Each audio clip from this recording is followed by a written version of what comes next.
Go by the sunny side. Hello, Kid 7. And yes, if I win 4 more, I will. Because then the streak would be at 13. So put that one to the end first and then I do whatever I want afterwards. If I win 4 more. But yeah, if at the end, like let's say I lose this one and I win maybe like 3 last ones, 3 streak and whatever. I just do something else. 83, yeah, hopefully. Would be cool.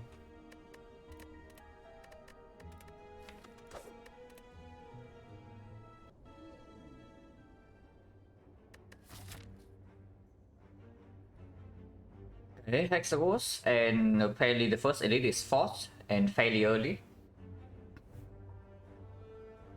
Floor 6 here, or floor 7 burning, or the latest is this floor 8.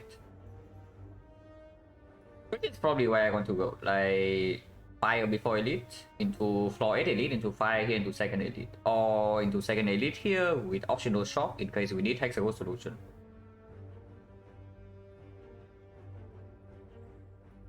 Hello Black Max, hello Mahelux, hello Zufanthy. Hoping a more relaxing run, super racing. Yeah, last run was like super chill. We just needed to roll potions in like how many fights? Guardian was 1, and then Awaken 1, and then Donun Deca, and then Fianchi. Okay, 4 times. Not too bad. At least it was new race. Yeah, at least it was new race. New race is the new race is probably the fastest ones out of the ones you can do. Hello, my MS. But yeah, there's like new race, there's Death Branch, there's Discovery, and the worst one of all is the Magnetism. Good thing we have not been forced to do that yet. But Magnetism as the opener is like terrible.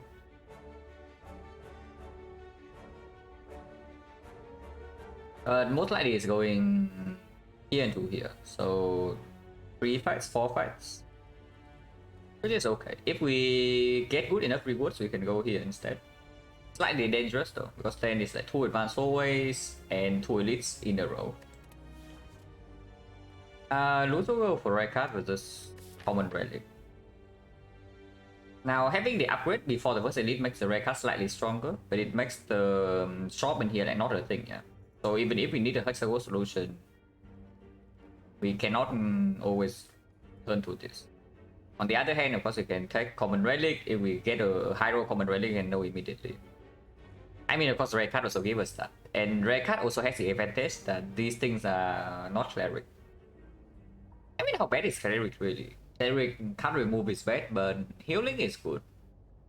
Healing is actually quite good if we run into the more aggressive path.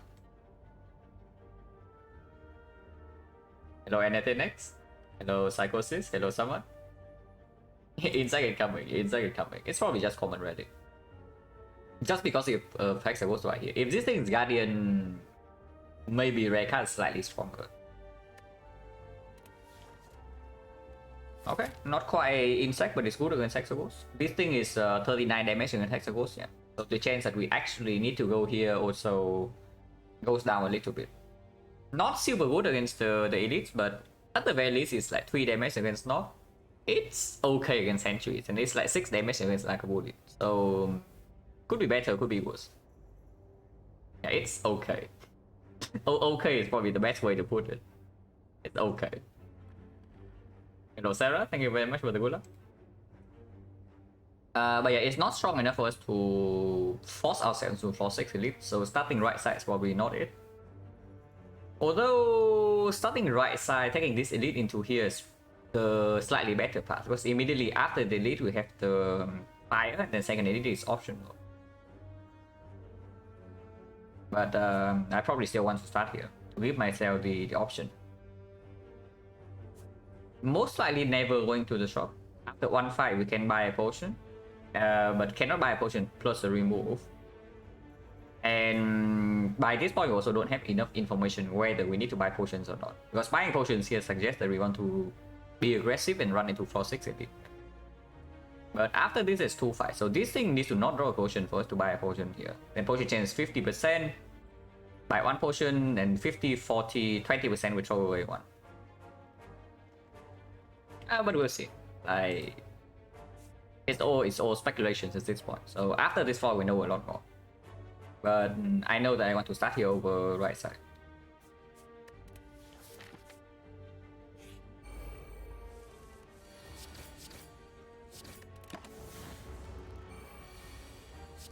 Okay, interesting hand.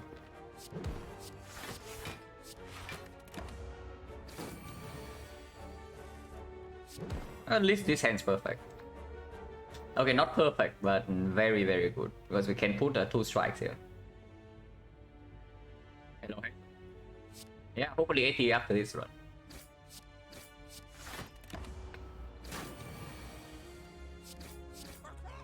Yeah, burn scale damage save us 1 HP there. 20 gold is maximum roll, and flex potion is very good.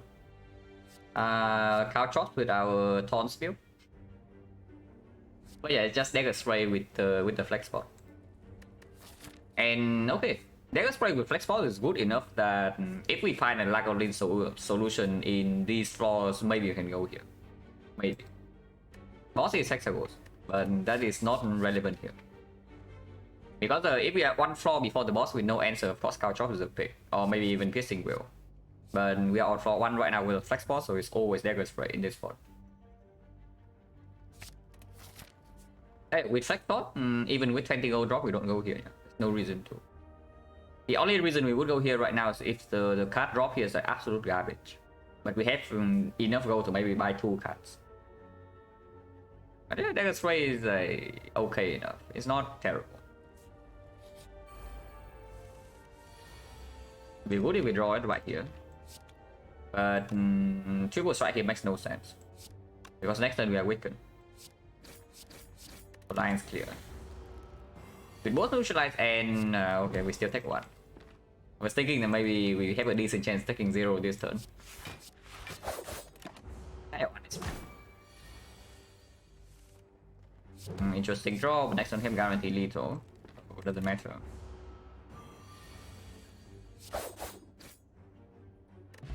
I'm gonna potion 40%. Oh, this one is hard. This pick is actually not easy.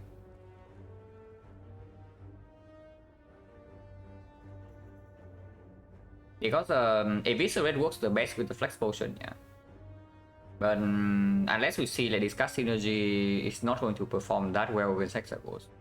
Collective overall is the best card on this screen, but it doesn't really do it into the floor 7 elite or floor 8 elite we are running into.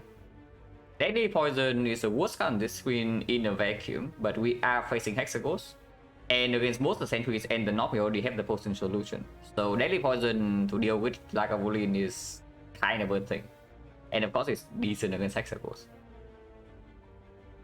With 2 more card rewards to go. Okay, how many upgrades we have? Because if we have plenty of upgrades, the Eviscerate also gets stronger. That we can see prepare and then upgrade prepare. 1, 2. And then afterwards we do have 1 upgrade, 2 upgrades. If we go to the shop to find hexagon solution instead of this elite, we have 3 upgrades. But most likely we have like 2 upgrades here and the last fire here depending.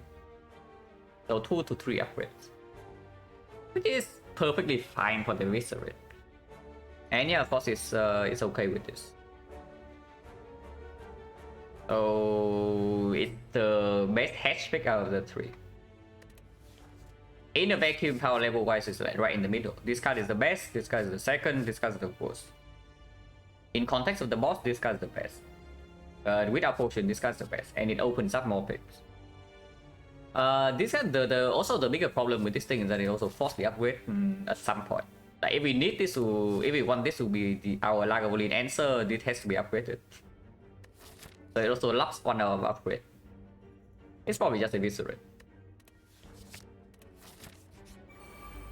1 shot. Okay, not quite, but I can take 0 here. Next turn we do have potential to draw into like Survivor Eviscerate, otherwise Survivor Defense still full block.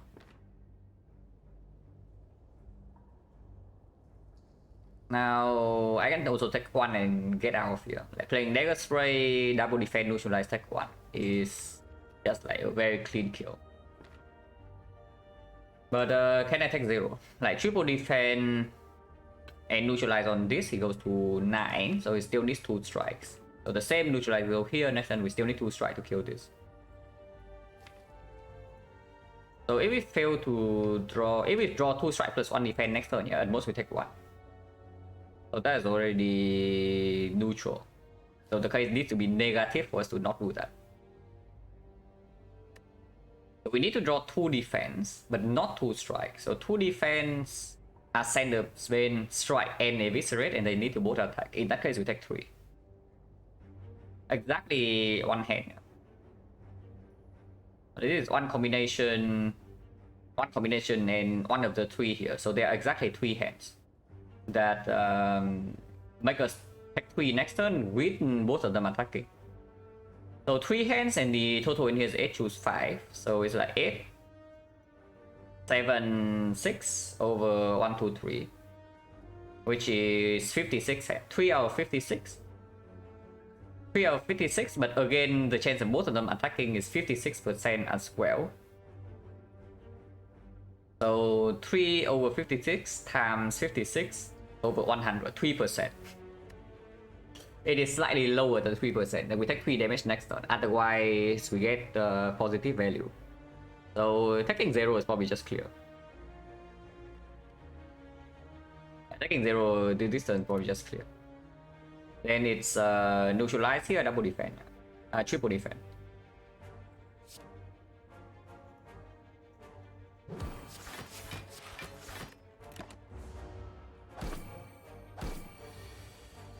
Yeah, like we take 0.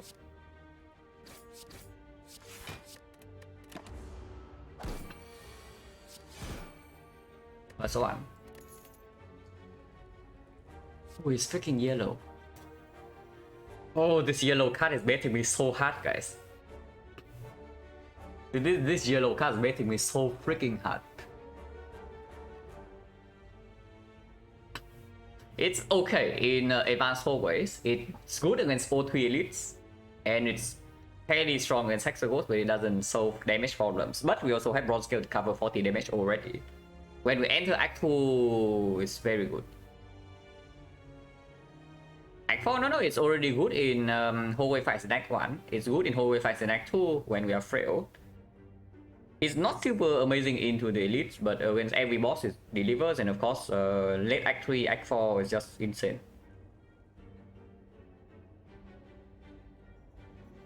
Not usual on floor 3 trying to pretend won't click, just click it. I mean, is it really true? I click this over daily poison. Do we actually never ever die to the elite if I click this? It's probably true, right? Because the... Okay, what does daily poison actually answer? It's just the Lagavulin. But Lagavulin, we already have 6 damage passive from this, and with this we can actually block second cycle, so that's already 12. 12 damage passive from this, and we can upgrade something else, like Eviscerate or Dagger Spray, and that also works with Flex Spot. Yeah, Lagavulin cannot kill us from full HP. If we are at like 40 right now, then maybe.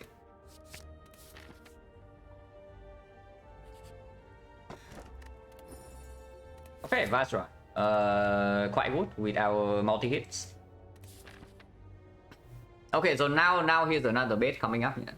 Here's another bait coming right up. Like, do I take this for 6 elite or not? Do I take this for 6 elite or not? Because after the Vajra drop, like we are actually pretty strong. Going here immediately commit us into like one of these two. So if this fight is very bad, yeah, if this fight is very bad, it's not going to be very nice. At the moment, we have like 2 upgrade targets, potentially 3. So going here is like 3 files in a row, so our deck doesn't really change much, and we just upgrade the entire deck. Afterwards, there's only advanced always, which is not bad. Into late elites, so it's still 2 elites with 3 upgrades along the way. That is quite strong. Of course, the value here is like slightly higher. Poaching chance at the moment 50%.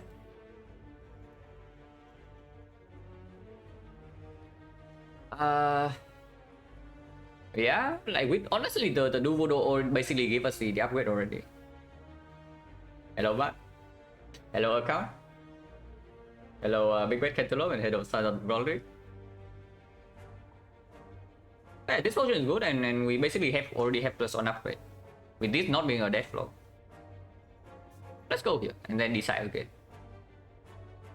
If we really need the upgrade, like having an upgrade into Burning Elite is probably just as good because this is probably still slightly more difficult than this year, but this is definitely not more difficult than all of these combined, and we have like 3 fires along the way. So we definitely go left from here. The potion chance being 50. Okay, slime boss.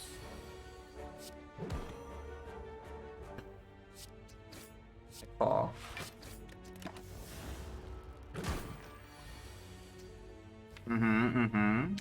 Interesting draw.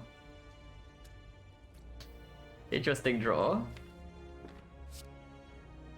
43.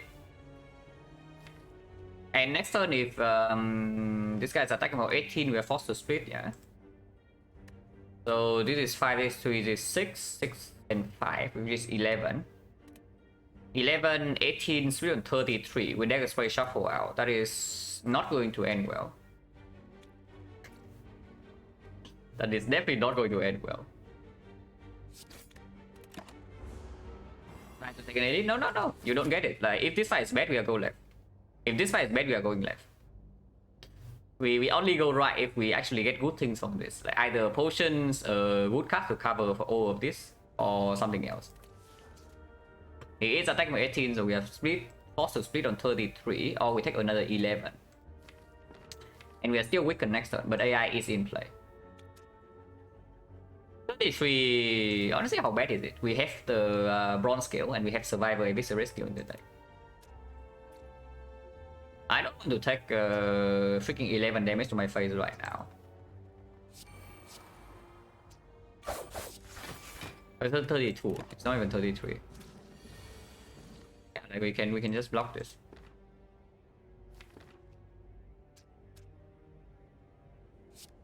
Deal 8, 11, 21. So eviscerate will kill. And then we take maybe, yeah, the delay 11. If this guy attacks for like 12 next turn.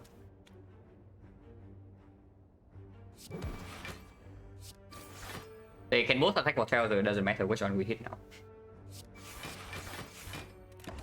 Perfect full block. AI already kind of playing.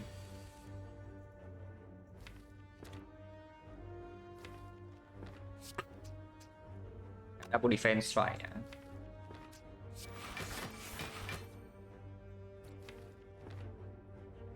They can both be killed with a single eviscerate next turn.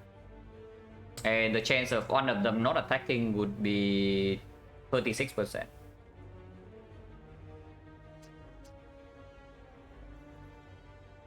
So probably strike just goes here. We do have 3 slimes in the deck.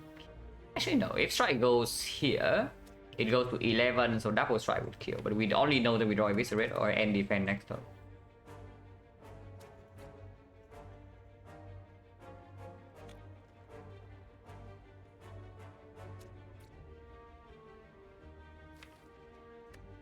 Probably this. X7. Okay, they both do not attack, so we can just one-shot one of them.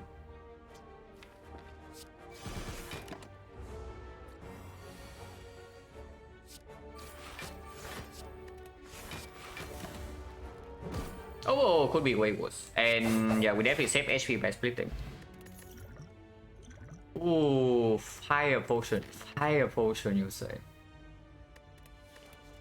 Oh my god, fire potion and backstab, you say. I am like being like massively better. Yeah, you cannot tell me that we do not go right from here. With fire pot and backstab. Yeah, this is definitely going right. Like Nom, we farm the Nom. Lagavulin, we have the up damage, so it's not too bad, even if our damage is slightly weird. And sentries again, backstab, flex potion, dagger spray. And this is like also very good against the advanced hallway. So we are going right side here. Okay, like Goblin probably a worse elite. But we can open right now, which I am very much not opposed to. Potion chance at the moment 1, 2, 3, 4, 40. Flex Bot this turn is 20 damage. So basically a 5 potion. It's only worth more if we are doing Flex Bot Dagger Spray in the Sentry's fight. But we do have 1 fight and 2 fights, so 40%, 50%. 60, 50, 70% we get 1 potion here or here. And we are probably not potioning this fight. So we do want to use at least 1 potion here. And 5 potions is more flexible into the knock for sure, because there are some hands where we cannot actually play Eviscerate. And if we play Eviscerate only, it's only 15 damage. So I'm not too opposed to just Flex Bot and go immediately.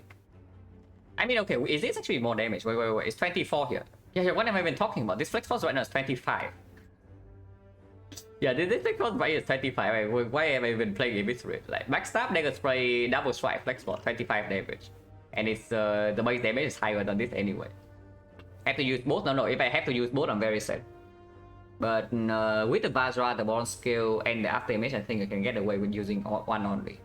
And Flex Bot is 25, it doesn't really line up like much better than this. And we also have like a lot of block skill in the deck. Of course, AI not being set up for free is slightly sad, but if we wait, yeah, our open is going to be terrible. And damage is probably the slightly bigger concern in this fight for us. Oh yeah, Flex Bot and go immediately.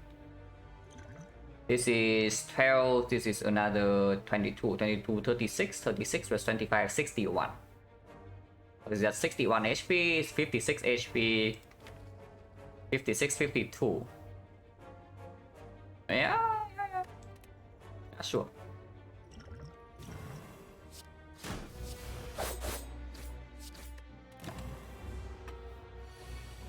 Item 2 is very good. Next turn we deal 7. Next turn so this guy is currently at 51, 51, 44. 44 and we have the off turn and the turn afterwards, but AI is in play. So the dexterity debuff is not even that harmful. Trade-off is 5 HP. So if we can block for 15 or more, we lose nothing. 44 on the off turn, if we draw 3 strikes, that's already 21. 21 to 23. 23 Eviscerate, unfortunately, is going to be exactly 21, so it does not one shot. But Neutralize plus Eviscerate will still be a kill. And Defend will block for 4, Survivor block for 7, Neutralize still blocking for 6. So if we draw triple defense, we already have if we draw triple defense, we are only losing 3 HP. If we draw... Thank you very much for the red, bro. Am I winning? I don't know. The start is like pretty decent. The paths are okay, and relics are okay, and we are fighting for 6 elite now with like a lot of HP. So looking okay, nothing like super broken yet. And always defend here and decide next turn. I mean, it's exactly the same. That we're just delaying our thought because we already have the full information. And technically, yeah, defending here shuts down the possibility of us striking twice. I don't think we will ever strike twice, but it does like shut down the possibility.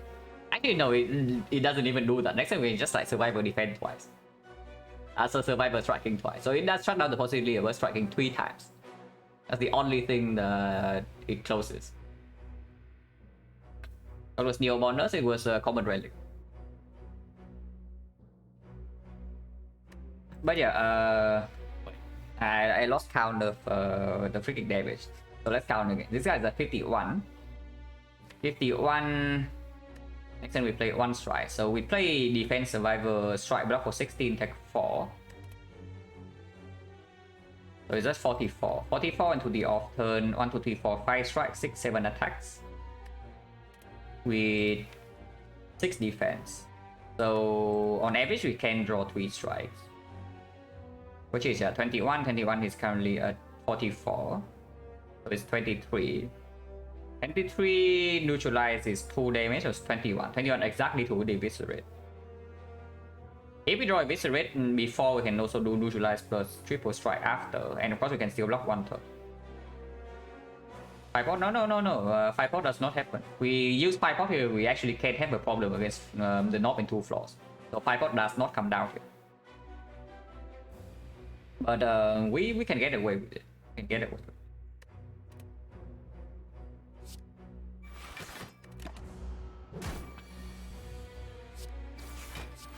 Because of the after image. Without the after image, I would never do this here.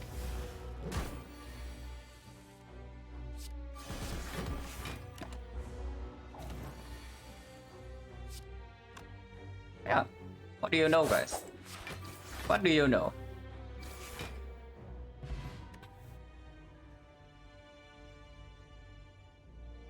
Oh, that was very good.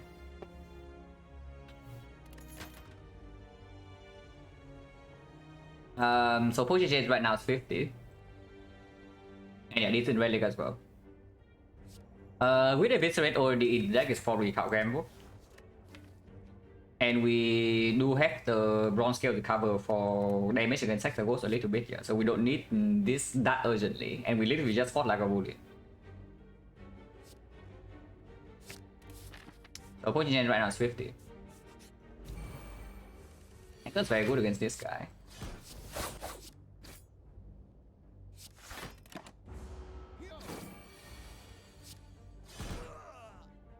Position 60.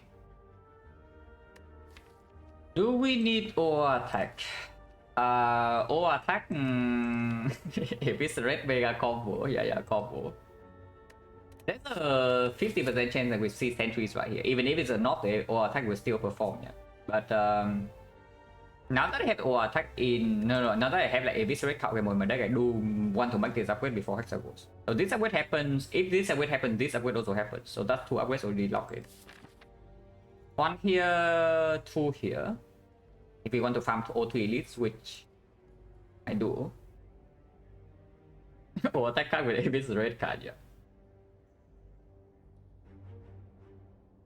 Now, if possible, okay, if we are running here and then here though, I still want to preserve the Firepot if this fight is the sentries. And now we no longer have the Flex Pot Dagger Spray combo, yeah. It's probably fine, because turn 1 with the anchor, we also want to draw more attacks. It's probably fine, it still performs in like early act 2. And yes, if we are really desperate for damage, we can do or attack with the Eviscerate. How bad can it be anyway? Yeah, it's the sentries. We have 40 damage exactly, so we can kill this on turn 1, which is absolutely what we are doing. Double check. Yeah, 36, 40, so we just kill this.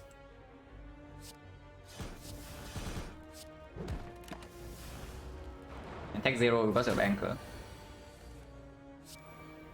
Again, we take 0. So after image.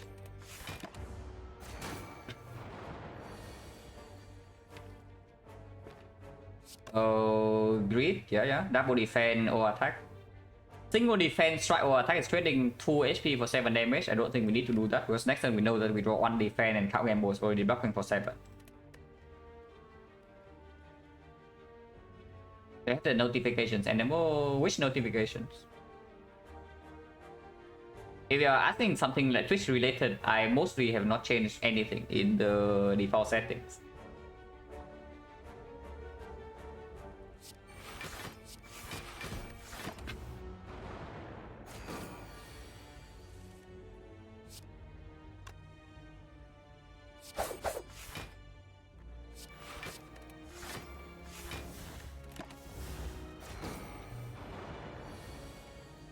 Okay.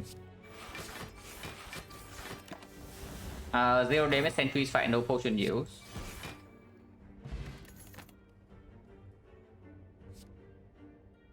Top 1 go live, yeah, I have not changed that, so I'm assuming that it is enabled.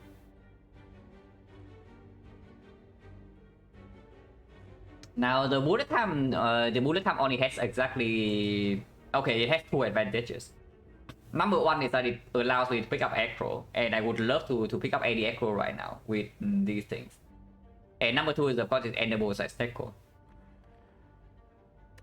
But here's a second card gamble with our Eviscerate. And yeah, it's a pretty good card against Hexagons, I have to say. Of course, we cannot upgrade both of them, but also we don't actually need to. And yeah, against Hexagons, this card also doesn't really perform. Yeah. If it's up against nothing, I pick it. But it's up against the second card gamble. And this card is still very good. So this one is at the moment fairly overcurved. The only thing we need to care about is like not actually to die here, because it is still possible. Right side, I don't think we need the shop, because even if we give out on this elite, like for example something goes really wrong here, getting 2 upgrades, like 3 upgrades on the double cow gamble and a Eviscerate, and then going into a shop, let's shop hit the Soul Hexagons is still absolutely fine. She started to feel the pain of not getting aggros, yeah.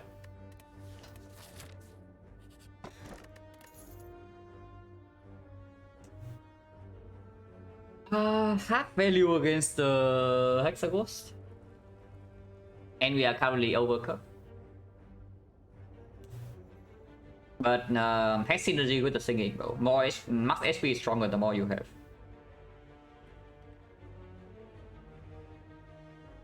Like, let's not be too greedy here. It still plays. So first upgrade is probably still Eviscerate, because this can still be the dog. Strawberry GG. Yeah, this is actually one of the highest win rate relics, so surely it's here to bless the run.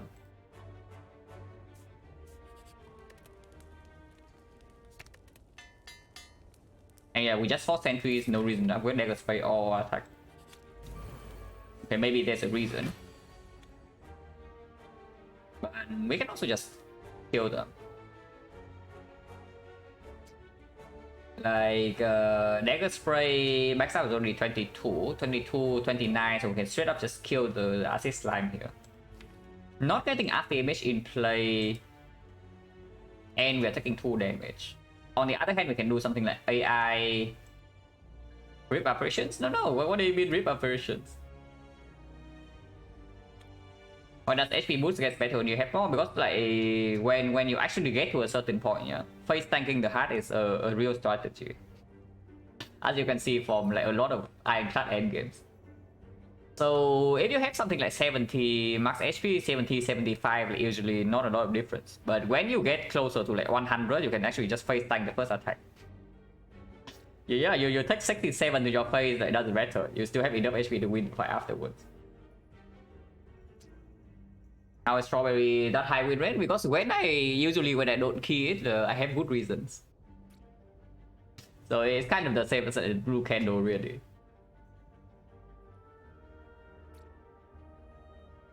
But isn't yeah, this one is a bad relic. So it's definitely an outlier, but there's a logical explanation.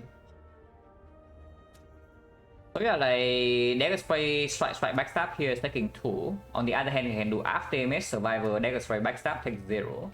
This guy's still at 5, and I have or attack after image in play now. If it's is still in the deck, it's just better. Like white takes 2. Buyable and cheap last few shop. No. I am not spending gold on a freaking Strawberry and Nightfall. I would always buy 2 potions before I spend gold on this.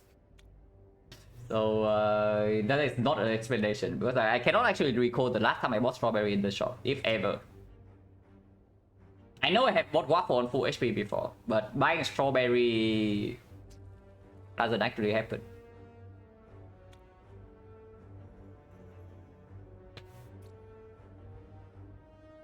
And we die to Retromancer. Retromancer.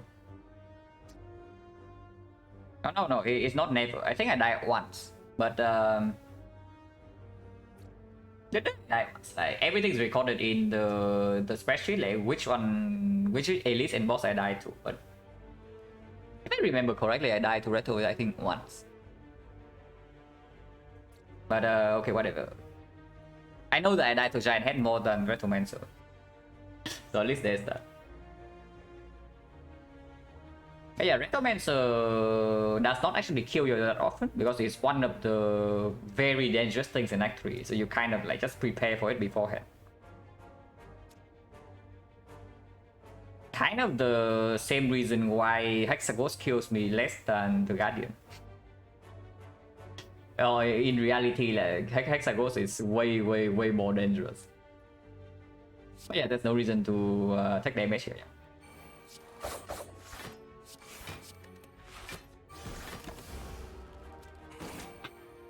Wasting my HP counts healing. Yes and no. Like if you have Mark of the Bloom and you pick up Strawberry, your max HP goes up, but your current HP doesn't. That's basically how it works.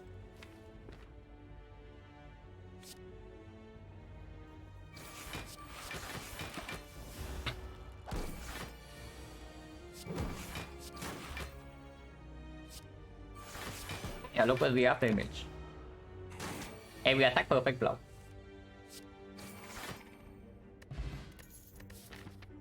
One, two, three, 4, 5, 6, 7, 8. And 3 potions, so 50% now.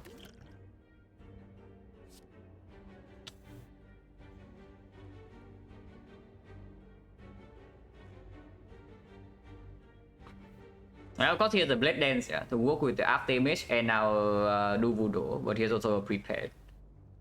This prepare can be upgraded, I guess. If we have a prepare, the upgrading on the Cow Gamble is not that important.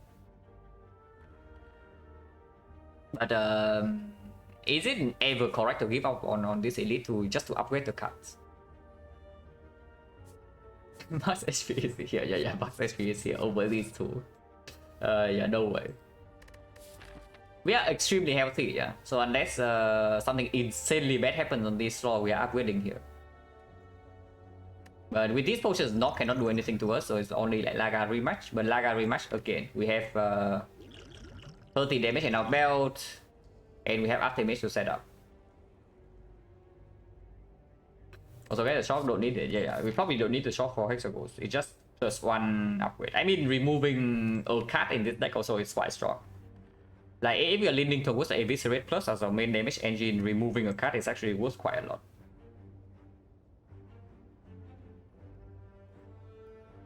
What is stronger into Act 2? Like 1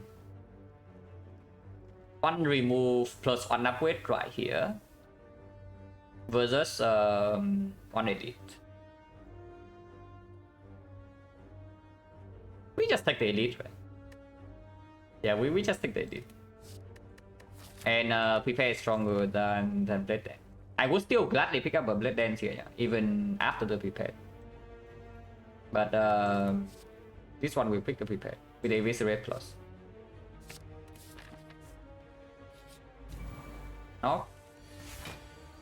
Okay, excellent synergy here. Game Boy Eviscerate. But yeah, I'm willing to use 5 pot here if we need to.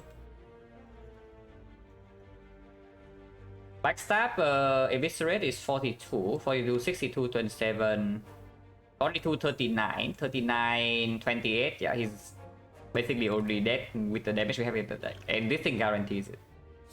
So don't need to do anything fancy here. And don't need to count Rambo either.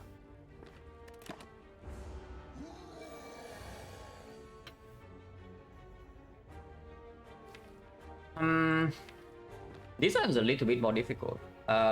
Strike, count Rambo, make sure that he dies next turn, yeah. But of course it takes 5 more damage comparing to strike defense. And potion change right now is still 50%. This potion against Hexaghost is okay, but not amazing. So, and we have like 2 5 steps. So I am very much willing to use 5 pot. Taking damage is optimal, yeah. Currently taking 6 right now. So we get max HP from this, and we get max HP from this, and we go exactly to 46. So perfect HP before Hexaghost.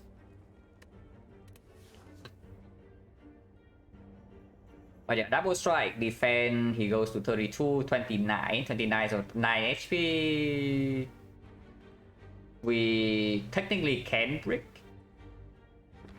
But if it's too much damage, I can also just use 2 potions. Not super attached to this one either.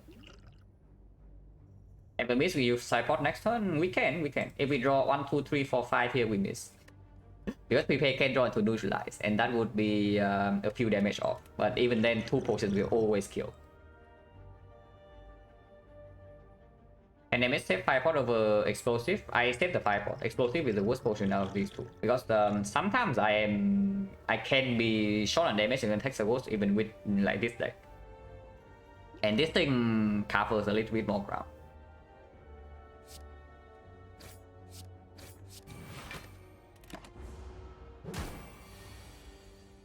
Okay, we have 18. So with this we are 1 off, but with this we kill. So we just kill here.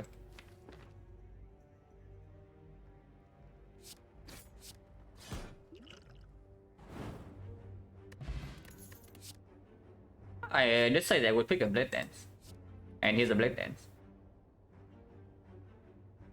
It is still 1 energy, deal 15 and block for 4. So yeah, like how bad is it? It's just good. Okay, or attack upgrade is pretty good. The hits on that would be or attack, the dagger spray, and the neutralize. So getting hit this over double strike is good. Give me a second.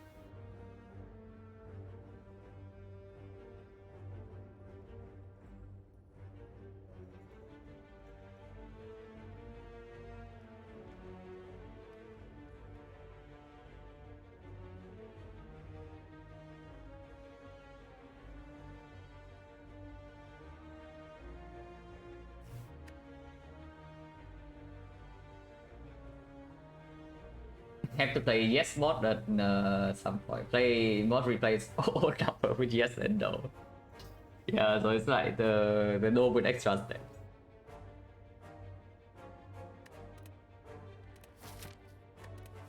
But yeah, potion chance right now is 60. It's much more than no. Yeah, all numbers. I know. It's like no with a lot more extra steps. Oh god, HP total. So yeah, so anything 0 would be no, right? So you always see like yes out of yes here, I'm assuming. And then have to keep track of the gold. Yeah, interesting. Oh, that seems like a spreadsheet game, like for sure. Actually, no. The gold cannot be kept track of. Yeah, the gold cannot actually be kept track of because gold drop is random. So you start the run on floor 1, you already don't know like, how much gold you have. Okay, that actually sounds pretty fun. I thought we do a run at some point. Maybe yeah, maybe after the 100, when I'm still deciding on like what to do afterwards.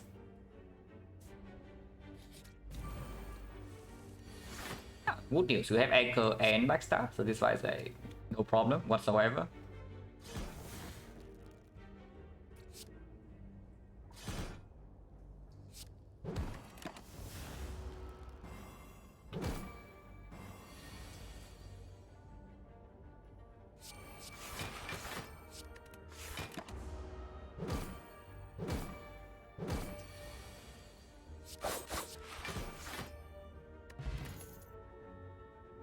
Dagger throw is like, maybe okay, but not really, right?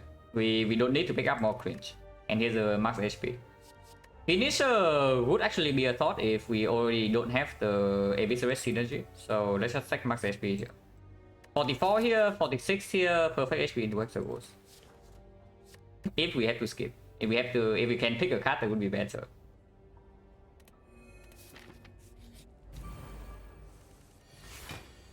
Interesting hand.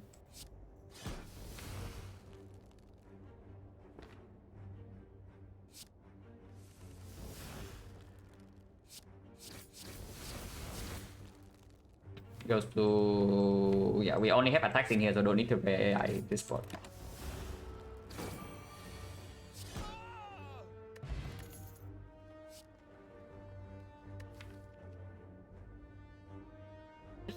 Eventually it's good, yeah. Right now it's actually not. Eventually it will be good. Eventually. We need to make 3 upgrades in order for it to be good. And also no potion in here, so can I ever die to Hexaghost with this? If I can die to Hexaghost, I could click Sneaky Strike over Reflex. Because Prepare is getting upgraded right now. Okay, so... yeah, none of the card combos will be upgraded yet. So this Reflex is only working with the Prepare and the Survivor after the first deck cycle. Which is not super amazing. So what can happen in Hexaghost fight? This is 39 damage. 22 cards after exhausting 1, 2, 3, 4. 5. So 17. 17 with the Prepare Plus and the Reflex. Let's say we cycle in roughly 3 turns. Yeah, first cycle slightly faster because of the card combos, but afterwards we cycle slightly slower with the burn. So going to 3 deck cycles the entire fight is reasonable. Energy wise, this will cost 1 occasionally, cost 0 occasionally, other times cost 3. If it costs 3, we probably don't play it. Oh yeah, so let's ignore this. Count 1, 2, 3, 4, 5, 6, 7, 8. In 3 turns we have 9 energy. But with the after image, we need to block a lot less. So let's say we block with maybe 2 energy and play -1 strike. So we can play everything in here and count like maybe +1 eviscerate afterwards. That we can play for free or for 1 energy with the Prepare. So 1, 2, 3, 4. 4 plus 27, 31. 31, 35. 35, 45. 45, 60. 60, 75. 75 times 3 is 225, 264 plus another 30.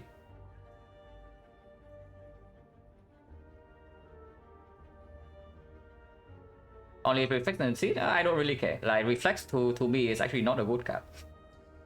Honestly, even in this spot, yeah, after this is upgraded, this upgraded, and this is upgraded, it's still not a good card. I actually did an acro in this spot or a second Prepare for the Reflex to be a good card in early Act 2. So if this thing doesn't show up again, I literally don't care. And anytime I see a pyramid, this thing also like doesn't really matter. So there, it is possible if I shuffle out slightly badly, adding a curse to my deck can actually go wrong. With the Violet Fence, I also don't need this. Why? With the Grand Finale, I would like it, but I don't feel like this deck cares too much about Grand Finale.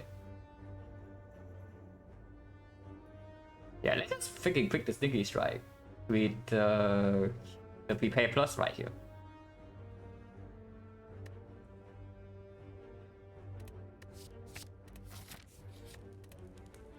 Also better into early Act 2.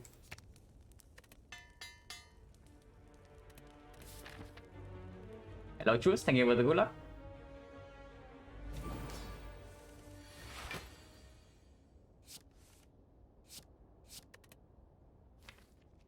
This is actually a decent card in the 3 draw, so I can play all the cards right here, or I can just play card Rambo to line these things up. With a lot of block in my deck, though, next turn I do want to just block. Maybe I just attack here. Because keeping this in the redraw is also not a bad thing.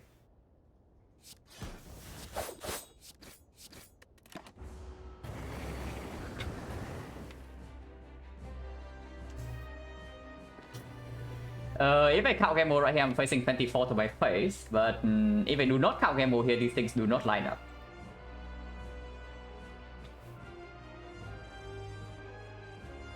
There's a line where I do 1 defense to count Gamble, potentially taking 19. Draw 3, so I shuffle out exactly 1 card. But still have 2 energy to play the Sticky Strike. Because if I do not count Gamble right now, we'll shuffle out 4 cards as well. And shuffling out these things are not good. This is very good, this is a very good card, this is a very good card, this is a very good card.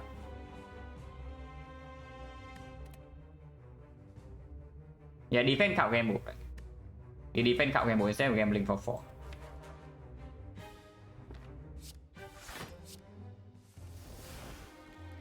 That is very cringe. And then this is why I'm saying, I picked the Sticky Strike over the Reflex. Because this thing can happen.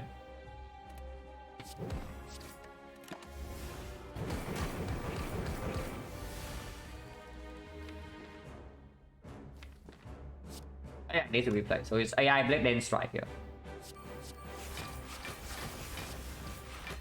We missed quite a lot of damage first cycle.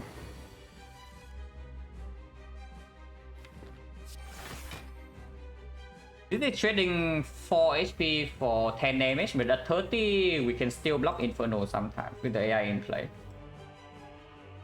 So, and then of course we still have 10 damage reach from this, yeah. And one count ammo still in the deck, so I think we can defend here.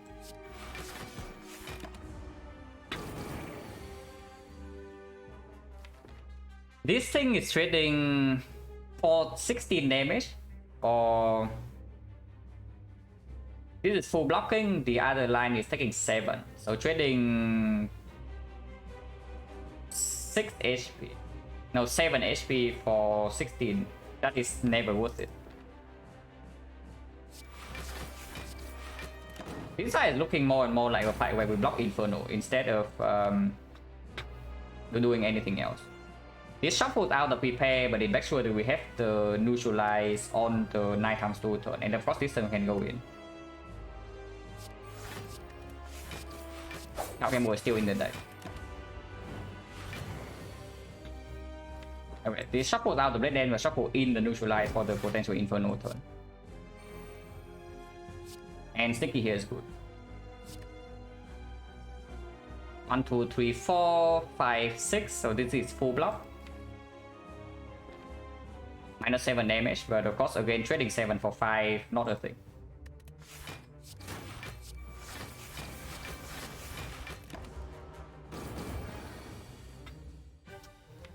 So no weakness for the Inferno turn.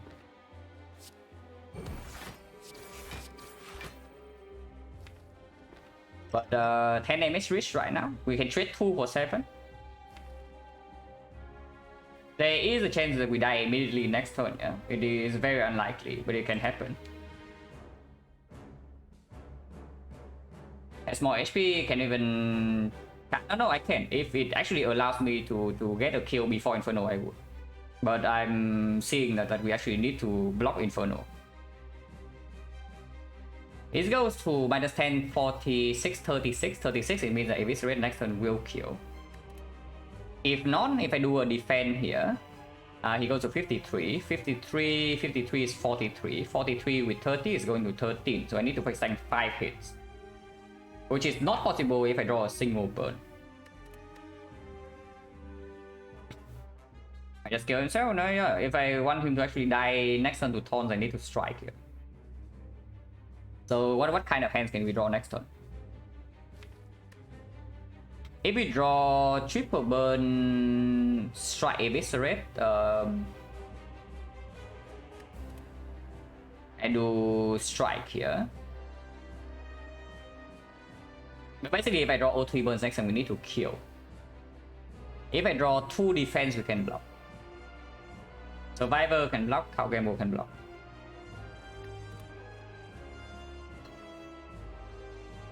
Going to 28, does that ever make a difference? 28 means that I will always block for at least 1. But if I need to block, I can at least block for 2. I can always block for at least 2. So 28 is 30. 30 with triple burn goes to 24, so I die exactly to 4 hits.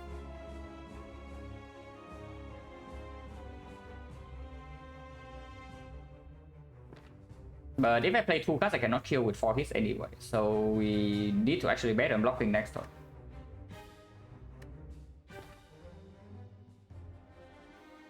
So what I'm wondering is, like, is this 2 HP ever making a difference or between us surviving and dying next turn? Because if it doesn't, then I just attack.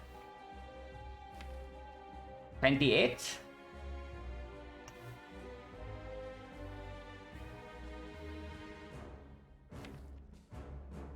Next turn is 36. 36, let's say we draw 1 burn.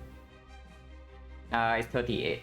38, 28, so I need to block for 11, which means 2 defense would do it, 1 survivor would do it. Survivor plus 2 attacks would be exactly 11.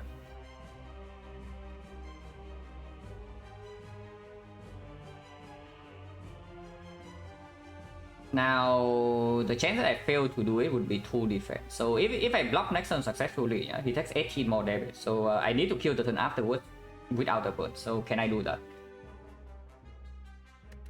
Like I do defense here, he takes 21. He goes to 35. It's 25. 25 eviscerate is always a kill. Or attack dagger spray.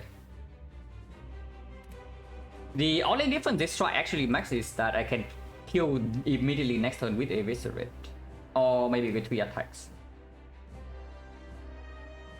But yeah, the line, the hands that I do not draw defense will be the hands where I draw only attacks. So that does have value for sure. Okay, so strike here goes to 46. 46 is 36. 36.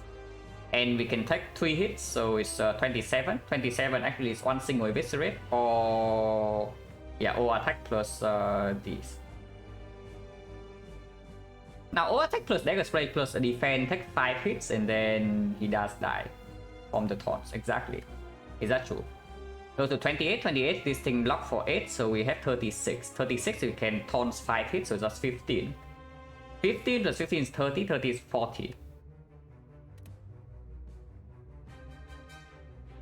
40, and he only has 36. So strike here actually has to be correct. Yeah, so striking here has to be correct over defense.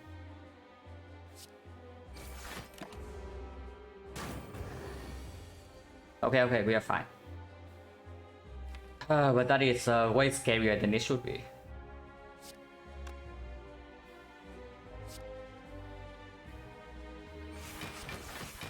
It's way scarier than it should be. But we are okay.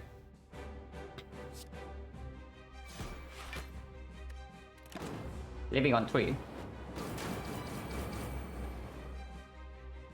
Man, freaking hexagons. And yeah, you got me to take the freaking reflex. You got me to take the freaking reflex, yeah? Interesting.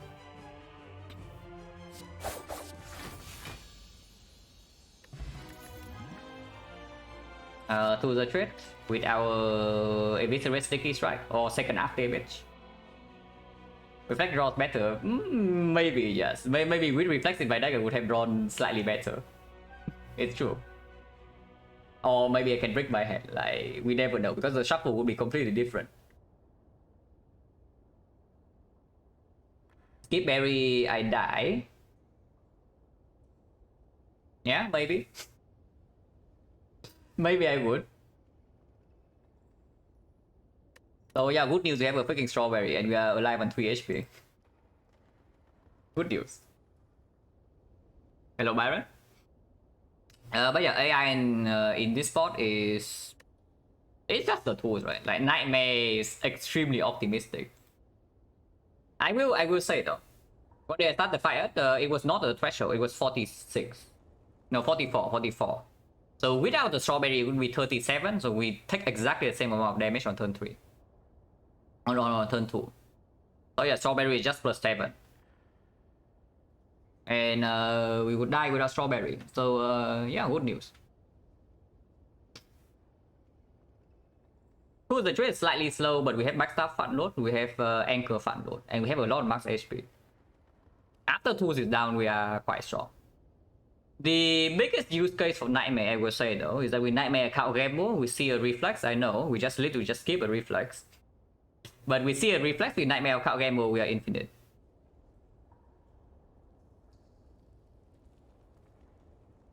Singing mode is only...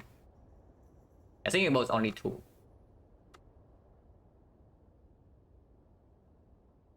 But yeah, it's just tools, right? It's just tools. It was Nightmare.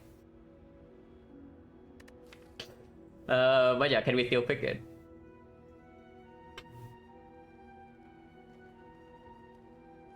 Like, Joker is unpickable, yeah? Completely unpickable in this spot. And the other one is the Dome. So... And we pick Snecko in this spot because we do have Eviscerate and Sticky Strike. And after tools is down, this thing... Okay, and the Snecko also means that we never actually have to upgrade this. And yeah, anchor fat load. Backstab fat load is not a thing with the Zneko. But sometimes, of course, it's still play. 1/4 is still decent. And we have a higher chance of just drawing a Viscerate or Sneaky in early turns. Singing Bow, yeah, Singing Bow has seen the all of this, it's true. Bullet type base, yeah, bullet type base. I think second cow gamble over the bullet time, right? I would love a bullet time right about now. I mean, but of course, bullet time in that Hexaghost fight would not perform. So I don't know, because the Hexaghost fight like was very close. With a well intangible in the deck, not Ghost Dome for now. Yeah, it's not the Ghost Dome for now, but that's the thing, right? Like, eventually we need to block somehow, yeah. So how are we blocking with the Dome? After Abyss Dome, yeah, after Abyss Dome. Zekko is fine, right? Like, we have a lot of high max HP. Forgotten Outer, we have protection again. Yeah, we just pick the curse with to give on strength. And fat load not from anchor. Like, how bad is Neko? Neko makes mausoleum right. I already clicked right every single time, so that does not change anything. I already clicked right like almost every single time on Silent, so yeah, it makes no difference. Especially here, like, even without this, I click the thing. With this, I click like always. Okay, not always. If I'm infinite, I don't click it. But this is not infinite. Echo makes deck worse? Like, why does this make this deck worse? Because the way I see it, we have a one main attack. And this thing with the stack will actually give us energy. Yeah, like, why would Snecko be bad here? And more so is the fact that this thing is just not it.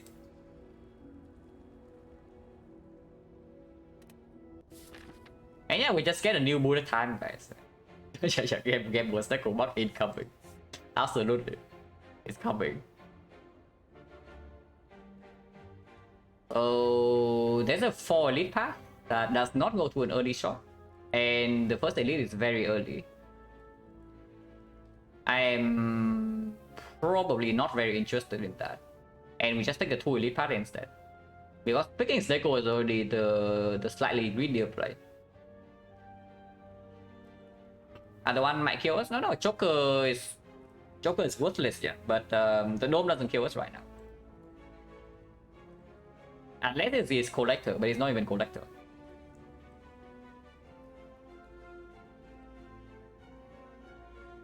Yeah, like double shot with 400 gold at the start is like fine. And with the Snecko, I also definitely want to take the shop as soon as possible. I do not want to wait. So let's take the shop. Chosen with the Dome. Interesting. Yeah. We picked the Snecko to discount this. Maybe not a very good idea. Even after discounting this, we can still not play anything else in our hand, so that's cool. But it's fine.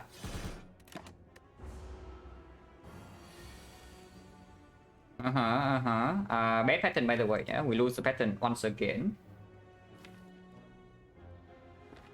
Oh, that is bad. Next turn we take a huge hit.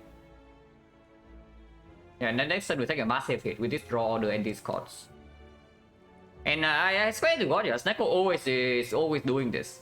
Every single time we pick up Snecko, the very first fight will screw us over. Like, it doesn't matter if it ends up being average, the very first fight will show that, yeah, maybe you picked wrong. The very first fight.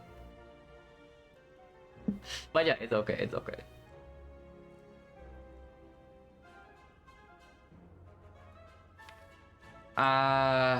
Who the trade is very much worth playing, but of course playing tools into the card game mode means that don't really have anything else. Card game mode this hand maybe can allow me to play AI and draw into some decent stuff next turn, but of course this thing not in play, so redrawing into Sticky Strike is not that strong. Redrawing into a Viscera is not that strong. It's probably still worth gamble for 6 because I don't want to see these cards on the turn where I'm being wrecked. Yeah, okay, cool. Yeah. I get the message. I get the message. I understand. I do see what's going on here. Yeah. Oh my god.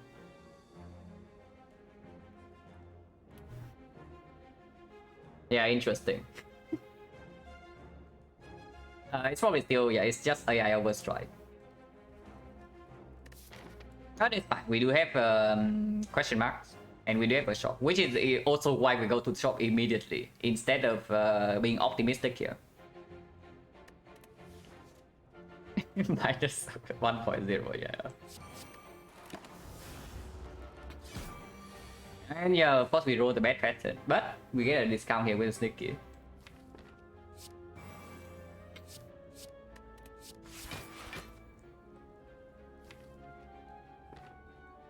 So if I just play my cards in here, I'm taking 20 damage.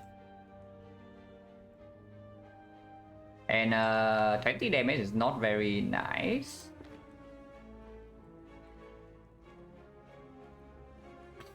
And yeah, let's go roll terribly, and we also roll the worst pattern. So that's certainly a combo.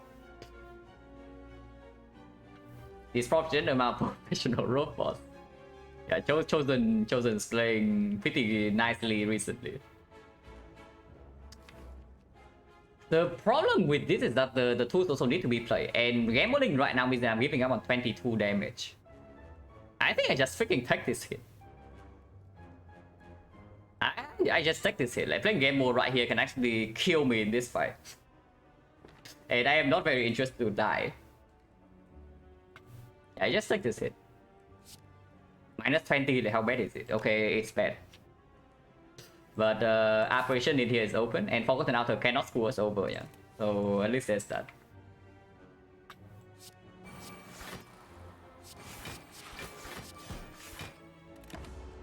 Ouch.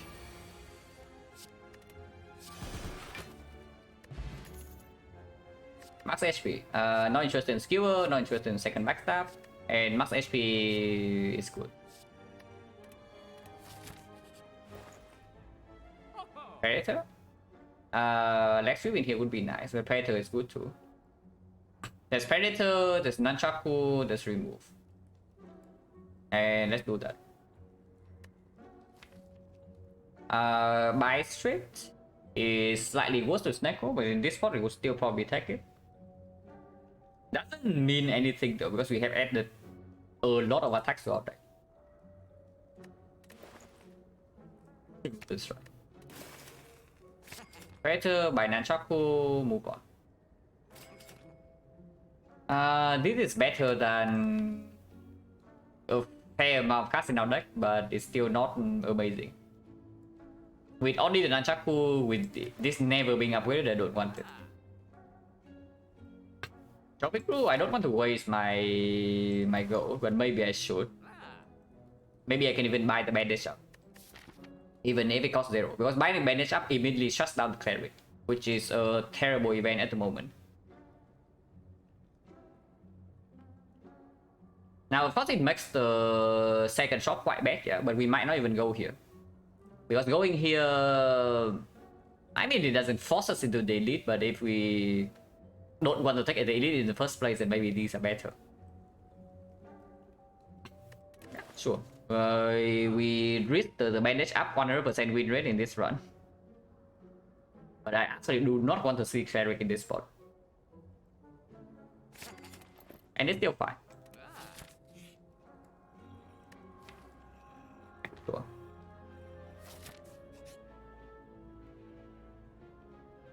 This one's more difficult because we are most likely resting here.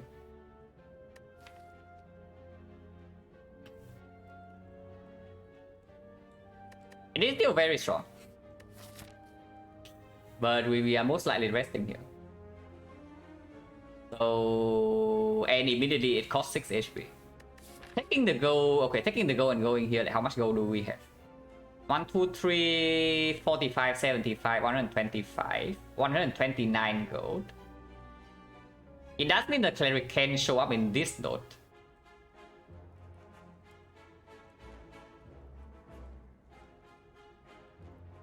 Cleric also does show up in this node, which is not exactly the best deal, because this is when we can start rolling for Colosseum.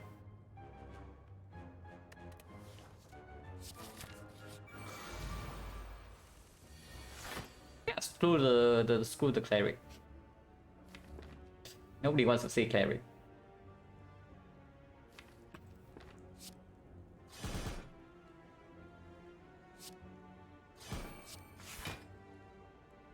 Backstab as a redraw is not amazing. Not terrible, but it's not amazing.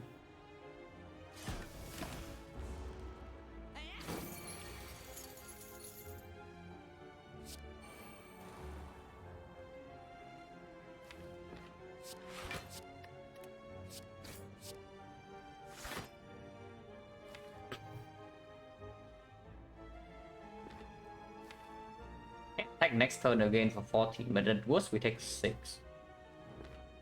And of course we draw 8 cards, with AI potentially being in play.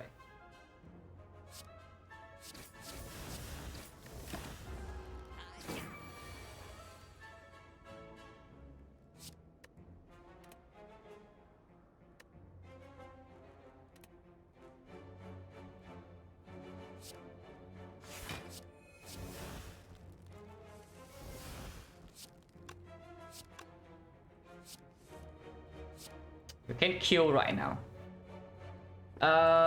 So 4 HP for dagger prop.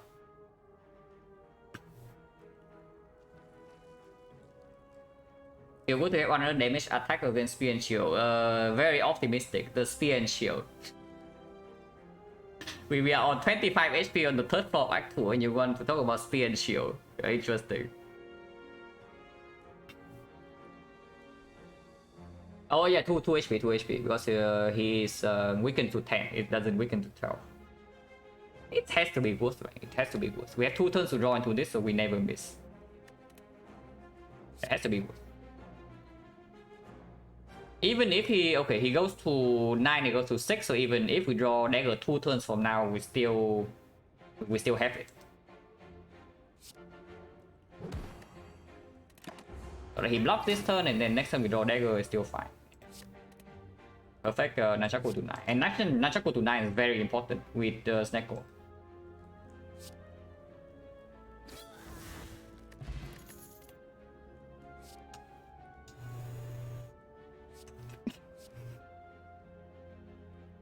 I mean, green is actually worse than not green, yeah. So the last time we clicked Snecko, this also happened. That we see a terror and it's also green. It's better than Piercing Wheel still, right? Piercing Wheel does not play into the champ fight.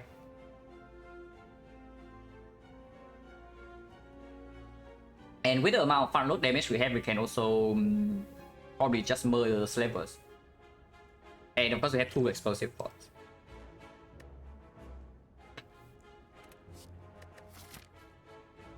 But yeah, click the terror, rest of the fire, continue. Yeah, Strawberry also makes the rest stronger. So now we are back to 46.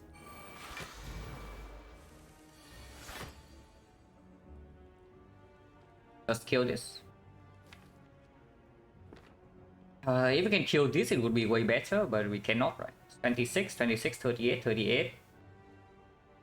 Potion chance is a 60%. And we cannot actually block this guy, yeah? So currently have yeah, 28, 28, 38, 38, 57. We are 3 short. Explosive potion will do it instantly. And yeah, I would just like to kill this because we don't really actually block this guy at all, and he will wreck us on turn 3. So let's just kill this guy on the spot.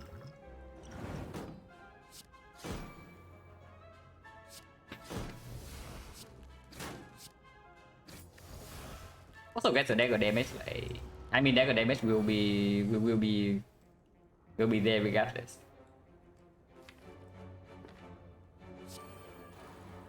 Here we want to set the thing up.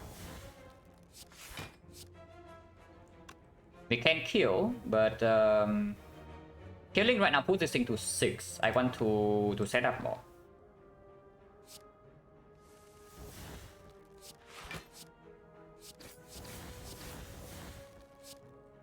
This will put to 8. Trying to redraw Blade Dance or the neutralize just better, right? And he doesn't attack until 2 turns from now.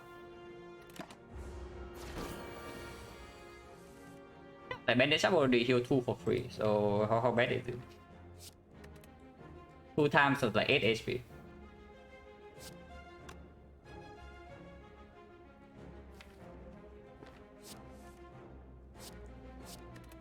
Neutralize can be played now.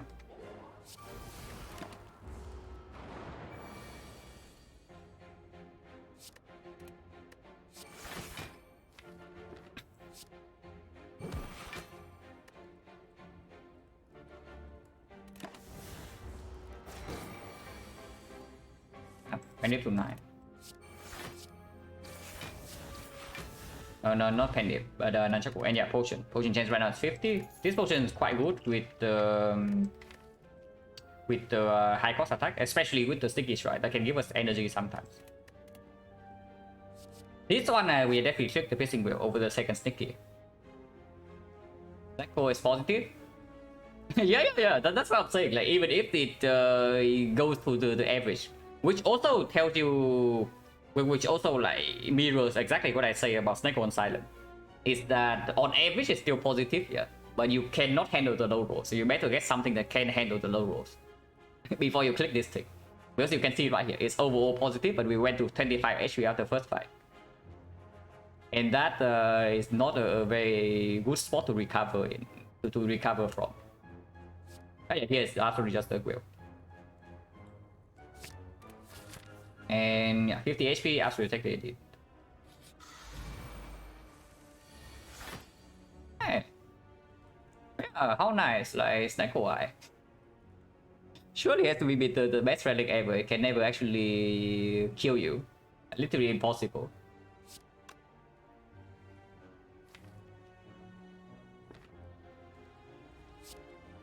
But yeah, don't overdraw. Yeah. There's no irony, there's no reflex, no nothing else. So can do this first. Yeah, XecnaR, like it's just purely positive, guys. It's never bad for you. Literally never bad. But yeah, of course, it did cost us 1 upgrade, but it's fine. One upgrade, like whatever, who cares? So we definitely kill this guy immediately, and we block for 8. So with the AI, that's already full block. Can save the wheel for later. Just this. With 4 energy, you can even play the backstab. So yeah, we can play the entire head. This is needs 6 damage afterwards. Is there a better way to distribute damage? Like, this is 15, 15, 25, 25, 40, 40, 52. So there is. If this red goes here, everything under attack goes here.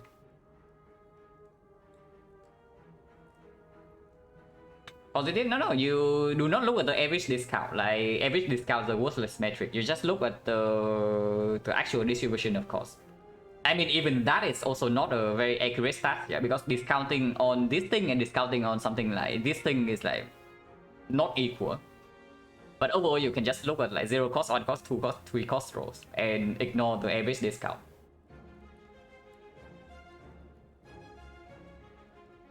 But yeah, double check. This is 15, 15, 15, 30, 30, 40, 40, 52. So it kills this. So yeah, let's do that.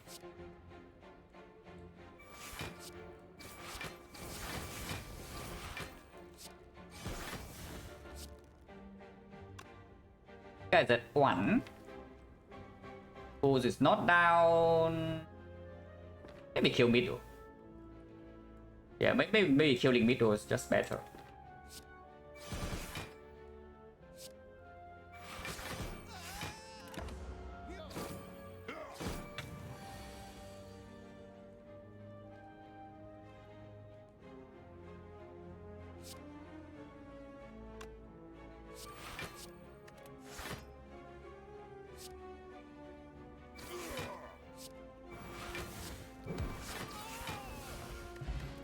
Unseizing top. Surely this will play with Neko. Tactician. Now, Tactician is probably quite a good card when you have to the trade at Sneko. Unfortunately, it does compete again with the dagger for the upgrade, yeah. But sure. It's just good. Counter Potion, we really just force the slaver so the value of this goes down a little bit. And Counter Potion, make sure that there's never ever a problem here. Which maybe is something we are interested in. Like, do we ever have problems with the leader? Honestly, probably not. And yeah, Kaleido can still not show up here.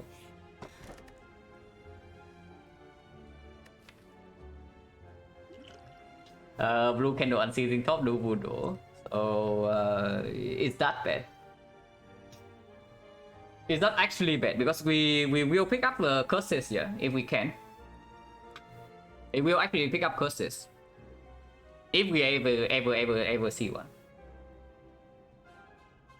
Of course, it does cost me one random relic in Act 3, but immediately can already play. For example, I see 4% outer, I just click the curse instantly here. And of course, Mausoleum we click, and we are never removing the right. And yeah, of course, curse key very much open with the Sneko with 1 energy. Cost me bandages? Just tough bandages. Like who cares about tough bandages? This relic is only 1% win rate lower than tough bandages, so surely it's just as good. Yeah, it's true. The win rate part, not the almost as good part. But yeah, it makes sense, right, to not key this. Like normality is in Act 3 again, for example, I can also click.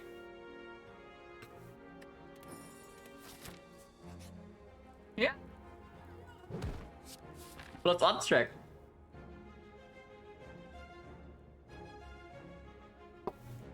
So this shop right here is quite dead, but we do get 1 extra edit.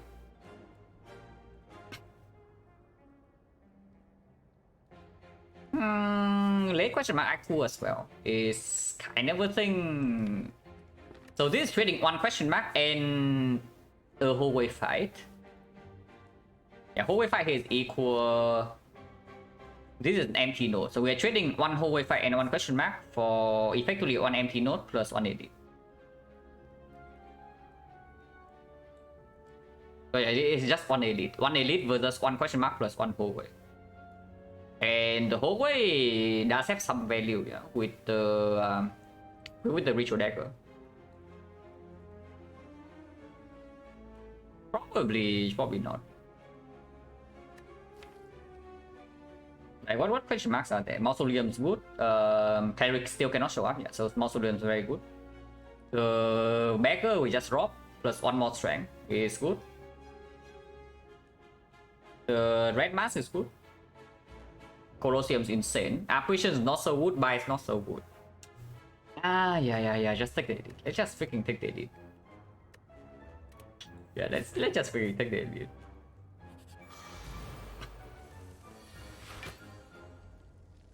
Good thing we have a piercing well.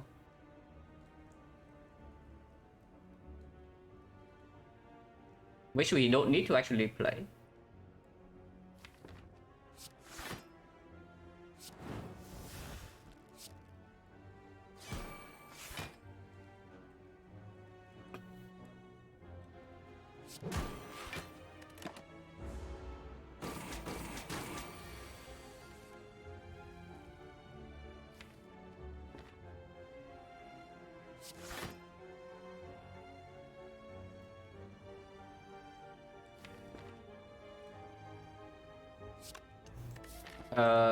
Nunchaku setup is going to be messed up before the elite if I just kill right now.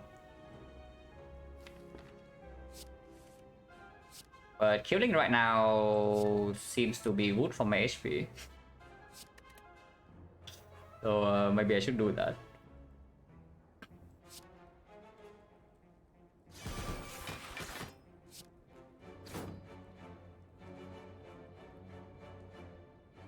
gain 6, lose 10, gain 6, 15, and they can still play Sneaky Strike.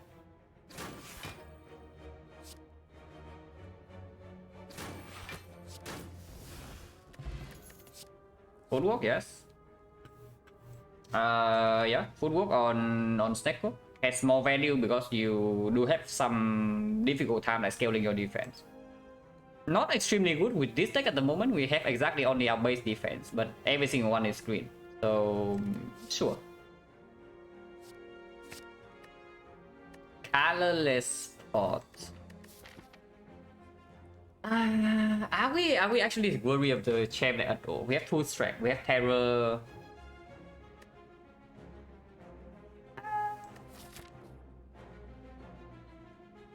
I don't even know whether I'm moving Dagger or not, because now I want like footwork upgrade, now I want tactician upgrade.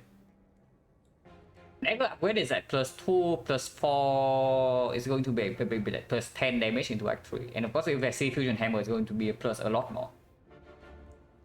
It's not been a good game, but okay, how many cards have we skipped? One. Which is not very usual with the Snecko, but I guess we have been offered pretty good cards.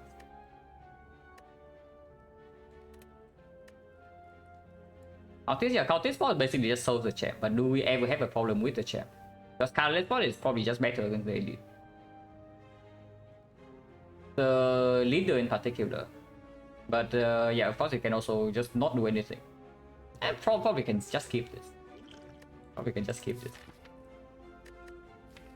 So Dagger upgrade into Tactician upgrade, for example, and not upgrade footwork is fine. And immediately it's +2. It's probably still Dagger upgrade.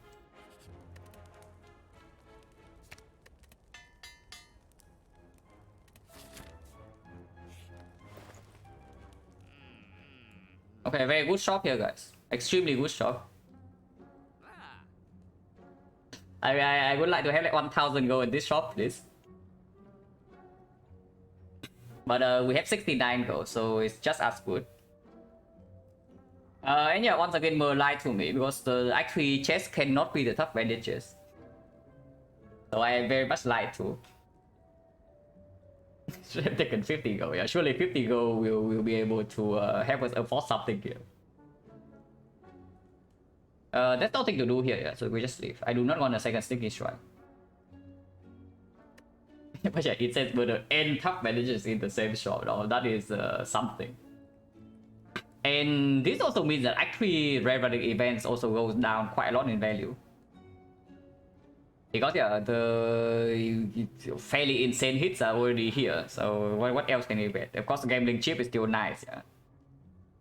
But yeah, what else can we get? Yeah, Colosseum event also like crying right now. The question mark right here. But yeah, doesn't matter.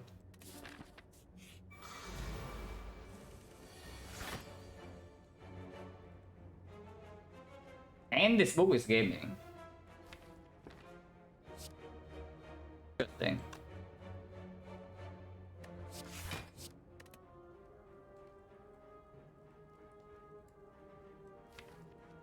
No terror down turn 1. Do I keep Nunchaku for next turn for like 12 damage? Because Tactician is already out of here. Okay, this fight I do exhausted.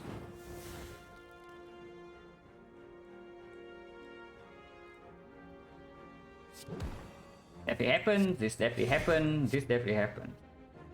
It's like 25 damage for 1 energy. That has to be worth. Yeah, that has to be good. There's no way that's not good.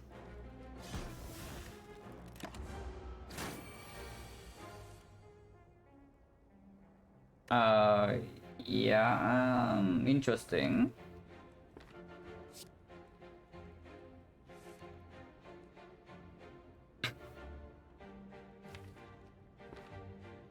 So I can liquid memory something here. The card gamble.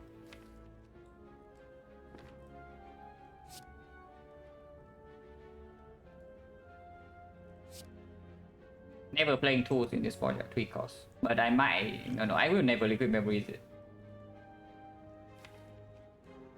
But yeah, memory scout gamble is probably it. And reroll this entire hand.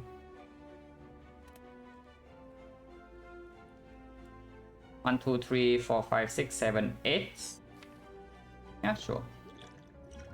Drawing into pissing wheel right now, so full blocks. Other cost.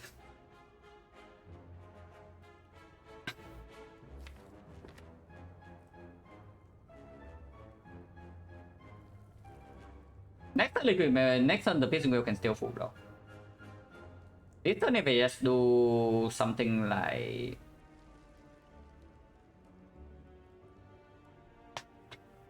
AI footwork. No.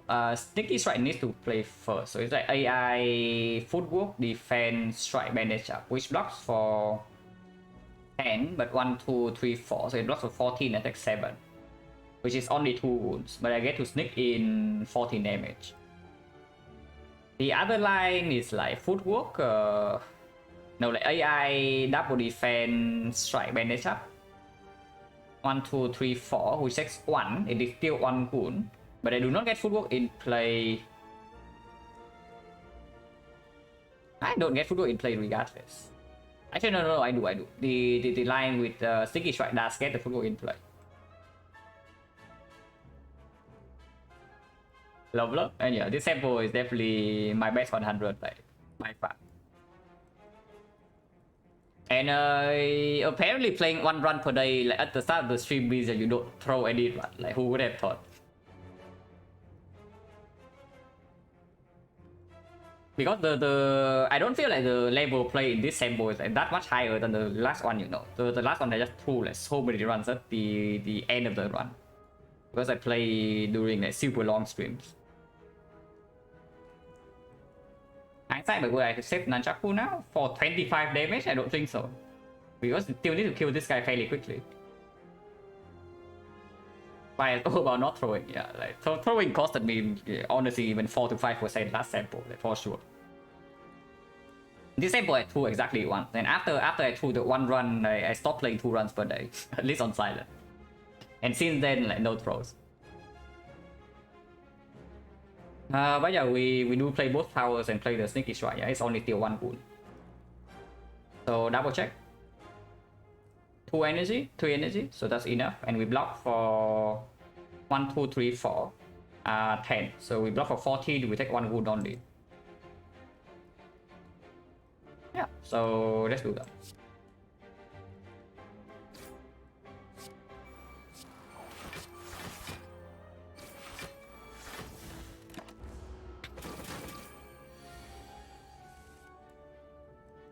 Can kill this one, which is nice, and get the dagger plus. This is 1835, so yeah, it does not kill if we play every single attack, which is good.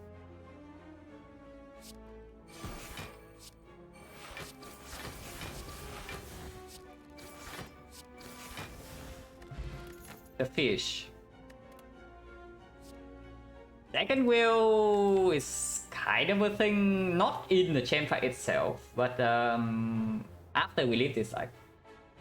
Because with the dagger now in the tarot, yeah, we can actually front load quite a lot of fights now. But the heart definitely does not get front loaded to death. So having a second wheel to block the heart is, yeah, kind of a thing. I wonder what the upgrade is here though. Because if we see Fusion Hammer after this, I would like the footwork to be upgraded. But if not, I would like the Tactician to be upgraded. So I wonder.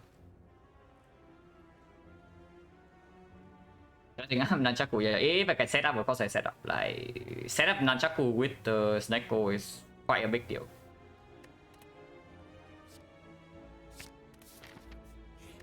I wonder what the upgrade is here. And I am very willing to just count this spot in the champ fight depending on what happens. Because our okay. We actually do not need to count this damage to kill the champ, I don't think so. But I think we will fall short eventually regarding block. Like a blocking game right now, you can also see we have no weak chain, and we have like 6 blockers in the entire deck.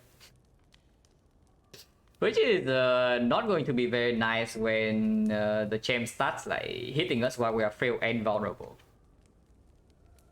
So and then I don't really care too much about cultist pot until the end of Act 3.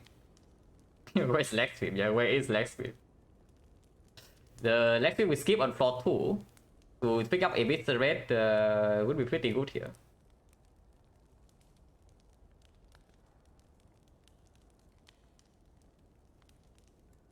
But yeah, if we don't see energy after this act, I can make the transition upgrade after. So I think the upgrade right now is just on. I don't even know because transition upgrade also plays better in the champ fight itself.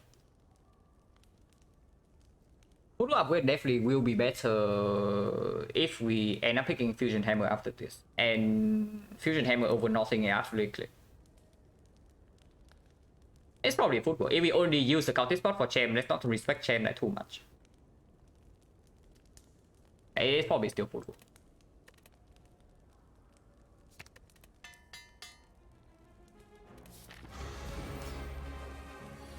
And yes, I will use this.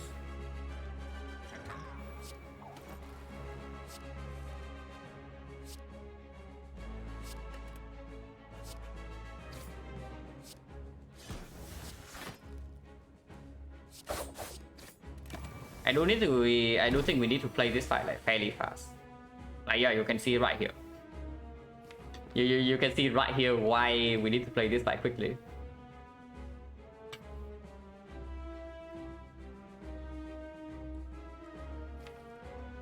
Because if he's doing this like a few more times, we are toast. Yeah. This turn, I think I'm just taking 19 to play the tools, but I wonder if that is like a little bit dangerous. Not playing the tools is even worse, right? Yeah, not playing the tools has to be worse. There's only 2 bulk casts left, but after image is still in here, and we have +4 from this. So yeah, tools defend, take 19 to face.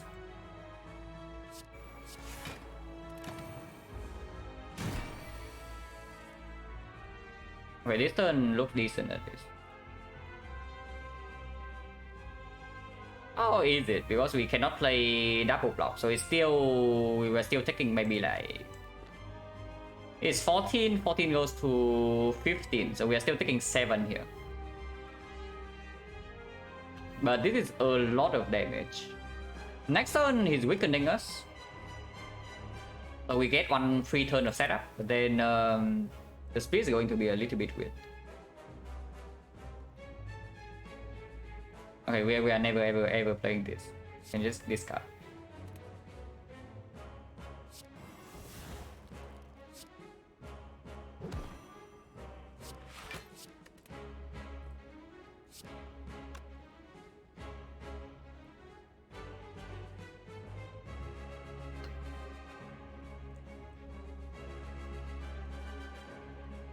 So Blade Dance or Attack Eviscerate is putting Nunchaku to 9.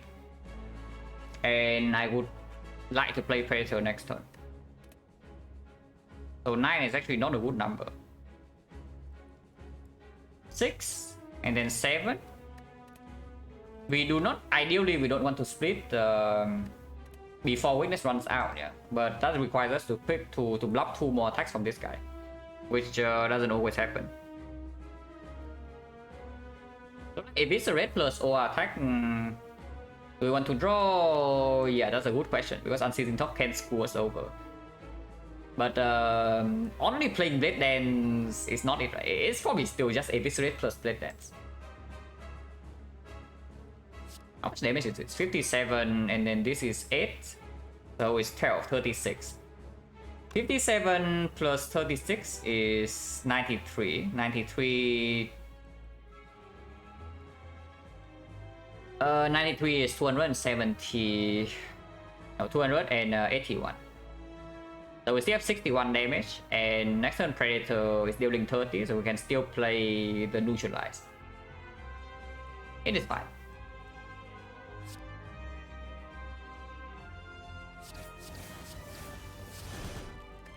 Don't play this.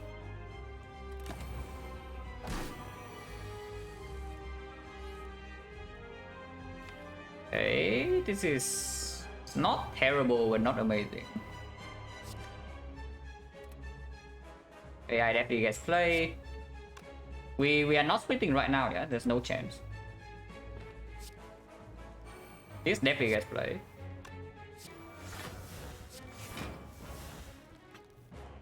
And I really wonder about the pissing build. I don't think I actually want in my deck because we ideally want to split either... No, not either. We always try to split like the latest 3 turns from now. So we will not get to redraw into this. And I do not play this here, yeah, because I want to...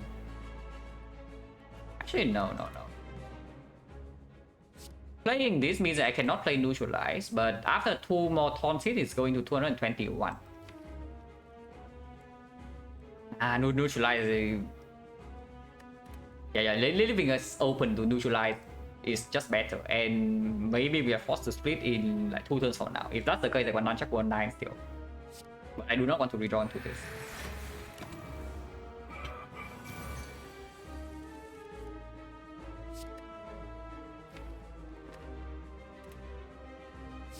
Right here we can split.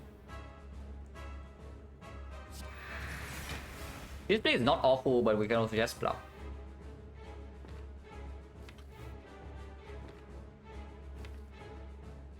And we cannot die next turn. So if I go in immediately, how much damage is this? We have 6 energy, can play 7 energy, so we can play everything. 48, 20, 68, 68, 22, 90. 90, 106, 116, 119. So he's at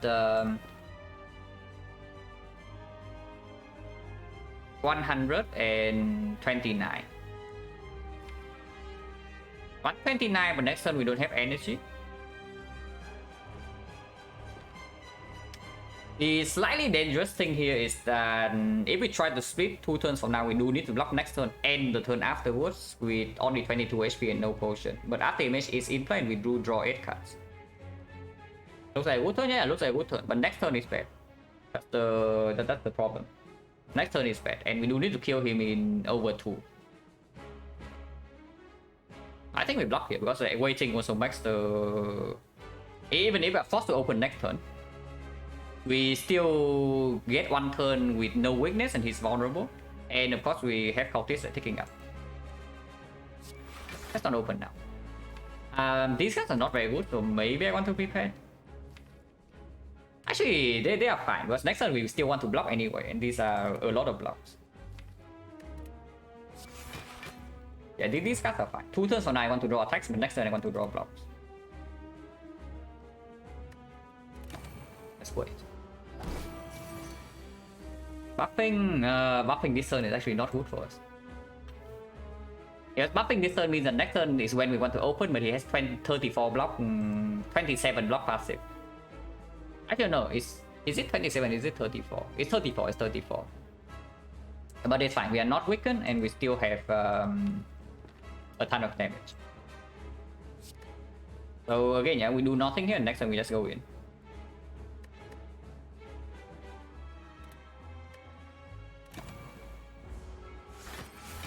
This is also why we use the cultist pot.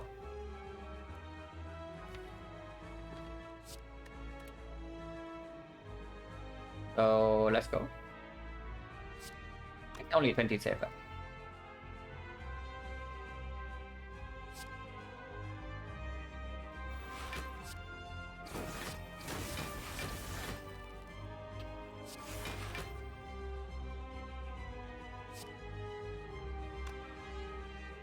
Cannot miss this 75, right?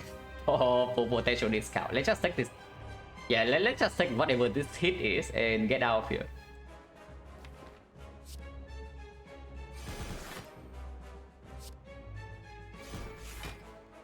And block for 1 more and draw 1 card when seizing top. That can screw us over because I still want to get Ritual Dagger from here. So let's just take 11. And yeah, this is exactly why we use Cultist Spot here. Not that we don't have enough damage, but we don't have enough block to play a long fight with this guy.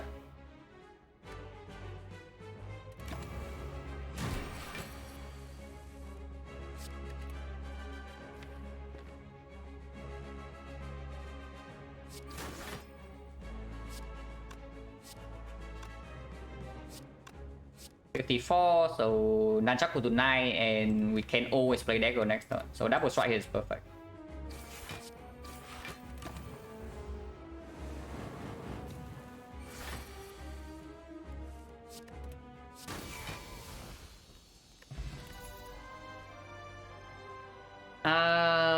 Kind of cringe. These are not nightmares, these are not bullet time, these are not red forms. Also not alchemized.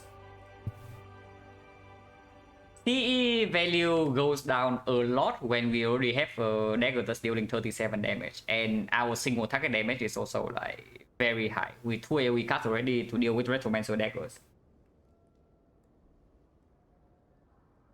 Artifact strip is kind of a thing, but also not super important. Yeah, these are not even malaise. I would also love like a malaise. But this is probably just too much HP. We don't need CE for... Okay. Spikers. Is Spikers ever a problem? Not really, right? Yeah, not really. We also have Footwork Plus and up damage, so we can wait until we draw into a brilliant hand. And we do have like very chunky attacks. Sneaky Strike and Predator dagger only one shot one of them, and then we have this to slowly chip one down.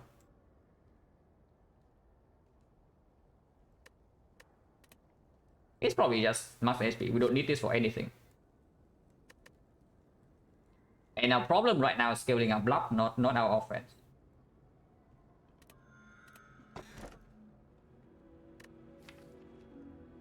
The only energy here is the kite. And it is energy, eventually, because we do have tools to trade, and of course the card game more prepared. Second tool's not good? Not really. I only want this effect once. And getting rid of the second tools is not always easy with Neko. Yeah, Astral Level also gets worse with all of these being upgraded. And of course, okay, leaves 27 gold. But of course, energy plays much better with Neko.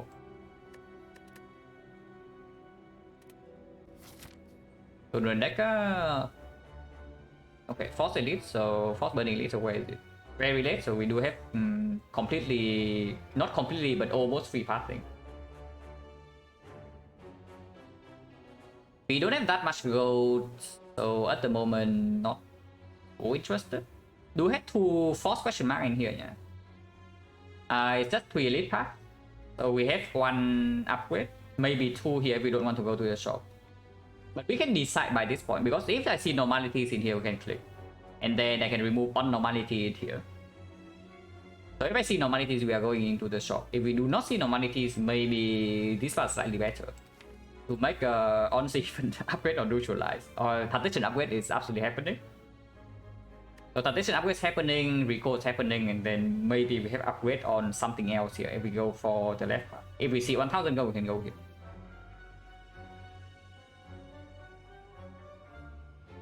So yeah, definitely starting here. Starting here gives the most options.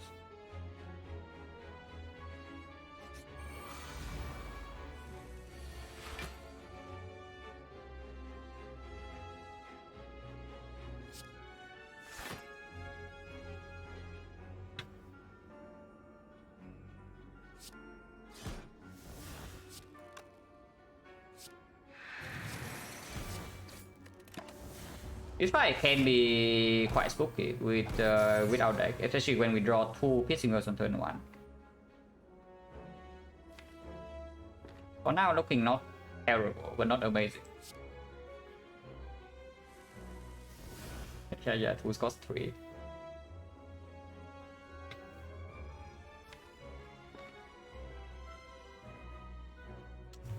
And yeah, here you can also see Count Gamble eviscerate the bug like live in action. Next turn we have another Count Gamble with addiction, so we have 5 energy next turn. So getting this in place is not super urgent. But I want to do something else.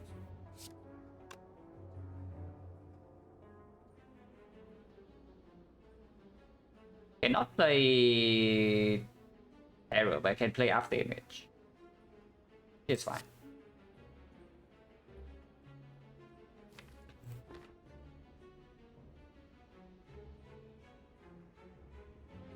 Unfortunately, I have one curse 2 field to kill this immediately.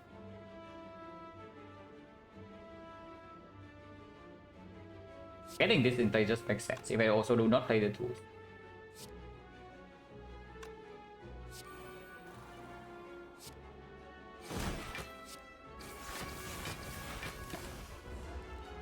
Can definitely get wrecked this turn, hopefully not. Game will cost 3. Is the gateway to get wrecked. This blocks a decent amount, but not amazing. 27, 28. So taking 5. Or I can gamble, get 2 new energy and try my luck. But probably not. Probably just double defend into DK.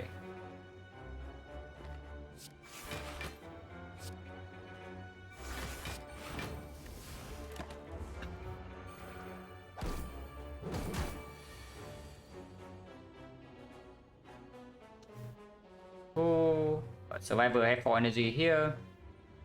And of course I can kill this.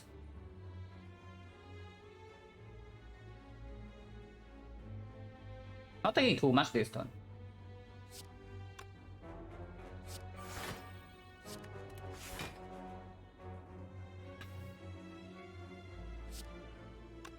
Attack for 6 is attack for 7, and this has no strength. So killing this is just better.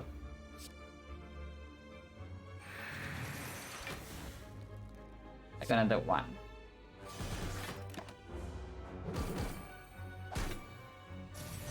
Let's fall back and destroy XecnaR, yeah, for sure.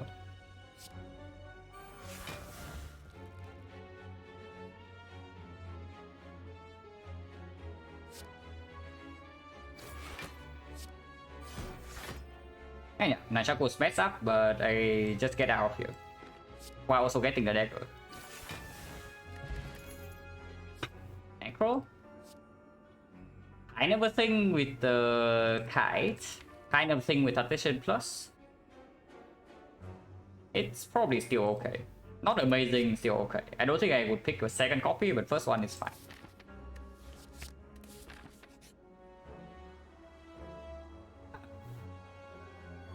Don't mind if I do. 9 gold, 1 strength, and a heal. And also don't get the minus max HP. Question mark here. Still potential 1000 gold to go here. If not, we go this way. There's no shop, so if this is 1000 gold, we cannot take. But yeah, whatever. Use Predator. How important is Predator?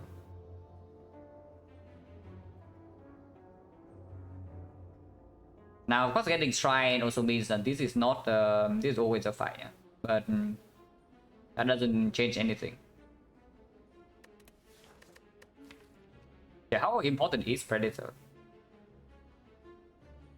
Because it's probably not even good, right? Lucidity 1, yeah, Lucidity 1 is extremely low. But I'm wondering whether removing the Predator is just very positive.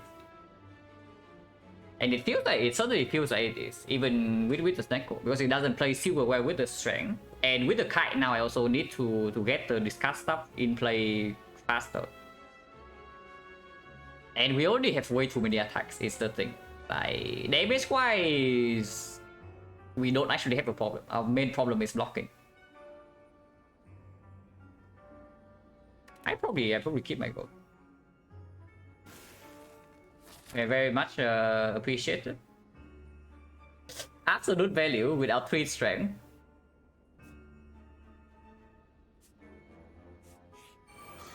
Cycles here.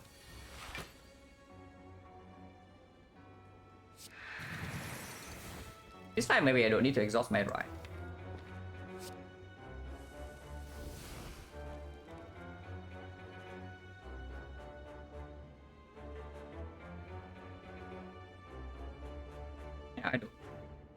Cannot play the footwork yet, but doesn't matter too much.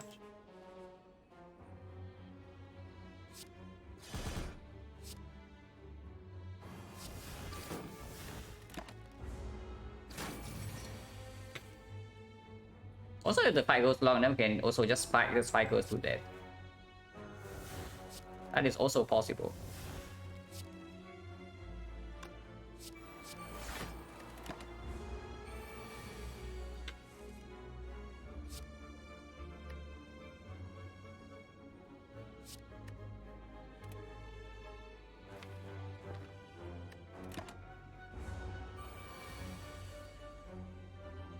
For that to happen, it needs to attack us. So this guy is bad. He's actually just buffing up and then he strikes.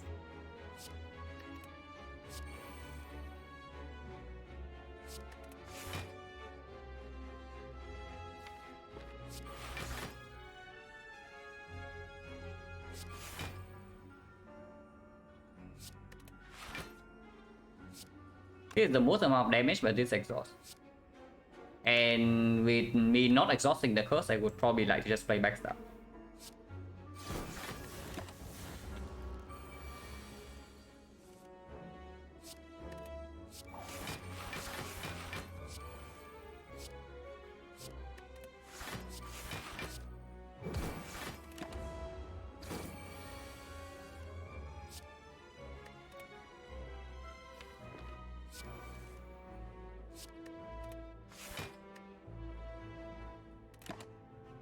Maybe not exhausting the curse is a little bit greedy. Just a little bit. But one defense is full block no matter what, yeah. So we can also just block this guy for a very long time.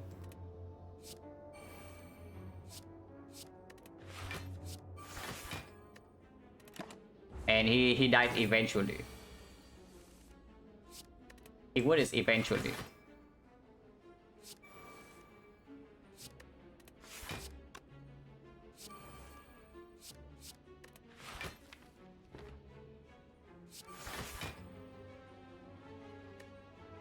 Wait, I cannot play any attack. Okay, that's a better too much.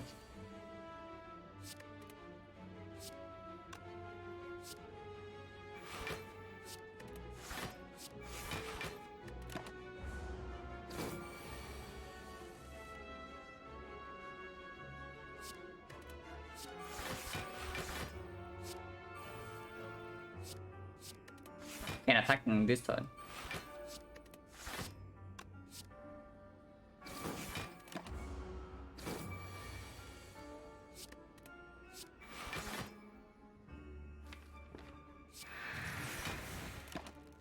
He dies next turn. Maybe we can sneak in one more attack. We can.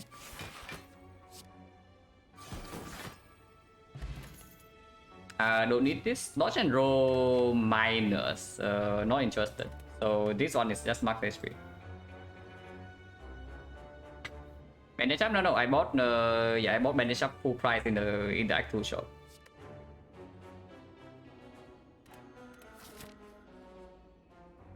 $224, $254 plus another 15. So 269. Maybe a fish, but probably not. 270. Try remove is still quite strong, yeah? And can buy one shop relic. Cannot buy uncommon, but I can buy common or the thing with the remove.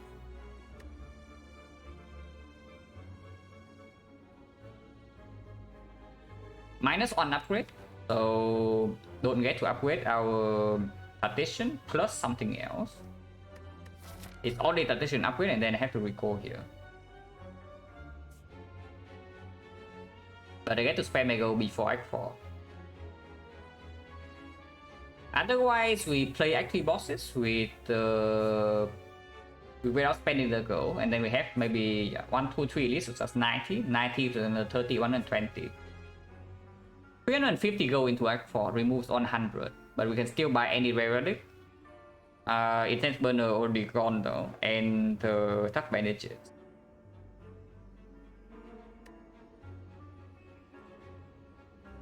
Not shopping feels wrong, but shutting down the actual shop also feels strong, especially when the upgrade actually plays. Probably going left.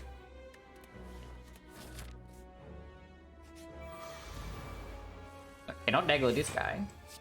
So hopefully we don't take heavy damage because we can here. This fight absolutely I do not read the right. I'm scared enough. And yeah, Nunchaku to 9. Yeah. Before the 2 the trade is set up, we are also like quite weak.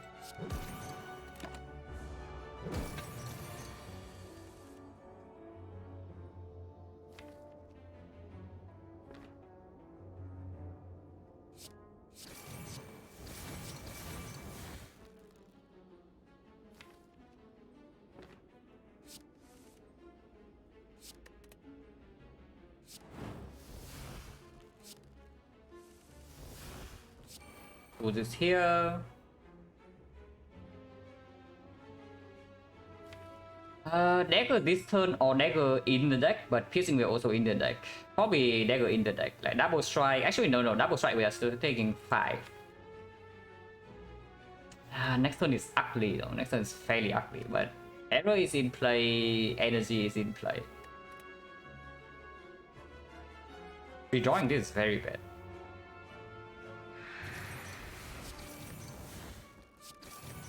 Let's also advance Nunchaku a little bit.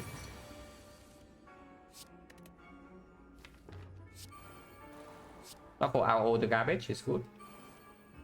Arrow costing 3 is not good, but it's fine. Still have to play it though. Oh yeah, it's fine. Don't play this. Yeah, don't play this.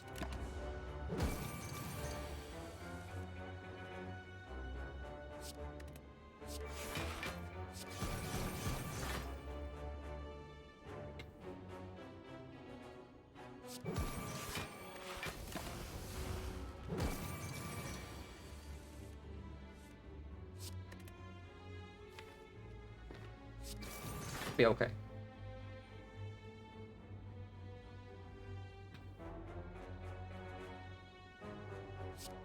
In 2018, 38, 60, 60, so it's a 20, and then I do take some damage where I just play strike, dagger, spray, defense. But that's probably fine.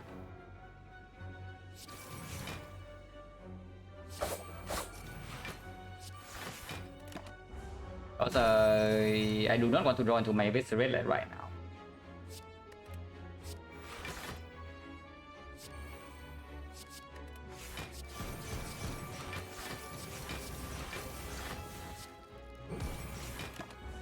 Okay, could be way worse. Of course, fine. This is +2. Upgrade Tactician first and then observe.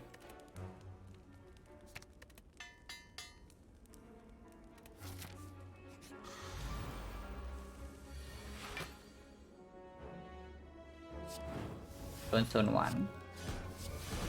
But Nunchaku is on 9.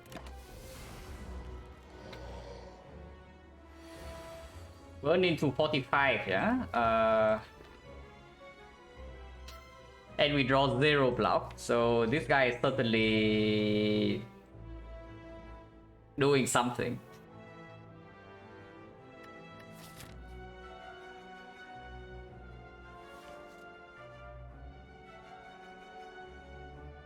Yeah, we draw O block turn 1, we draw no block turn 2, and we get burn into 45. Probably footwork out Gamo and then see. Footwork still needs to be played, unfortunately. So we have on energy left, but Nunchaku is still set up. Okay. Block for 12 here, which is good enough. Could be way worse. We have the boot, can block. I do not want to see more ahead, so sure, block potion can be used. Ouch.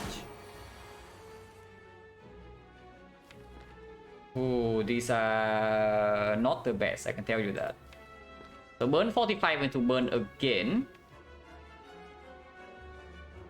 And we still do not have the weak chain, yeah? But before we go for the 3 fire path, I can rest once.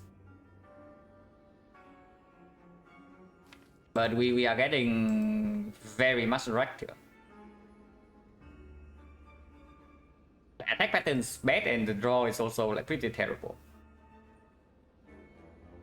Because Neko is being overall pretty nice to us, but we only need to have like maybe 2 bad fights. No, you don't play the tools here, you are freaking toast. Next turn you can never kill. The tools is actually played here. I'm just wondering what I do next turn. It's not about this turn. But whatever, we know when we draw the cards.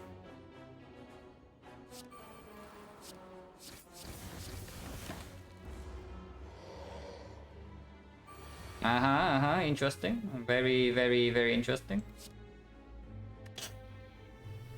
Oh, this guy is way too good, man. This guy is just way too good.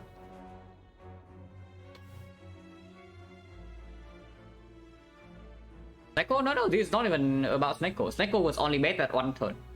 But we also have a terrible draw, the terrible attack pattern and draw in this fight. It's not about Sneko. Sneko only screw us over for 1 turn.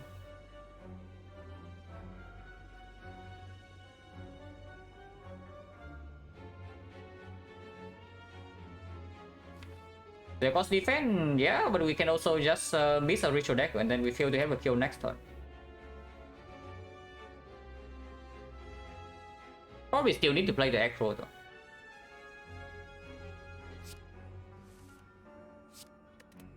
Not quite 0, but can play game move for 0 with 1 energy left over, but there are a lot of wood attacks I would like to draw next turn with this. There are also a lot of burns. And Terror coming down this turn is good, AI coming down this turn is good. Piercing is better drawn next turn compared to this. But 2 turns from now, if we do not kill him by then, we can die if he's doing 45 again in 2 turns. I can't remember what probably happened. Okay, this is very good. And Terror absolutely is play over 11. And that's 27 here. And yeah, we just killed this turn. That was nasty. At least we get 5 HP back. And yeah, yellow card, but max HP, yeah.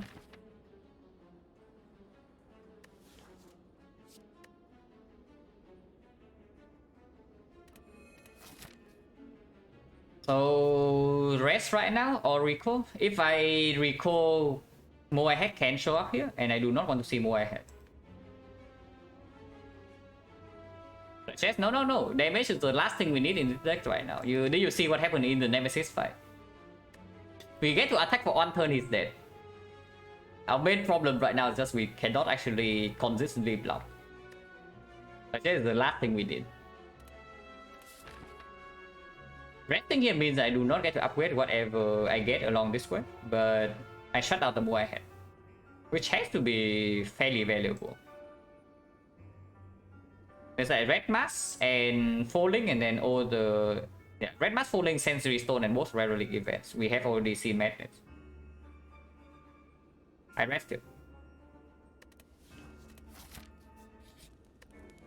Honestly, even after resting here, we might still get pretty screwed, but this can be Nemesis again.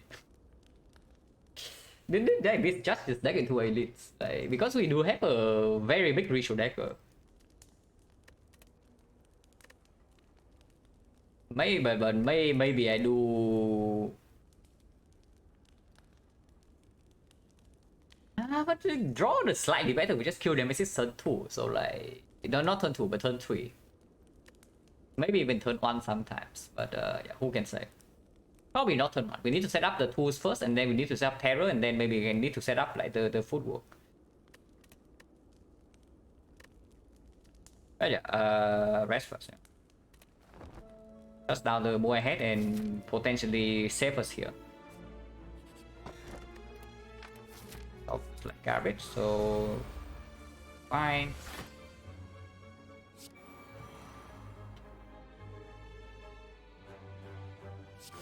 It's like I actually don't agree.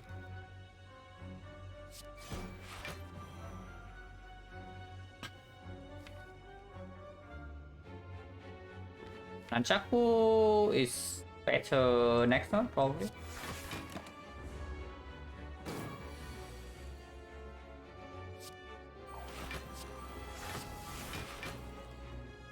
Again, at seizing top right now, don't know whether I would like to do that. I can. Probably don't want to.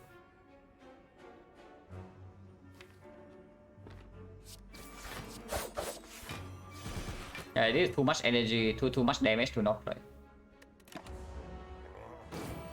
But yeah, bottom decking tools and terror again is slightly annoying.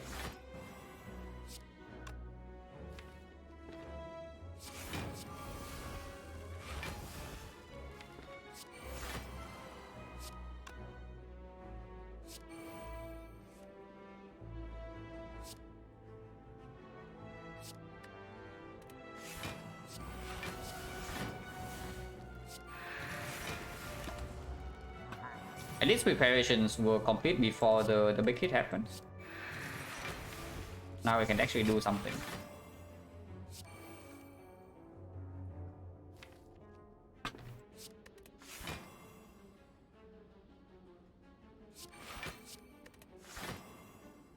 This turn is an unseizing top turn, by the way.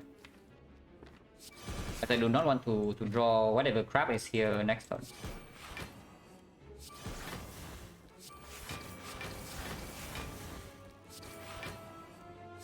Seizing top is popping off. This is good to draw next turn, this is also good to draw next turn, so maybe I can stop here.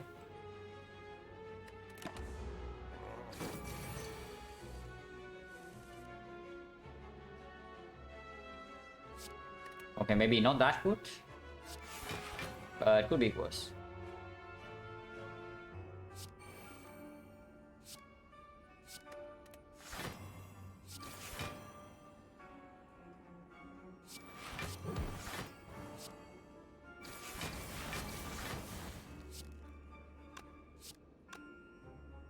Don't get dagger or take actually no, this is not even a kill.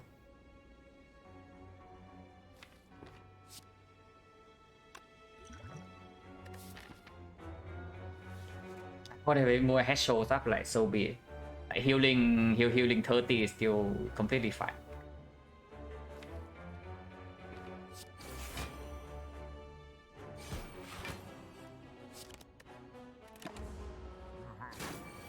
Actually, it cannot show up here. Infinite, second footwork is something. Not amazing, not terrible. It's okay. A weekend on fight is going to be slightly weird for sure, with no weak chain, but have to deal with that. Okay, if we add 3 right now, we can see more ahead. And of course, the worst is still singing more HP. Yeah. So of course, we still add 3. Bomb.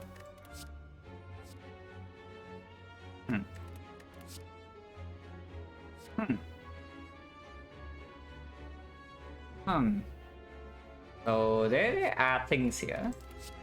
Not amazing, but there are things. Like, not the bomb, but secret technique.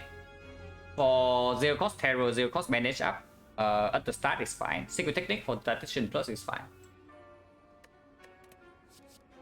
I pick technique over 2 HP for sure. Yeah. Discovery is not going to be discovery plus, so it doesn't really matter that much. But it can give us a weak chain. It can only be played once though. But any block card discover is already better than a lot of things we have in our deck. And it's the magnetism is a desperation card usually. In this part I don't know whether we want it or not. Because it's also up against the panic button, and panic button is a very strong card.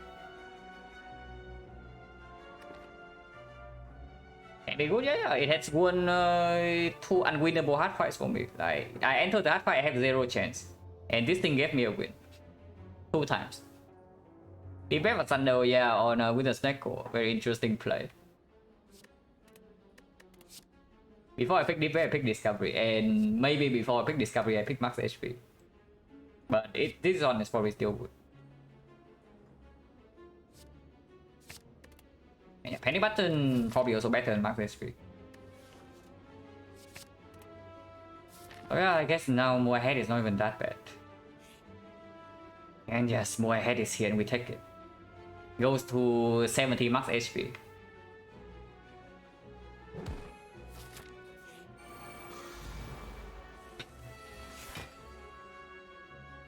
Oh, this fight is problematic. Like very. When we also draw our killing attacks on turn 1.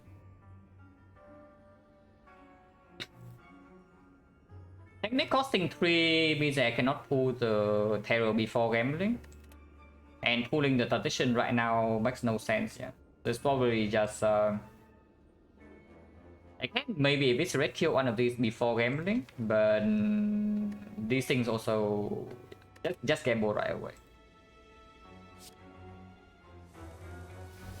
Yeah. Unfortunately, if you want to play both of these, I cannot play Football Plus. So definitely is play.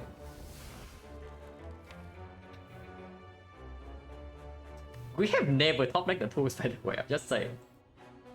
Of course, our deck has like 37 cards, but we do draw 7 on turn 1 still, even with the right and the max up. So in theory, we have a 20% chance to top deck the tools.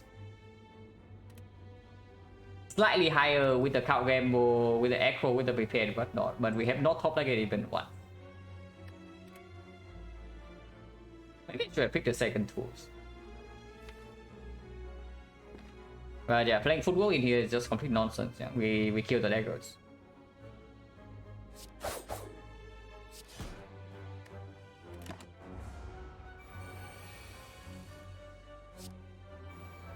She still attacks. Ah, that was wrong. That was wrong. Should have done this first. Okay, no AI, so no punish.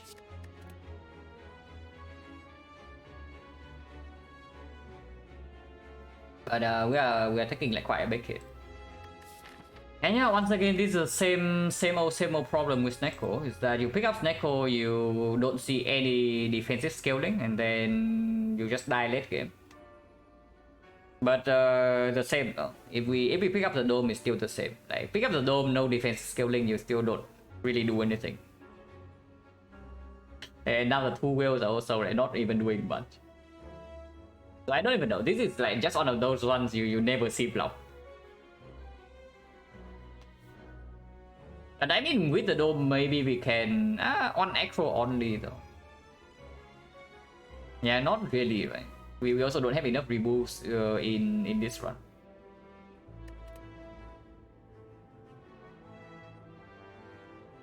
And it's just one of those ones you never see defense, which is nasty.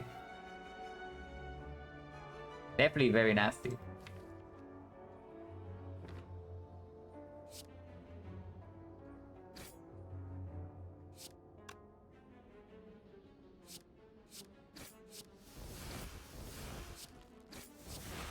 She's healing, by the way, yeah. They're only taking 27 and she's also healing. This definitely looks like a run that dies in the boss gauntlet. What's on average? Good players? No. XecnaR for me is still higher than baseline win rate. So when you pick it when it's okay, it will perform. Like XecnaR for me is still, I think like close to 90%. So yeah, if you click it every single time you see it, you will lose on Silent. I would say that you will lose more often than you win. But even if his fault is not this turn. Like, why pot this turn? What is the reason?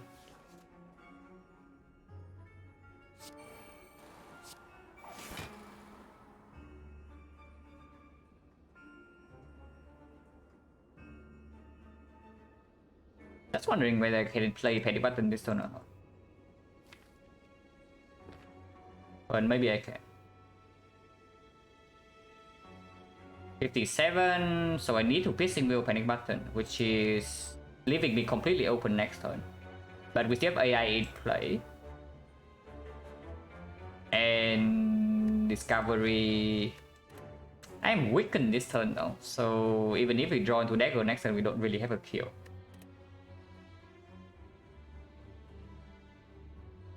If potion comes down anytime, it's next turn. And maybe I need this potion for the boss fight.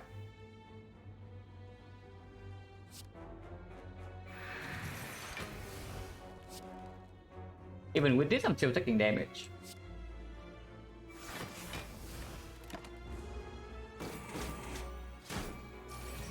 She attacks. Oh, that's rough. Yeah, dagger is here, but doesn't actually kill.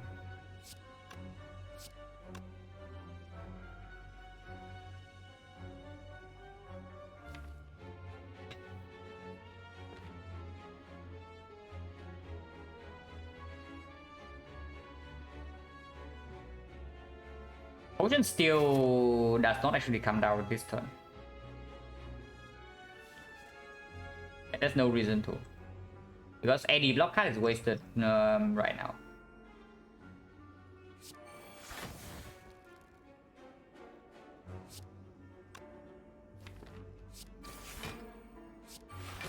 Wait for? Okay, not quite.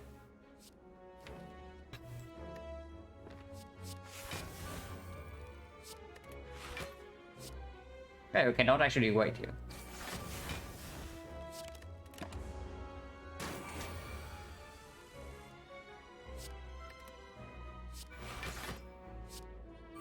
Check go to 9. And if it's still in the deck, so hopefully she dies this turn. Okay, she is dead. But it is very costly.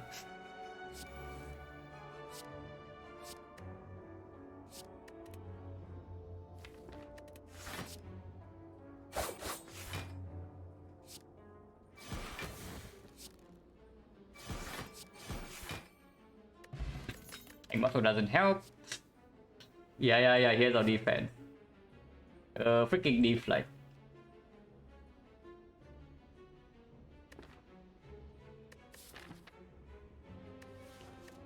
Do I still pick it up? Because I do have 2 footworks. So do I still pick it up? I probably do. Next cycle or not. We just need to improve the block density in here. Okay, finally top decking the tools, yeah. But we can die to the maw. Now that could be very embarrassing, but we can. We can die to the maw. AI is a lot of block, but not waiting for the shuffle to get to terror is also a big problem. Because we cannot actually stay here for too long.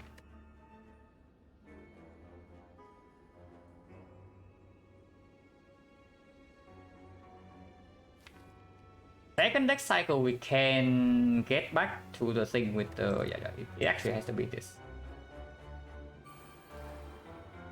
Exhausting this is probably better on average, but we are in a position where I don't think I would like to read every single HP.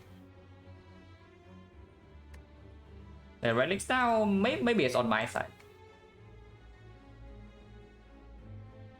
It is not working in the stream manager, but it looks okay.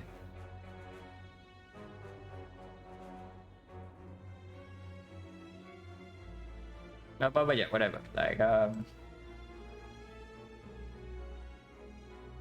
would like to read 1 HP here. But with the terror not being down, that's probably very stupid. It's not. Oh god, oh god, oh god, oh god, oh god. Oh god.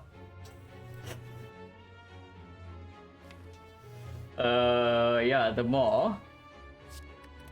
Okay, at least I played the after-image last turn and not the thing.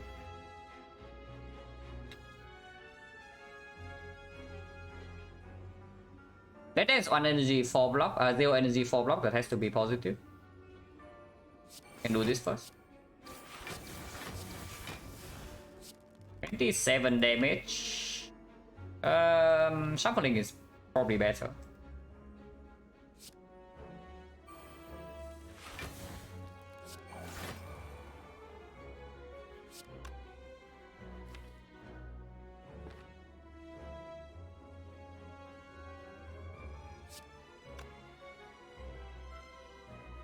Seizing top.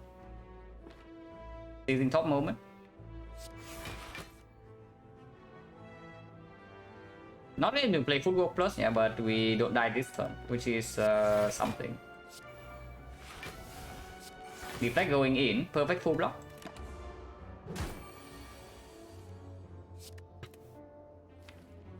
Okay, Nightmare, so that I can freaking Nightmare manage up like right now. Not quite. But sure, second tools is fine.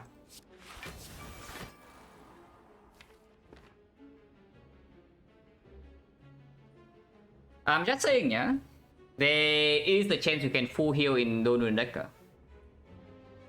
With the careless spot that we are having right now. Man, maybe that was a real argument for me to pick Magnetism from Sensory Stone. Maybe that it was actually the Magnetism over the Panic Button. I mean, of course, Panic Button kind of blocked quite a lot in Retromancer, but Magnetism gives me a chance to full heal in any fight. It's still 5 HP from here. Next turn he never attacks and we are missing both our will. So next turn, next cycle multi-attack is going to be a huge pain.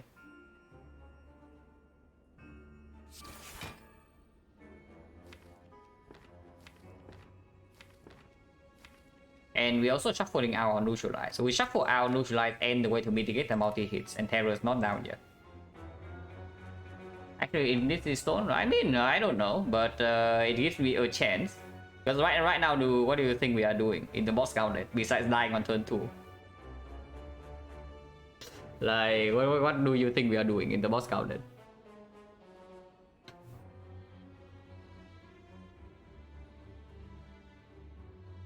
But double defense manage up, and then yeah, shuffling out the block is bad, but we have 2 to the trade now, so we do cycle quite fast. Turn one is impossible. Turn one we have anchor and enough HP to survive, and of course this heals 5, unless you also like take more damage here. So that will not kill us on turn 1.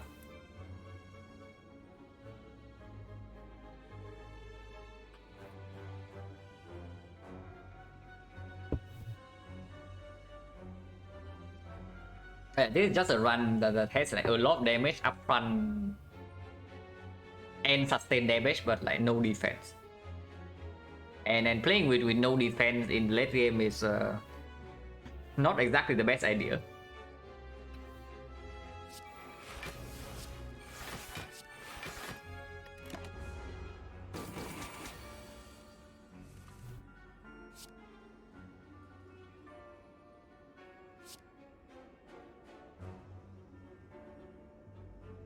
Energy, 6 energy.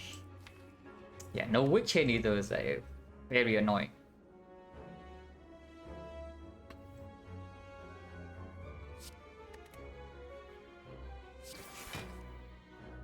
Yeah, but then drawn this turn, yeah, 8 energy this turn, and then next turn we get right.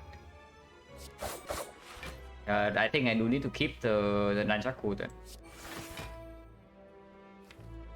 And sure, I can exhaust on well. This one I keep. 35.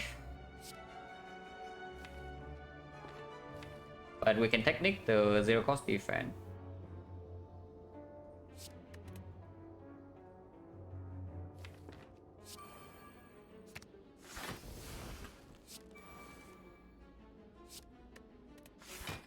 Error. 5 energy.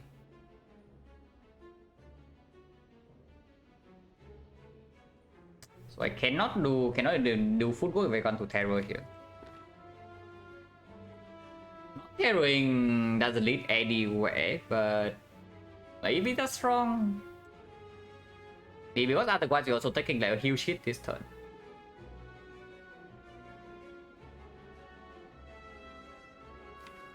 Probably still play this.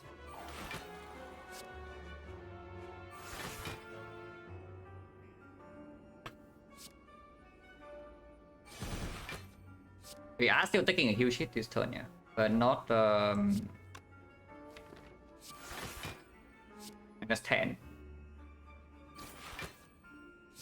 Did not cost 0.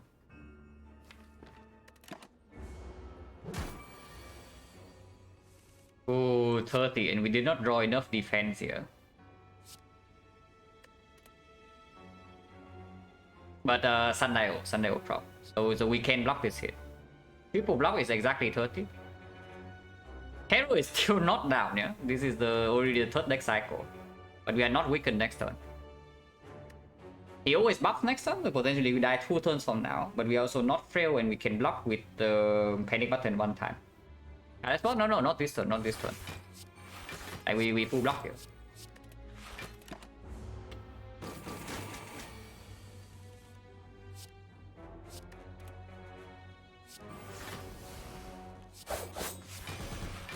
And next turn dagger kills. Next turn dagger kills.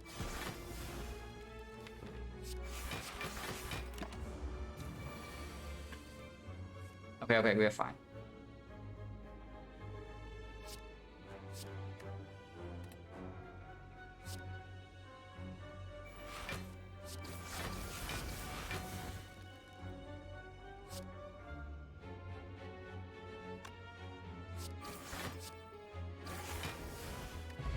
No potion. These are not it. And I only pick the Cloak and Dagger just because it says block that works with dexterity. It's better than Deflect. It is better than Deflect Plus. It does give me Nunchaku energy and it does give me Immortal. It does block a little bit more with AI. Oh, I just take the +2 here.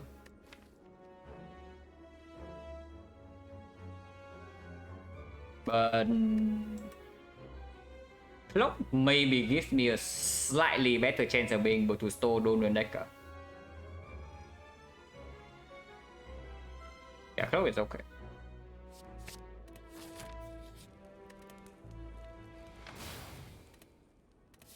Careless Potion definitely happens turn 1.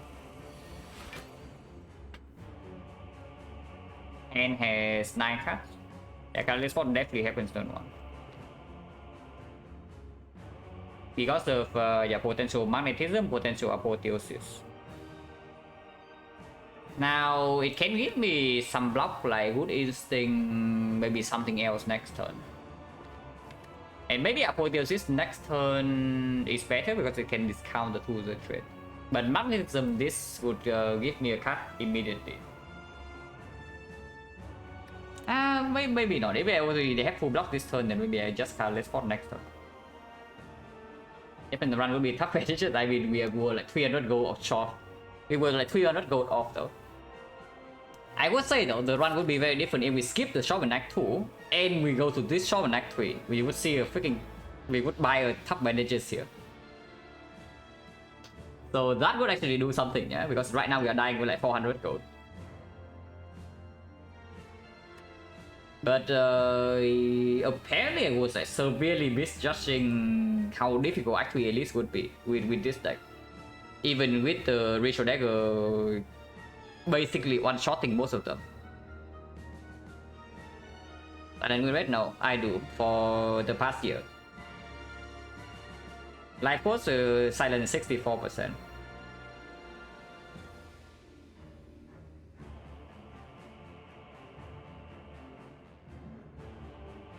But yeah, Lycos has 81% on Ironclad for the last 100.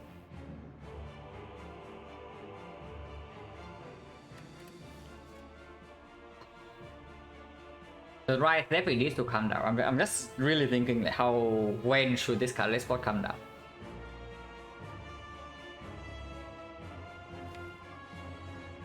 This one definitely, card game definitely happens.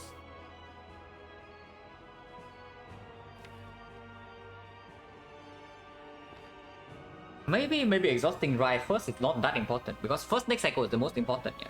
And not exhausting ride gives me one more card this turn. Of course, also saves on HP, but more importantly is like one card.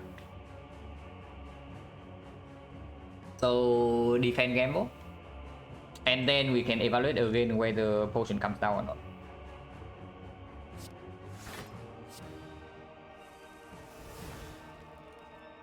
Okay, apotheosis right here with the discovery plus. So this does get open immediately.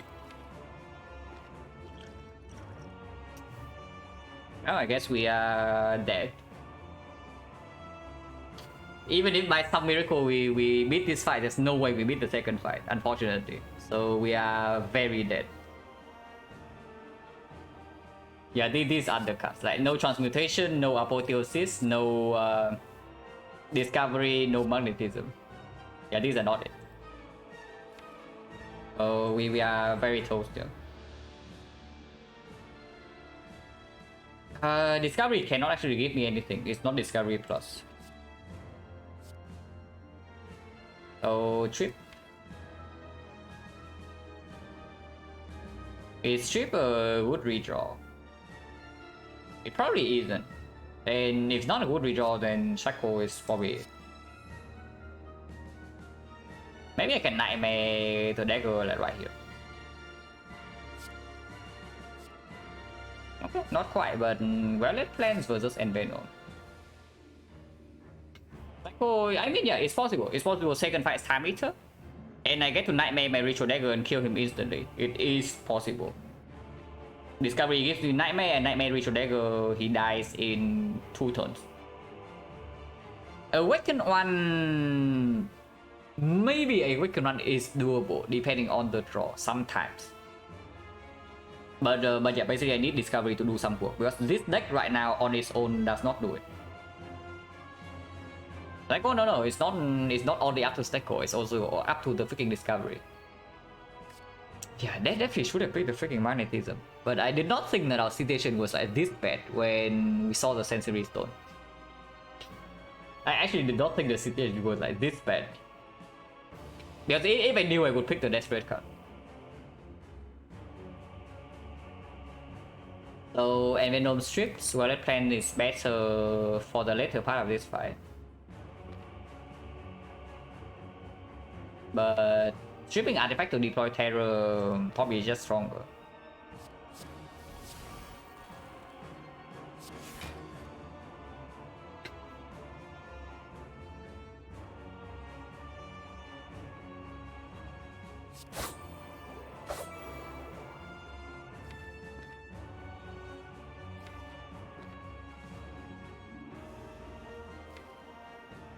Most likely just dead next turn, by the way. Just saying. I suppose an okay redraw, so it can stay in our deck. But most likely just dead next turn. With no tools in play yet, with no Fugo in play yet, no AI in play.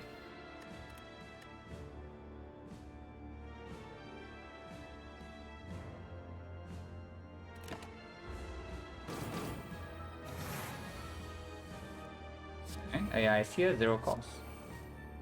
Okay. We are not dead this turn. Tools, the trade is still not in play, and we can no longer activate the statistician, so we die next turn. But this turn we are still alive. Now that does tell me that I do need to play this card gamble. That does tell me that I need to play this card gamble for sure.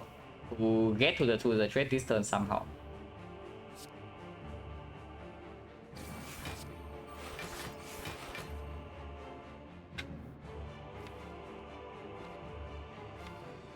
Gambling right away or play the Blade Dance for a little bit more block.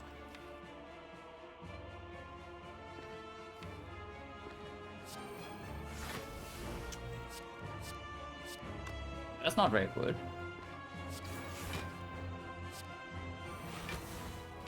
So yeah, we die next turn unless unseizing top can work.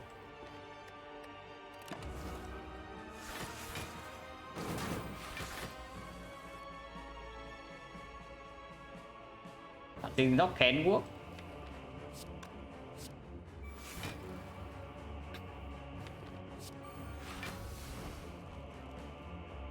And we are actually not even dead. Like, Secret Technique cannot be played. But we are not actually even dead. Footwork defense, eviscerate, decay, over attack is blocking for 5. So we block for 15, we block for 18, and we take 2. So we go to 1 HP. Even if I cannot play the card for Unseizing Top. Yeah, soon but not yet. The next section is whether I exhaust the decay or not and whether I play the eviscerate. Because footwork defense, if I do not discard anything with the over attack here, like for example I just play the eviscerate, but I do not play the decay. But I also play the decay to not redraw into it. I will not have the... Oh yeah, 3 energies, I cannot even play the footwork. I cannot even play the footwork, it's true. So actually it has to be over attack first or what? Defense first doesn't actually save me, right? Defense first right here is blocking for 10, blocking for 12, and then I play 3 more cards. So I do die. So over attack first, and if discard the defense plus I die. Is basically it. Interesting. Yeah, energy is already generated after and not before.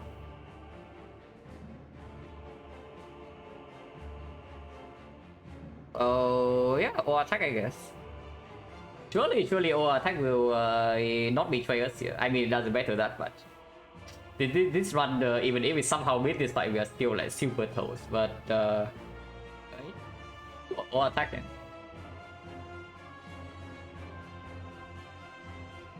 Footwork defend eviscerate all out. Eviscerate defend decay all out. That is not enough. That is blocking for 14. So I block for 16, but I lose 2 from this. So we are at 14. We block for 16, we're being hit for 30. So we are die exactly. If I do defend Evis or attack.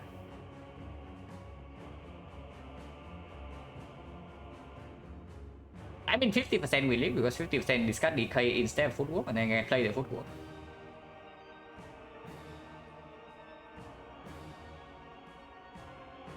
Defend or attack, it discards the...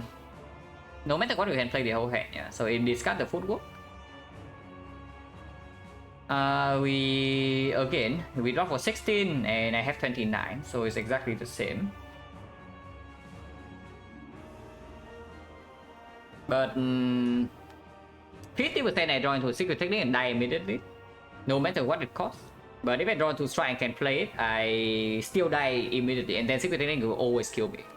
So it never works, it never works. Like, or attack first is the only line that can live here.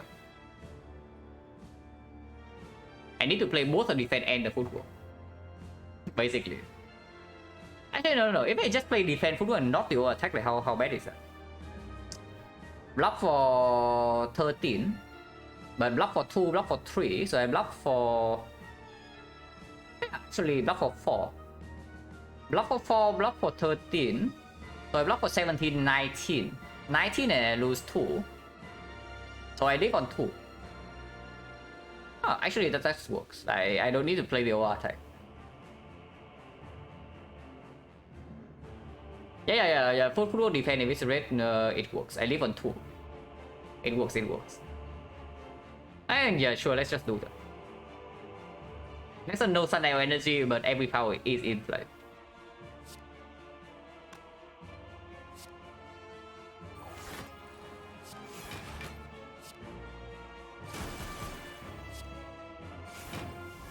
Actually, I live on 3. 3 is better than 2. Because yeah, we do play the decay, it's positive.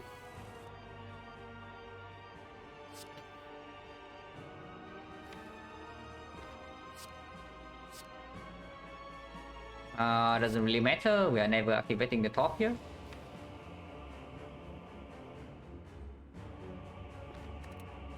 technique for like quite a lot of things.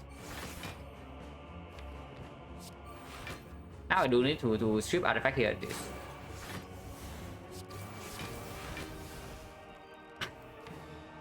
And technique for Acro is probably the best.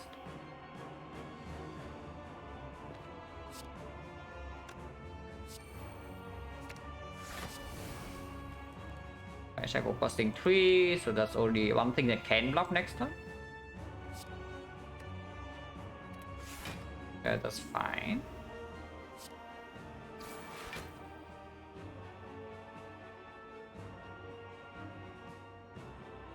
I really want to play this strike here, but if I play strike into piercing wheel, I take 1.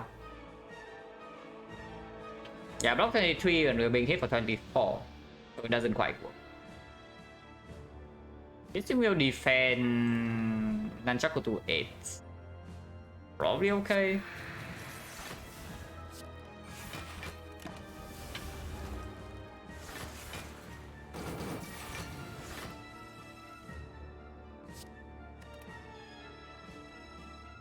And it's not the best, but it's also not the worst. With 5 dexterity, you can block this.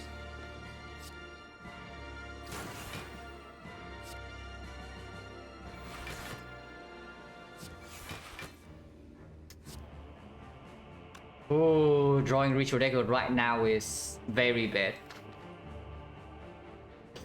Yeah, drawing ritual right now is absolutely awful. But what can you do? Cannot be played. I mean, yeah, it cannot be played because it also rolls 3. If it's roll 2, we can play it into the survivor. But it rolls 3, so it cannot be played.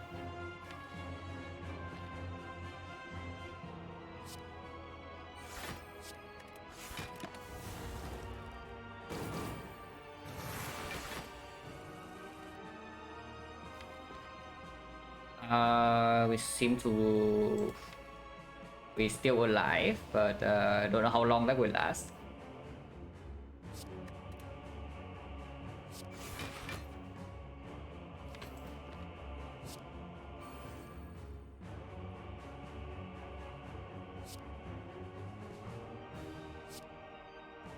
This is going to 30, so we do have a full block.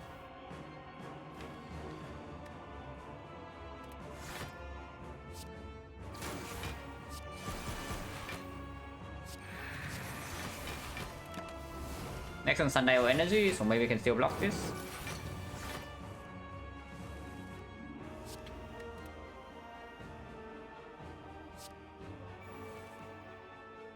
Panic button can be used. It's free because the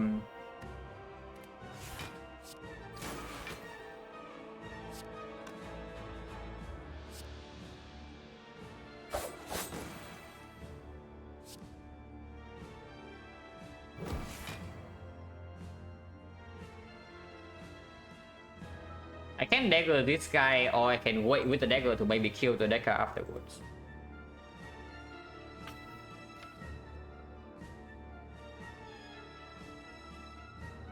Is dagger good redraw against this?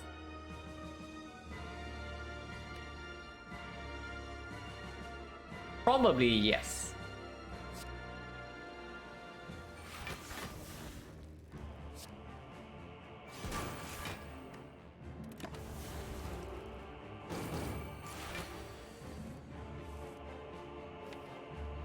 That goes next on potential. And having 0 witches is actually like so freaking rough.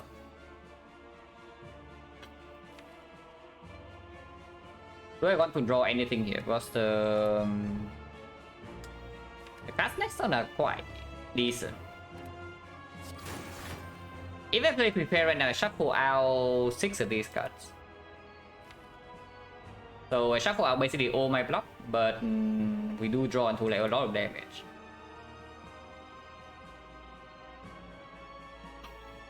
Hello, AT Bearing, just in time, yeah, just in time to see this one die because it's not going to live much longer, unfortunately.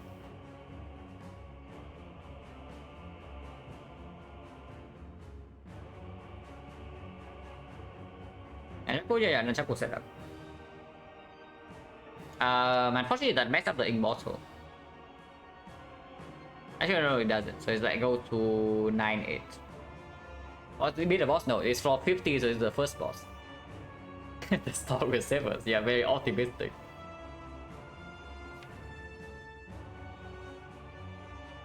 Nunchaku next turn only has one thing to activate, but it can still be activated.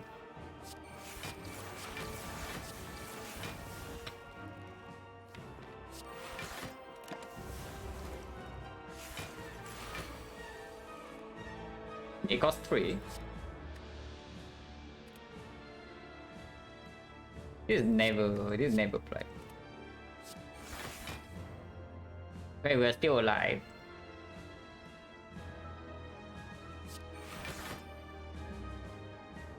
That cycle is a wood redraw and block for 18. What build do I recommend for the robot? I mean, if somebody in chat can answer the question, it would be great, because the answer is like short but also long, and I don't really have the energy to do it at the moment. But in a quick summary, yeah, do not play 2 builds. Do not play into builds. I know it's very easy for a new player to think about builds, but do not play into it. XecnaR can be beaten while taking damage. Time Eater is probably... Actually, I mean, yeah, if Discovery give us the thing that we need, both fights can maybe be done. But Time Eater is a shorter fight overall. And the moment we have to go long in a fight, like the Snecko can just decide to kill us. So Discovery into Nightmare, the Nightmare is a ritual dagger to one-shot the Time Eater is probably the one out that we might have.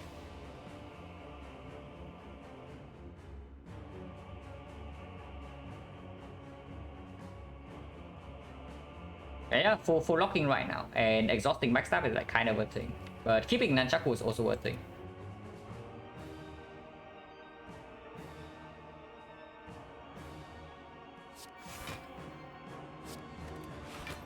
I think I keep all of these.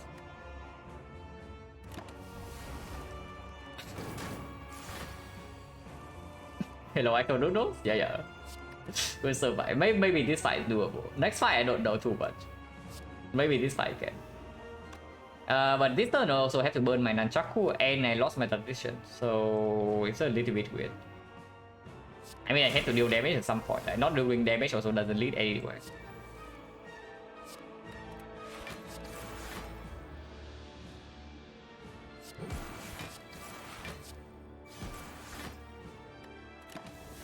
Yeah, I can die this turn. Can die anytime this guy attacks. Interesting. We do draw +1 card.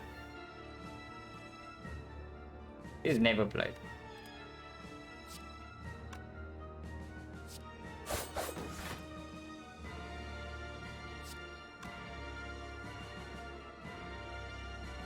$36.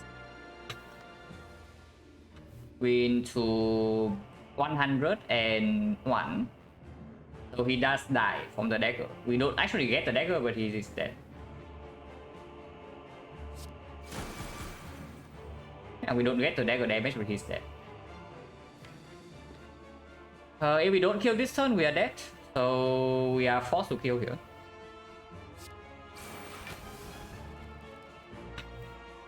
And we can push this thing up a little bit.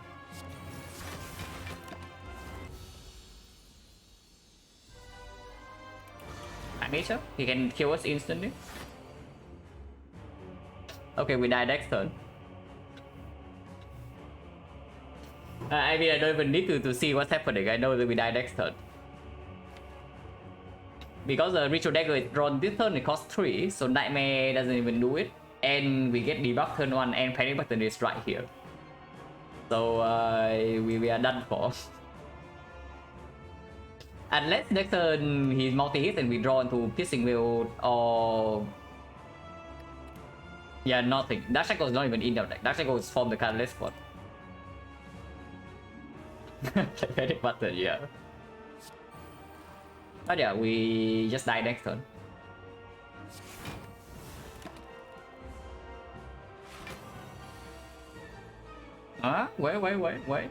Wait. And it is elite and multi-hit, and we do draw a couple of things. So it's only 4 times 3. We actually block this turn.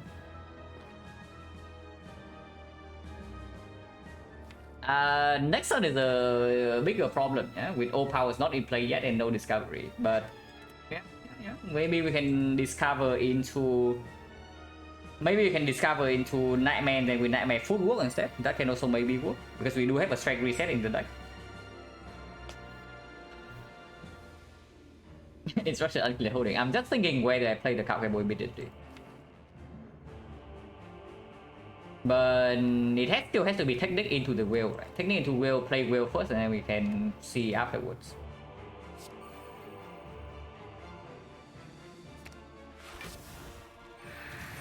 Only 9, so we can block. If I play card game right now, we have 2 energy, actually 3 energy and 4 cards. Sure. Okay. Nightmare right now does not actually work here, but still have to play it. It is not Nightmare. Dash, I guess. If we can strength reset this guy, maybe we can do something. The problem with the dash... Actually, no, we can play dash into Cloak and Dagger, and that is 4 cards.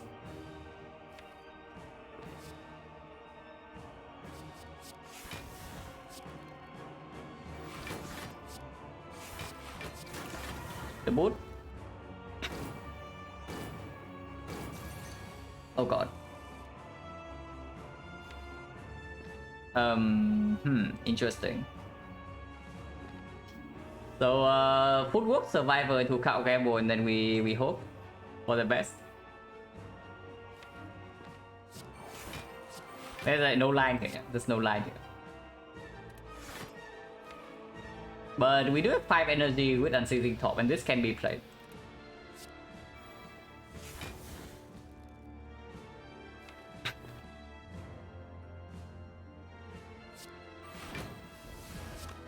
Blue candle, we can 1 HP, of course it means that we can never play the DK now, but I take that.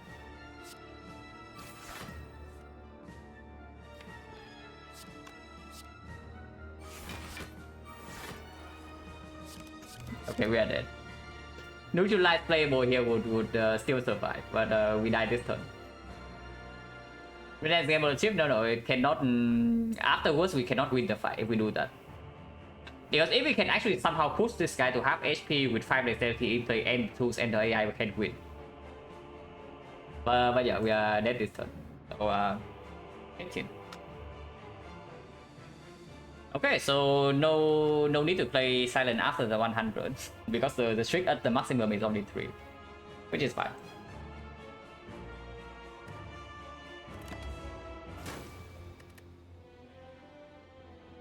But yeah, playing with like no defense even until the end of the run is like extremely rough.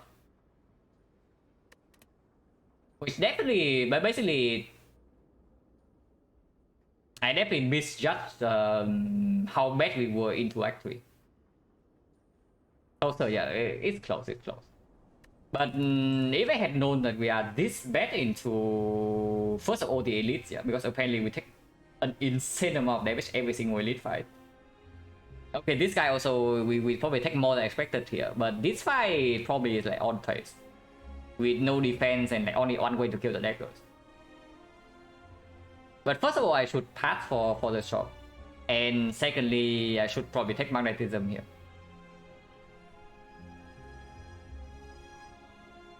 Where's next sweep? Here. This is the next sweep that we had.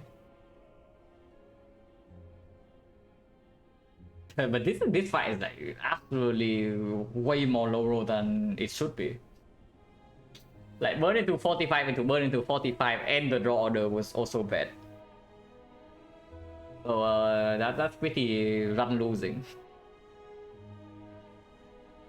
Room for improvement, sample boost percent. Yeah, of course. Like if you just see this 50, you can see that whatever this sample ends up with, I can beat it.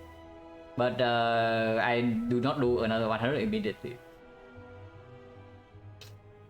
I take a break from like playing Silent for a while, at least the actual Silent runs. But I set it like even from the first 100, it's at 85 is still doable.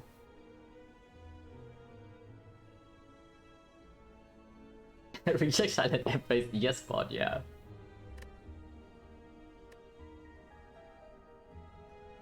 And even from this, like holy crap, this fight.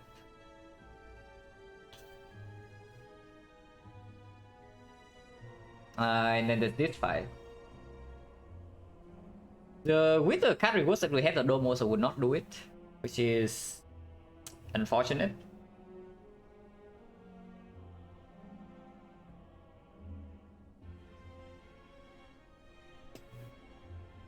This would do it. Like going for much later shot and somehow being able to afford these things would do it. But yeah, of course this thing is like kind of hindsight. But I definitely think that passing it actually this one was a mistake because yeah, it all came down to basically me misjudging the deck a little bit. I mean, I don't even know because the thing is that going for no shot gave me an extra rest. And even with the extra rest, we are still being like basically toasted around here. But yeah, this job is like very rude. This job is actually very rude. Again, in hindsight, the rest not needed because afterwards you immediately get the more ahead.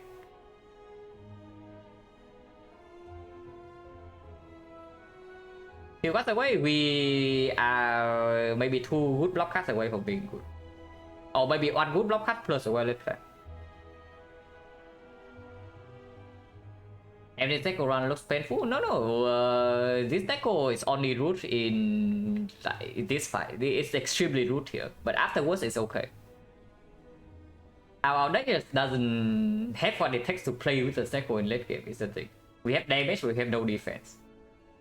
And I say this about every single time we pick this thing up, is that what kills the Snecko runs most often is just you don't have scaling defense in the late game. Because your defense normally is a decent source of block in the late game, yeah, with especially defense plus. And you add card draw and you can actually play these things. But with the Snecko, that's not true. With the Snecko, you can still play like 2 block cards per turn. And that simply doesn't block enough, even with multiple footworks. So you need leg sweep, you need maybe some dashes, you need at least a weak chain. Having 0 weakness in this one is also like a big problem that there was like no chance to fix. Unfortunately. Didn't see a single frost card. Yeah, like did not see a single weakness card. It's effectively the same thing, kind of. But picking leg sweep hit over eviscerate in here is probably also like complete nonsense. So whatever.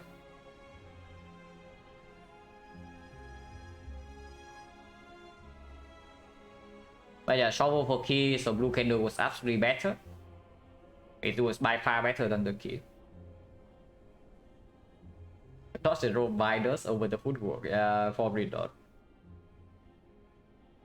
Just over very rough late game.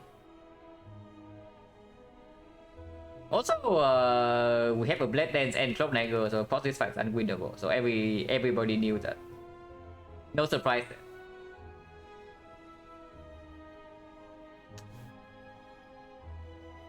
Just imagine picking up this Nightmare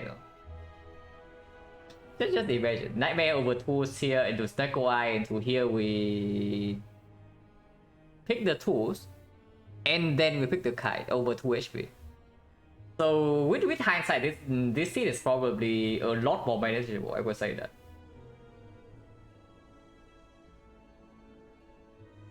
Yeah, with hindsight, this seed is a lot more manageable. But we just missed like 1 or 2 decisions in here, which I'm not even sure if there was any mistake or not. But actually passing is definitely wrong. But yeah, it's fine. So have to lose at some point. 79 and 18. Okay, so haven't played defect in a few days, and that feels relic by, yeah, pretty cringe. Like damage, a lot of damage here, yeah. Some mediocre damage, good fun load. Speaking of Act 1, surprisingly low impact, but we also added like, a lot of cards. Yeah, Strawberry actually play better than what we key at this. Queststone doesn't matter. Nanjaku I bought. Unseizing Top play a little bit, but nothing too impactful. Blue Candle, yeah. The Fish, the Boot. Only Topper when they had no potion. Sundial with Neko. It's okay, but not amazing. And Immortal is like whatever. No, but yeah, mainly the only problem this run had is that it had no defense. Because if the some defensive relics or one or two defensive cards were actually in our deck, like this one would look a lot different. Macro misplays annoy me more when I lose. If the micro misplay is very obvious, then maybe micro. But usually macro makes me a little bit sadder. Whenever I misplay macro, like for example, actually passing here.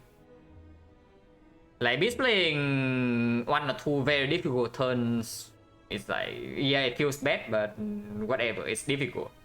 It's very difficult. But this thing I can see beforehand.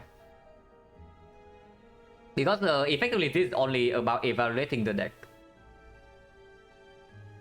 And usually I'm fairly good at that, at least for Silent. So whenever I make a mistake like that, it feels like a little bit bad.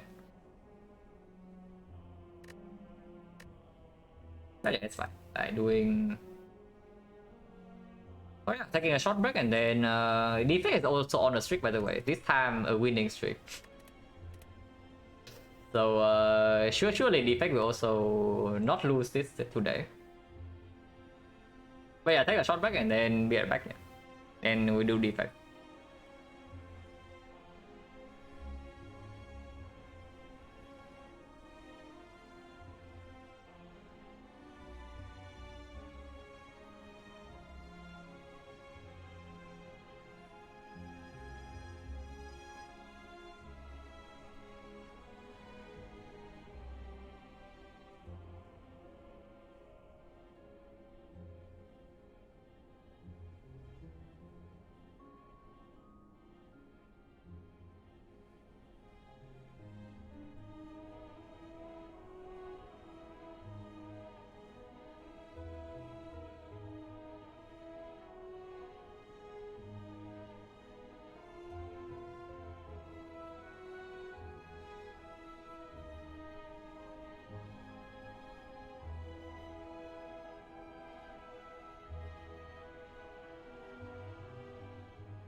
Okay, title update.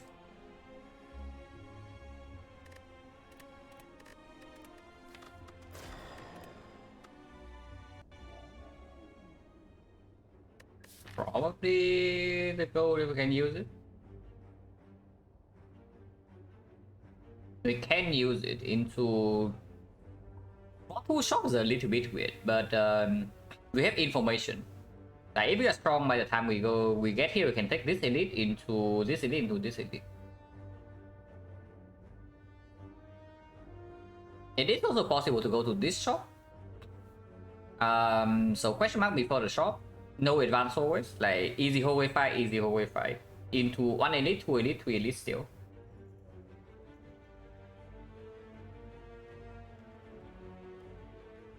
And we need to decide like before. We need to decide before, not after. Hello, Sispa. Yeah, Silent died to the Act 3 boss counted. Transform 1 is also doable. Okay, what's the upside? What's the downside? I mean, okay, even if we go to this, like even if we go to this node, we can still decide to go left or right from here. But going here commits us to the left path. That node probably tells me I want this shop because this question mark can give gold, yeah, like the Word of Wolf or the Serpent. But if it's Cleric, we are extremely sad. Like Cleric in this node is extremely cringe. Yeah, on the other hand, going here, we have more information. So we know whether we want this node, or we want this node.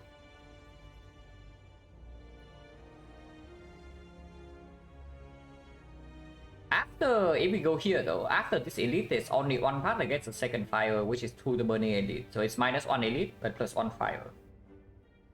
And we can decide afterwards. The slightly annoying thing, of course, is that this shop is basically dead, so we are forced into a second elite. But it should be fine. If we decide to go left, we are probably fairly strong.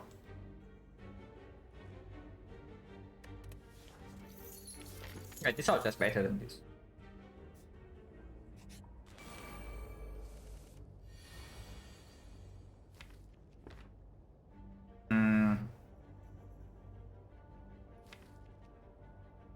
This guy always attack next turn, this guy might attack. And we are weakened. If we draw dual cast, we will always have double dual cast plus 2 strike, yeah?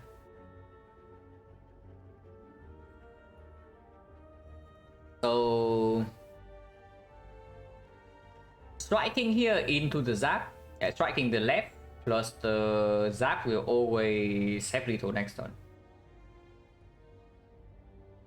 If we draw into this, if we miss the dual cast, it means that we draw double strike plus a defense. So we can still double strike this and defending this, and most take 3. Of course, we take 2 immediately this turn. Can do strike into double defense instead.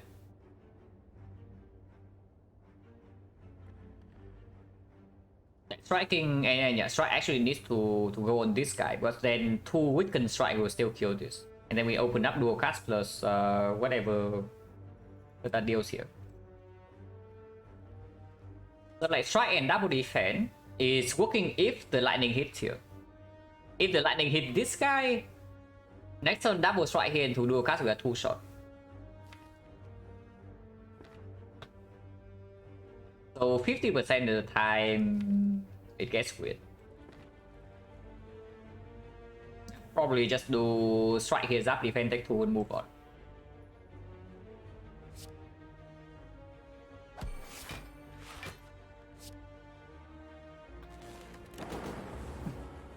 Yeah, okay, sure.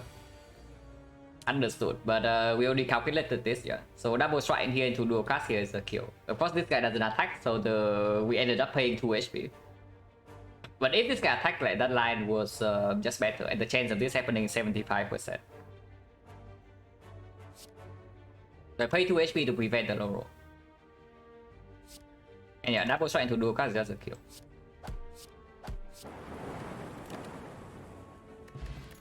Didn't go no potion, the Glacier card. seems to be on the screen, and it is the Guardian. And we don't even have to fight the super early elite yet. And Racer is absolutely good in advanced hallways. So yeah, sure.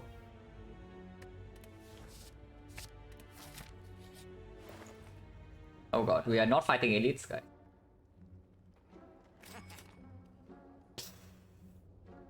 We are not fighting the 4-6 elite. The bait? No, it's not bait because like what else do you buy here? It's not bait because like what else do you buy at this shop? Like look at this. What is in here that is worth enough gold? I do not have enough to afford this. Because I need to pay more than 118 to not be able to afford the membership card.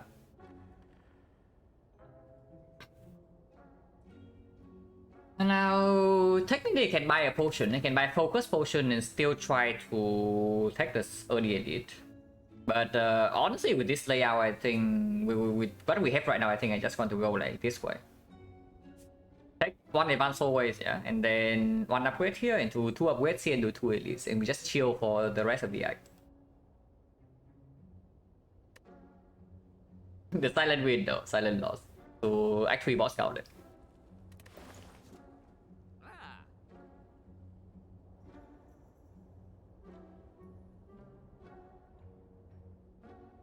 I'm not sure, yeah. 79, 18 is after the loss.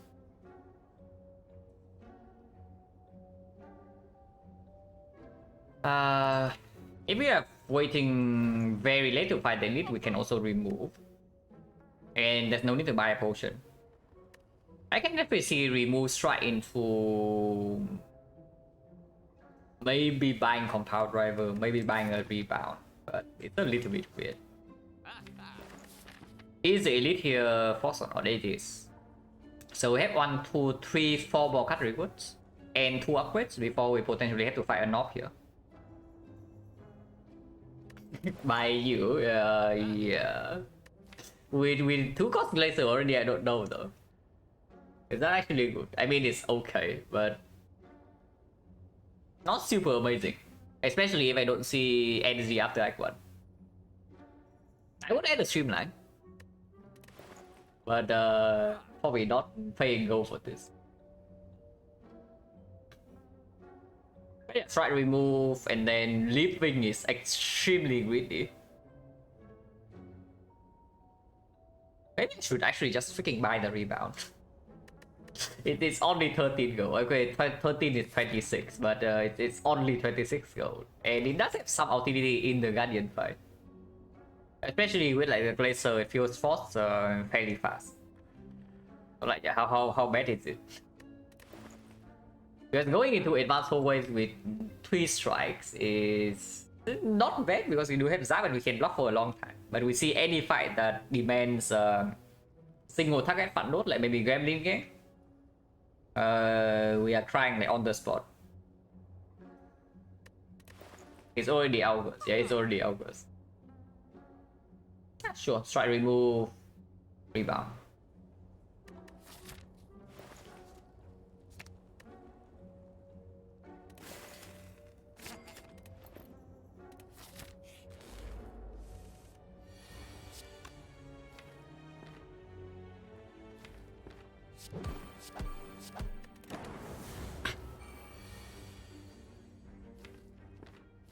Rebound, and I don't even play it. I can do a class skills, but doesn't matter. Potion, so potion chance 40. Here's a rebound for free. Here's a consume. Here's a charge battery. Consume that we can upgrade as well, yeah.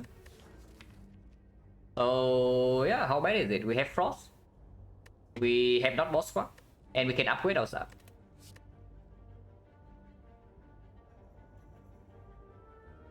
Now, consume normally is extremely bad this early, but we don't even fight elites until like here, and the consume with the glacier trivialize 2 out of 2 elites. It's only the knob. Too early? No, it's not too early because we are also not even fighting any elites, and we only have glacier in our deck. Is it okay? Because if it's not consumed, then it's charged battery, which is fine. It's not terrible. And yeah, early act full, we have this kind of deck with Cry. Unless you tell me it opens up Inserter after this act. But let's not go there. But yeah, charge battery, a little bit more fun load block. Does not trivialize the Guardian fight. We pick this Guardian is already there. Manifest Inserter, I would prefer not to, because if I don't see Inserter, it would be better than actually seeing the Inserter. Yeah, battery also plays much better in the advanced forward. Let's not be stupid here. Let's not be stupid. Yeah, good consume here by the way. Good consume, amazing.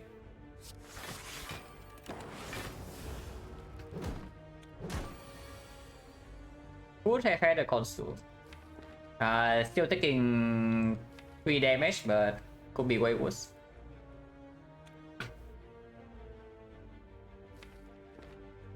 I do want to rebound the strike, probably.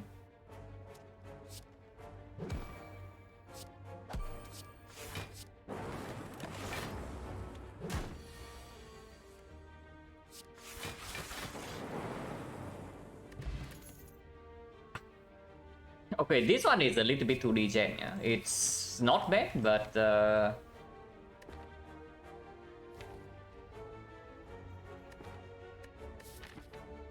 this one so far is extremely weird. Weird in the sense that I have no idea whether I should push the grid further or not. Because the greediest pick here absolutely is the cool-headed. But that thing is kind of weird into this. And our deck already is a little bit I mean, not really super high energy. This costs 2, but this can be upgraded. And this also gives energy. And cool-headed does work with like a rebound. On some skip have been good. It would cost me immediately some HP in the last fight, so I don't know how good that actually is.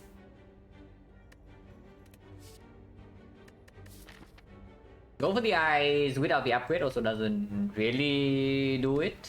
Sweeping beam mediocre. Can be upgraded, but not amazing. Yeah, good into Gremlin Gang is a classic. That seems like damage, yeah, it does. Into any fight where we cannot actually, basically it's a dog fight. So the knock fight we're absolutely lacking damage because we cannot cycle into our Zap dual cast combo and we cannot like store too long with laser. But you can also see we kill cultists in 3 turns. We kill the slams in 3 turns. So is our damage actually that bad? Oh yeah, Sweeping Beam Zombie, okay. Doesn't play that well into the Guardian, but Guardian we already have Frost off and we added another block card. It's a decent upgrade target. And plays well into advanced always. Not interested in this at all. Ocean right now is 50. Oh god. Okay, good news, we have a freaking Sweeping Beam. Good news guys, we have a Sweeping Beam over a cool-headed. So we don't die here. So at least there's that. What do I start with though? Like dual cast? I dual cast first to know which one I play the thing on, yeah.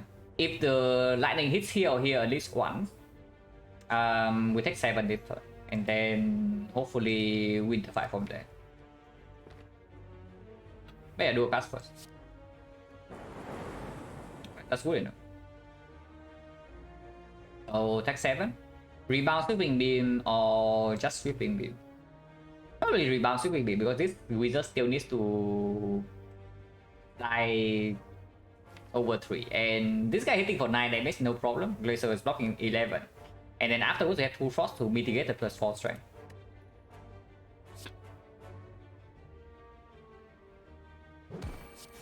If we don't draw into Glacier now. Okay, interesting. But maybe we can kill this next turn. We do have a sweeping beam, we draw 2 strike, he dies, and then we kill this guy with 1 attack afterwards.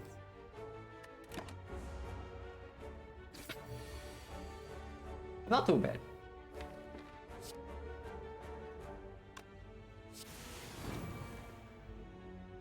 Okay, next I'm gonna take lethal here, so just double strike. Oh, good news, we have a freaking sweeping beam. Because that would have been bad. Okay, I don't want a second sweeping beam though, that is a little bit weird. Second charge battery... It's also just not it. So this is just a skip. Potion chance at the moment is 60.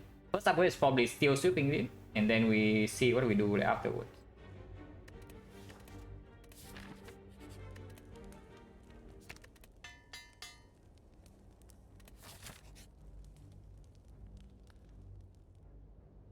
These things don't want.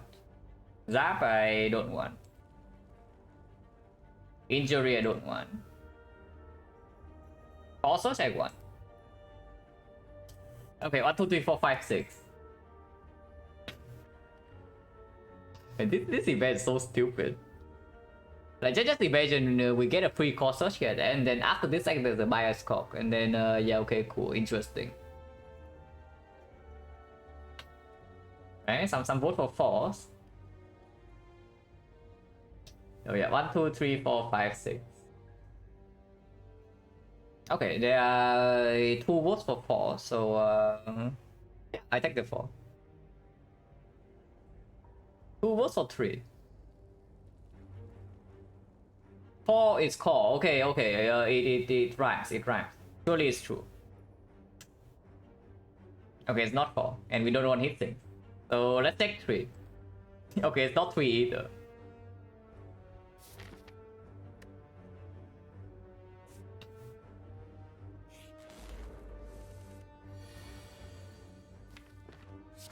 And just block this. Even when we are invulnerable, it's not that bad, and this guy is not even doing that.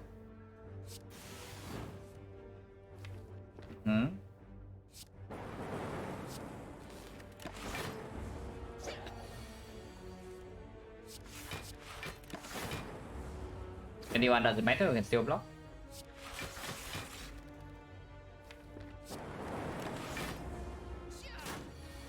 Yeah, try that, man.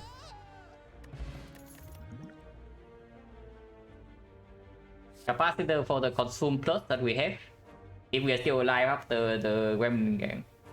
And yeah, here's the streamline. I mean, I did say I would pick a streamline. We sure this is even the second call search. Yeah, we'll never know. Maybe the game glitched out. But yeah, streamline with rebound, insane combo. Surely that's good. Real talk though, we probably need it against the Nob. And splitting Guardian, it's okay afterwards. It's fine. And if it's not streamline, it's skip. So it's better than skip.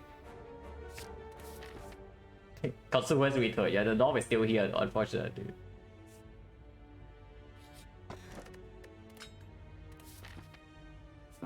Okay, go to the next.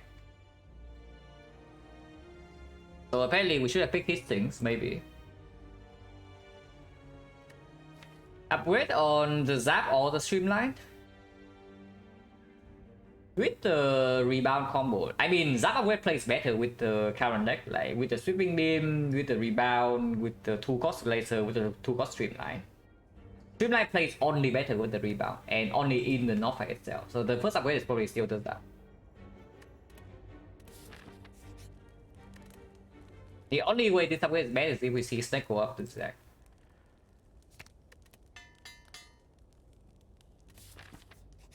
Oh god.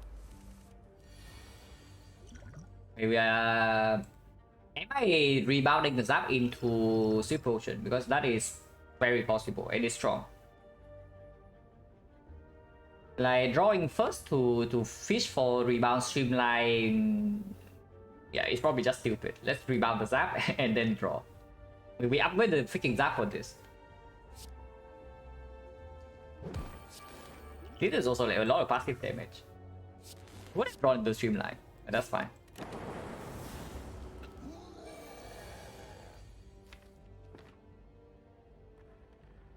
So sweeping beam, if I do not hit the dual cast and I do glacier afterwards, that is 16, 16, 25, 25, 28 is at 27. So dual cast next turn is at 11 HP. One strike in here.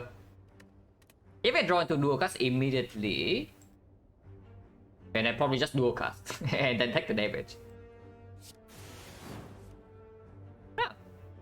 Drawing into strike is the middle ground though, so now I can choose to crit. If I play double strike, he's dead next turn. If I play glacier right now, I need to draw 2 attacks next turn, but Streamline is costing 1. Drawing into the Zap is dealing 8, so Zap is also basically an attack.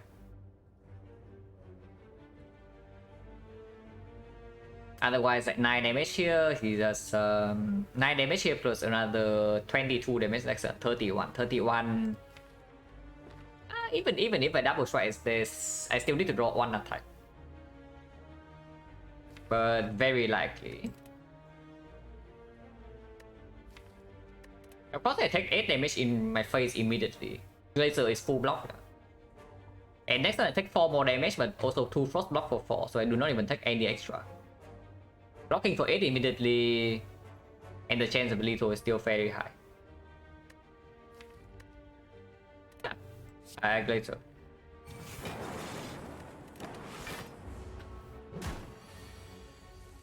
Yeah, we just kill. Want to see a Streamline. Oh. Okay, I guess you did not need core search from the match and kill. Unless you tell me we need 2 core search.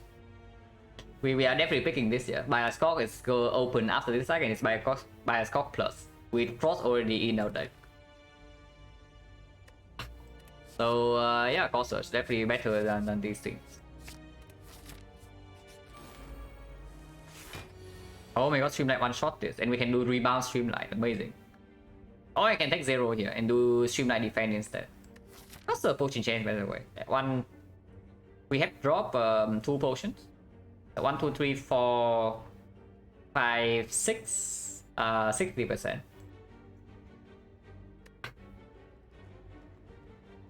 And already still taking, yeah, we will still take this one. But having this in our deck makes the missing the first one like not so bad. No need to take 2, right? I just do Streamline defense. Yeah, we have a very good block in our deck still.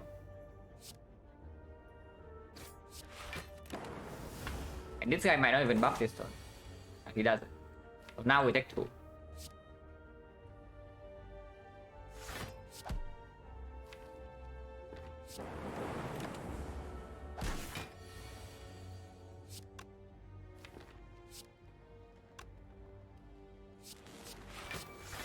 Want to be able to dual cast this?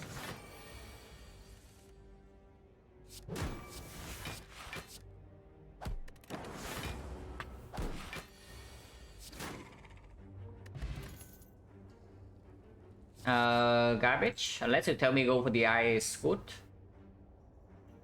It's okay, it's not amazing.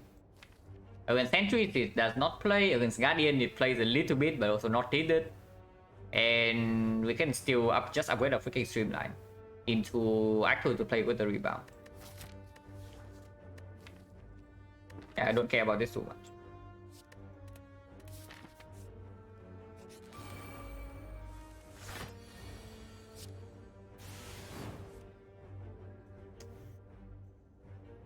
Really? Really though? This block is completely wasted, yeah. So it's basically getting 2 frost in play for minus 50 damage pinpointed and 1 energy next cycle. Probably still has to be this, right? We don't deploy frost, but killing this guy next turn is more important.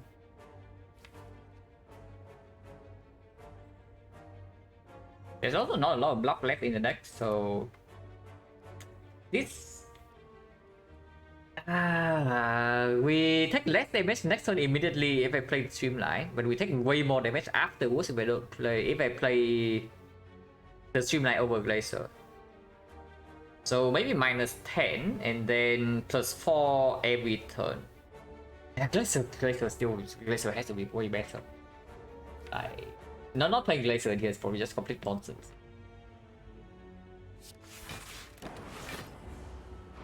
Yeah, -10 this turn and +4. Even this turn is already just 6. Yeah, -6. It's not even -10. And then it's +4 every turn afterwards. If we fail to kill this thing 2 turns from now, then maybe it's an issue. Which is very possible, by the way. But double defense rebound into attack 6. And next turn we have full blow. Do not want to rebound defense.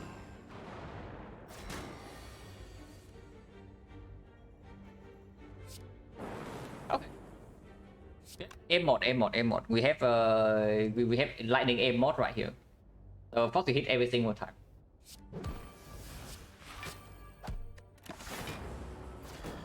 Okay, that's good. That's good. That makes playing the thing like a lot better. Hello, Durant. Yeah, Silent run died to boss counted. Like we play with Stecco but with no defense, no defensive cuts. So we just couldn't block in Act 3.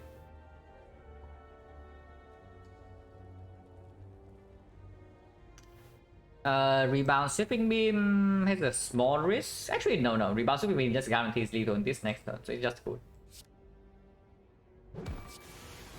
Okay, straight up, it's just good. Playing Laser ended up like paying off like hugely. Pocket Watch. That is slightly weird, but we do have a core search.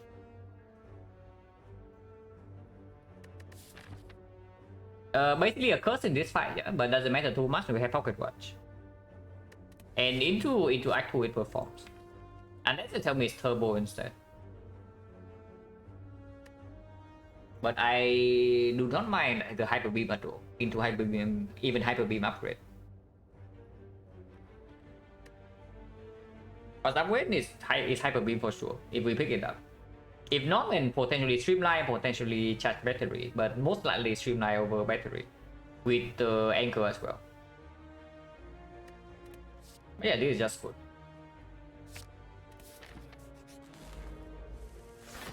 Make sure that we don't freaking die to slavers in Act 2.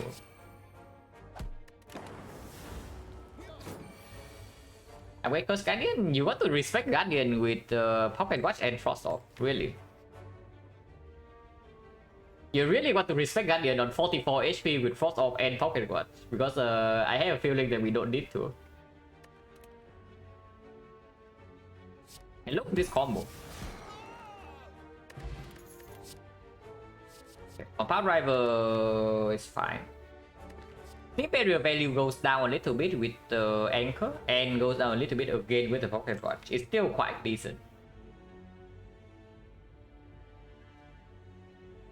Nobody has ever died to Guardian defect. It's just factual. You have 1 HP into the last fire, you upgrade and you just do the 5-0 damage. No problem. Compound life value goes down a little bit though with the Pocket Watch, I would say.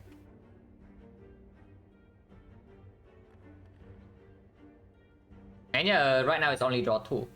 We have no chaos, no plasma. Okay, no plasma problem can be fixed with the boss rally.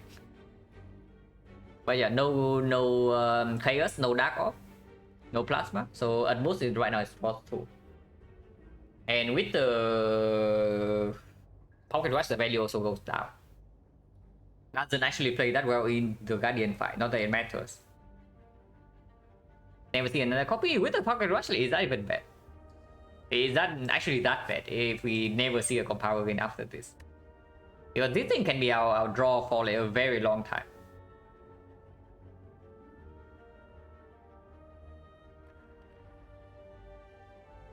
But if I don't pick Compound Rival, here's a skip. I don't think I got Steam Barrier either with the Anchor and the Pocket Watch. And then also Frost Off from Laser. That we can also just see a bias score after this. I can suddenly have Cautious, Bias, 5 Focus. Compound is probably still fine. Blessing versus Cultist. Blessing is strong with the Pocket Watch, and we never actually need the Cultist spot against the Guardian with the Streamline scaling. How bad is it? How bad can it be anyway? It's still self-cycle and potentially draw 2. Yeah, Blessing is just way better into Act 2 compared to this Cultist. I want to keep Dude Plot for sure, because Dude Plot on Hyper Beam kills levels on the spot. And that is very valuable. But yeah, with the Pocket Watch, this also is just stronger. Upgrade Hyper Beam. And even Hyper Beam one time. Yeah, this. Just look at this, we can probably beat it. So like, unfortunately there's no charge battery and we cannot discount Streamline. So I don't even know whether that's good or not. But we can. On the other hand, I can also just do Cautious, Strike, Charge Battery, draw 8 next turn, have 4 energy. And get a chance to... yeah, play the Streamline. So if I just do Cautious, Strike, Charge Battery, dealing 20, so he's at 29. 4 energy next turn, 29. So Streamline, if we draw into Streamline, this also deals 16. It's pretty easy. Yeah, let's not Hyper Beam. We can just Hyper Beam next cycle or something.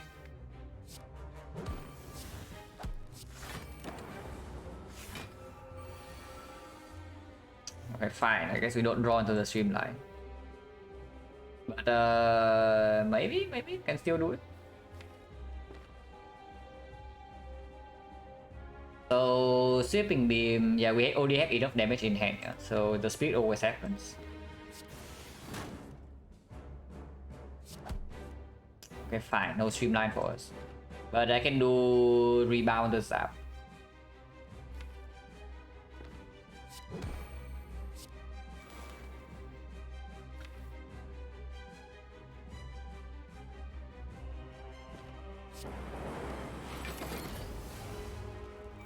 I mean, whatever is fine.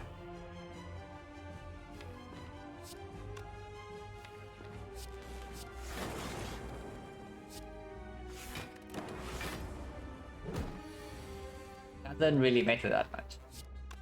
Would have loved to draw battery this turn, but also okay, doesn't matter that much.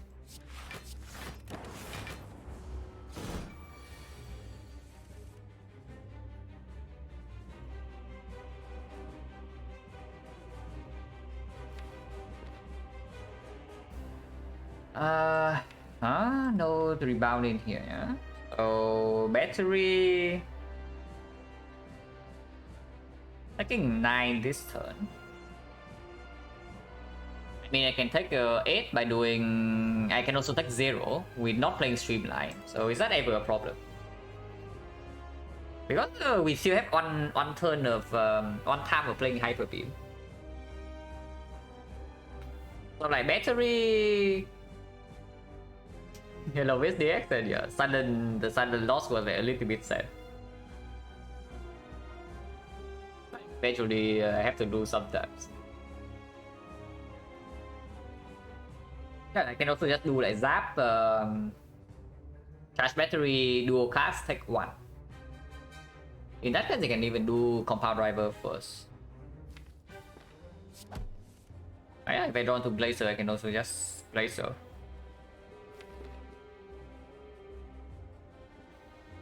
Like Zap into Blazer here, push the lightning in front, still get the Pocket Watch, and take 0 damage.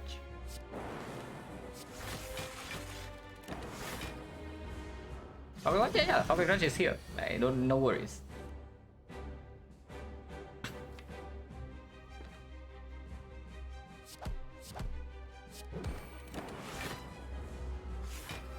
And 80, no, it's not guaranteed yet. It's a 79. 97 runs in, we are 79 win, 18 loss.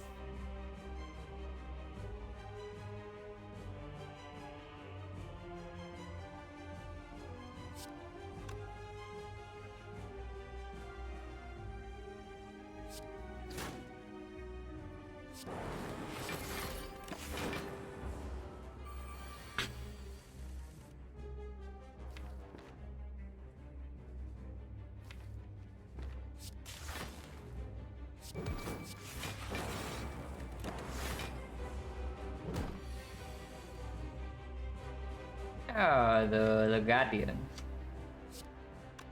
Oh, the Guardian. Guardian is a sad enemy.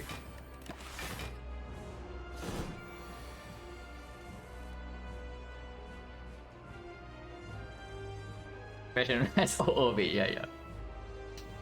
This thing a little bit stronger than the Hourglass.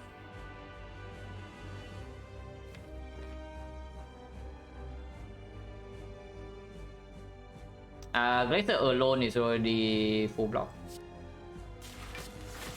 It opens up the dual cast on the Lightning and can play Streamline. I still take the Pocket Watch, yeah. There's no reason not to. Now I can play Hyper Beam.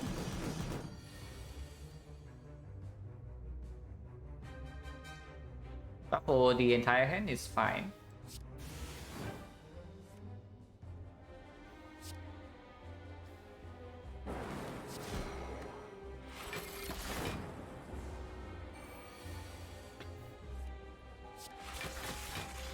The Guardian.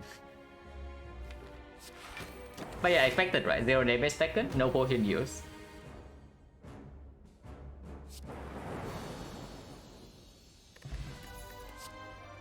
Okay, not quite bias call. But this card seems to be decently strong.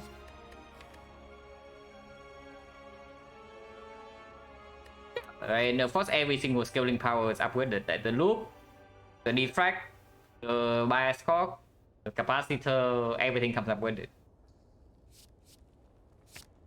Echo into stack core, yeah, pretty good plan actually. Echo into stack core right now. Like Snake Core Pocket Rush, Snake Core with Anchor, Snake Core with Echo Form, and also Cell Repair comes up with it. Playing offline bottom, no, not yet. Without actual scaling defense, I play until the end of Act 2.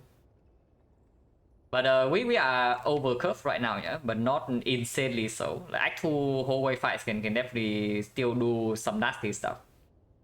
And Slavers is completely so with this, but we were stabbing slightly with sometimes, and Leader also sometimes. Yeah, Speed Rock definitely is not as good at this. Okay, not quite Snake Core. There's a Choker to help with our Pocket Watch. Slightly good at Echo Form, but not insanely weird. We pick a house, but I would love energy with this for sure. Or we pick Ectoplasm with a membership card. So Force Choker. Yeah, I guess it's a Force Choker. I counter 78, no, it's 79, 18. So it's the other way around.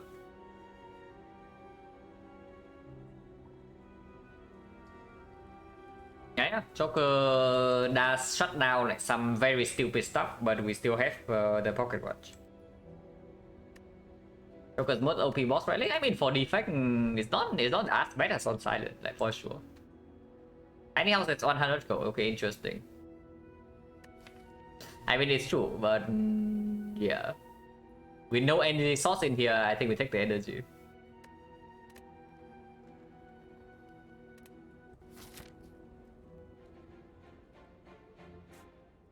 Okay, so I won early shop. I also won elites. There's no way to get 3 elites on the left while still going to the shop. Going into this shop means that we can farm the burning elite, and spending gold before question mark is good. Yeah, spending gold before going into the question mark is very good because yeah, with membership card the cleric is absolute garbage. So we do not want to see cleric ever. Even just skipping turbo for hyper beam, yeah, sure. Could have turbo tiny house echo form and then we die to slavers. It happened.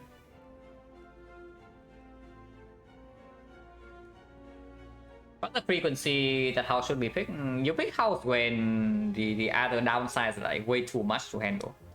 If you cannot handle the downsides of the other relics, how is it better than skip?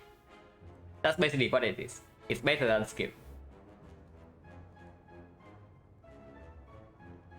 Now, if we go to this shop and we cannot take the Burning Elite, then it gets weird.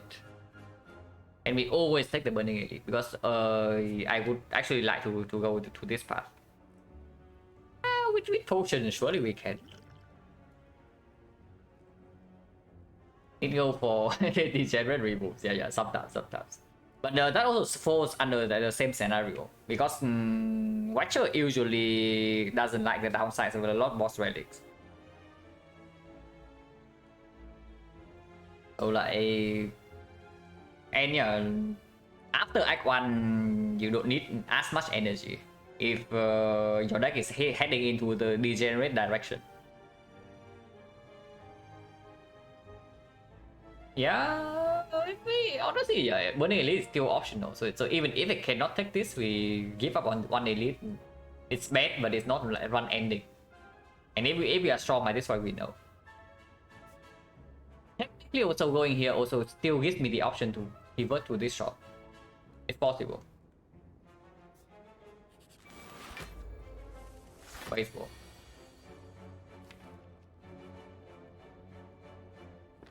Baseball is slightly dangerous.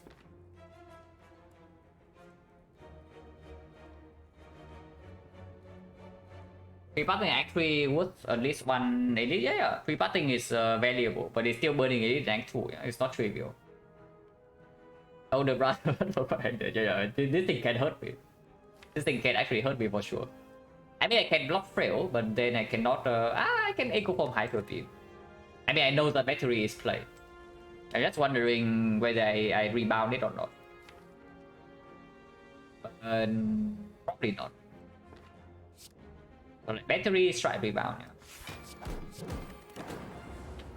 To take Pocket Rush this turn. Not very nice.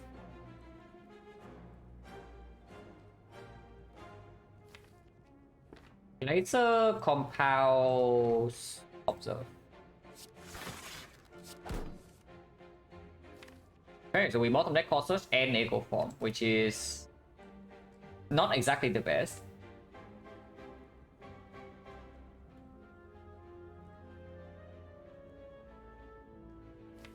But definitely want to take the thing here. If I do Zap this turn, I can do a cast the Frost, yeah. But if I do Streamline, it gets discounted. And of course, can still redraw into either Zap or Glacier. Go to 55. This does open up, okay.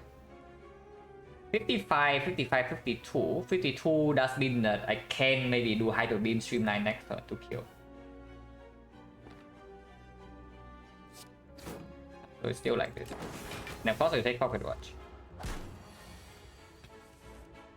Okay. I Hyper Beam just kill this turn. Like, Colossus Hyper Beam dual cast. It's just a kill. So let's do that. I mean, the other order is also fine. Like, dual cast first into Hyper Beam. Sure.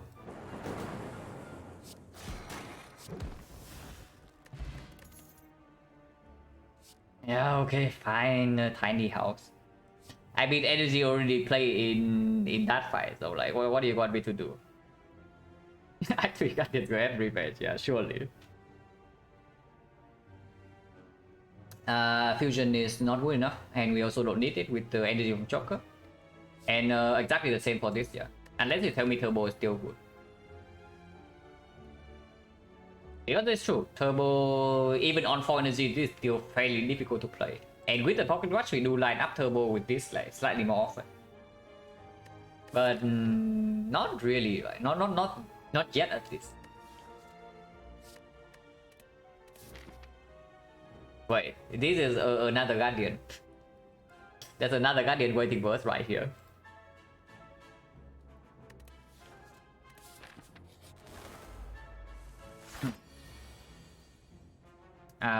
Defend Echo, and then we just Echo Hyper Beam, kill everything.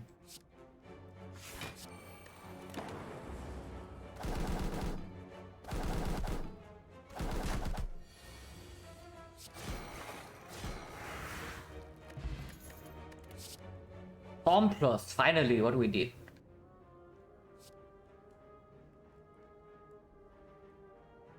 Every single power comes up with it, so surely this could be good. Yeah, Recursion doesn't do anything. Overclock Plus with the Choker and the Pocket Rush, that will be slightly weird. And Storm Plus, absolute trash. So, skip. Potion chance being 40. We have a 500 gold shop. And then 2 question mark before burning it. Is attack potion better than that thing? It can be Meteor Strike, it can be Thunder. And upgrade potion is good with Pocket Watch, but that's only on turn 2. Yeah, attack potion is probably slightly better than the upgrade. Upgrade point in our deck right now is mostly defensive. Okay, but starting we actually need better block, maybe. But if this attack potion is something like Beam Snail or Meteor Strike, then it's just way better. Our first cycle from letter burns on play 6 card. How bad is it? Yeah, how bad is it? Honestly, it's not terrible, but the problem with this thing is that do you even find Echo Form faster? Because you see right here. You play this, you draw 3. And then you break Pocket Watch, you draw -3. And now you just have a burn in your discard pile. So like, does it actually find the Echo Form faster for us? Yeah, not really. Because Medkit with the Choker also not exactly a thing. Yeah, attack potion is better. And we do commit to the Burning Elite part. Ice Cream with Choker, like amazing. We have exactly enough gold to do Ice Cream or Rary. It's only bad if I don't draw Echo Form. No, if I break the Pocket Watch on the turn I play Overclock, that is just only... that is already like somewhat negative. Yeah, all the X-Force is in here. Like, what are you talking about? X-Force is right here. 250? No, it's exactly 248. Exactly 248. So we can do that. Regardless, I buy already first.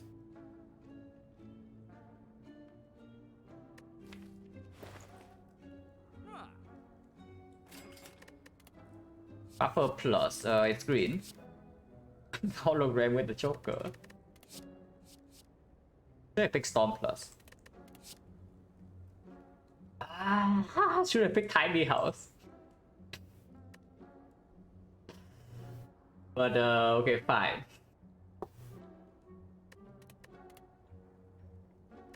Okay, so I know that scheme does happen, even with the Choker. Especially if we also buy the Ice Cream, yeah. I'm not sure about that one, but maybe. So the Buffer plus absolutely we also take. Turbo would be slightly better if we buy the Ice Cream. Hologram also slightly, but with Choker it's worse. Thunderstrike plays in Choker deck, yeah, but if we have upgraded powers with the Echo Form, how much scaling do we actually need? Because Hot Note 5 we have Hyper Beam plus. And longer fights we have Echo Form upgraded powers. I mean, if somehow we already have a Storm plus, then sure. But yeah, Scheme plus has to be better than Blazer here, with no focus yet. And yeah, sure, with the Scheme plus, I also take the Turbo. Right, Choker or not? This one I don't take. Unless you tell me Steam Barrier is good, because Fat Load block, but we have just added a Buffer plus. So, no way. Force Field is eventually okay. Right now it's not. So, not interested. But it's just this, yeah. And do I buy this Ice Cream or not? Because I can also just take a card remove.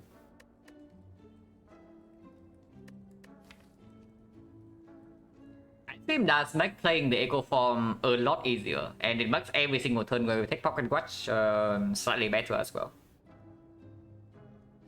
But eventually we will run out of things to do with our energy if we don't have any X cost. It's like that route here, it's okay. It's not amazing, it's not bad. It is probably better than the remove like slightly. And has a lot more potential afterwards. But not block steam barrier, yeah. Especially with the pocket rush as well. Without pocket rush, maybe barrier is fine. Even with Joker. But with the pocket rush, it's very different. I think it's like okay. I think it's okay. Also, it puts to 0 goals, so I have to do it. Oh yeah, no cleric here, yeah? Cannot be. Which is good because now we get a transform tool. On 2 strikes. Unless you tell me it's on 2 defense. But we are never trading for buys in here. So yeah, let's just transform 2 strikes.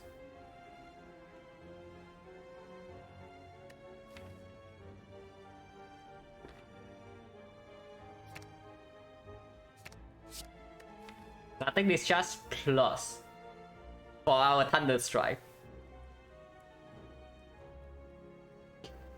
Whatever, it's probably still better than Strike. Because if we are saying that we can have some problem with both stabbing, this can deal with that. Act 3 red mask? I mean, I probably prefer Act 2 red mask.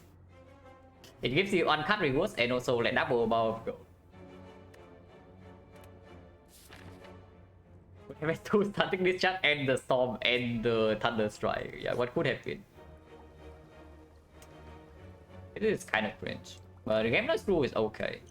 Probably even better than Attack Pod.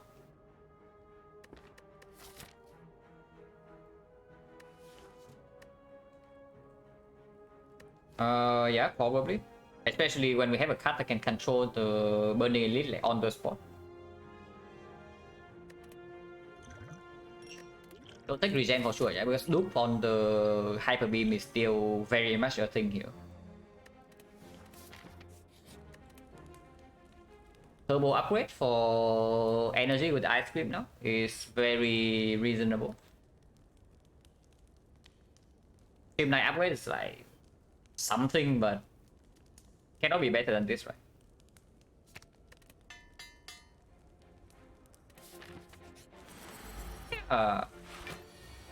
Squad guys, we have a Hyper Beam. Hyper Beam Plus, in fact, that we can draw into like next turn with the Pocket Watch and whatever. How long seen Thunder Strike perform on stream? I mean, I knew that there was a run where I bought Storm and Thunder Strike in late Act 3, and that was my hard damage. So it's that. But yeah, Buffer Glacier in here we take 0 and next turn draw 8. I can also use both potions because it is still burning slavers. But we'll see. I take 0. Still have on buffer stack.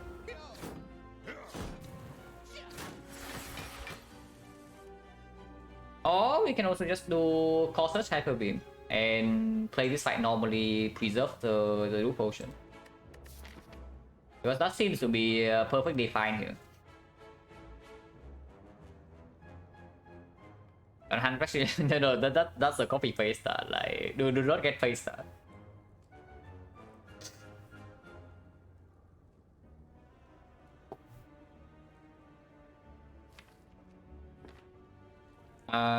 Yeah, Cautious Hyper Beam, but then I take 8 damage. 6 cards, so 1, 2. Can always start with this. Then scheme first to see. Okay, this is completely fine. Like rebound Hyper Beam. Cautious rebound Hyper Beam and then like 8 damage, so I preserve this potion for 8 HP. That has to be worth.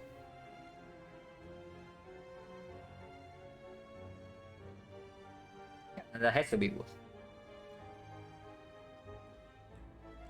Yeah, 1, 2, 3, 4 casts exactly to 6, and we have 6 energy, you can spend everything. Unfortunately, this guy is smart and he doesn't weaken us this turn, because if this guy weakens us this turn, we take 0 damage. But he's doing the 13 hit 2 times in a row.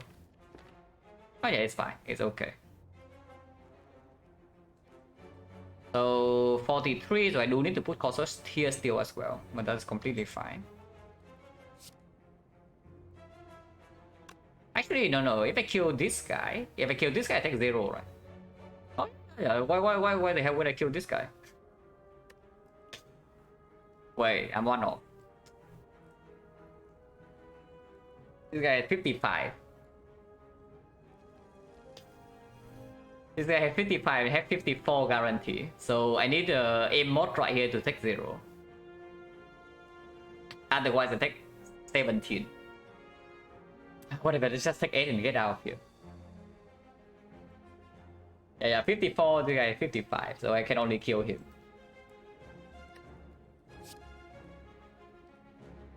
Let's just take 8 and get out of here.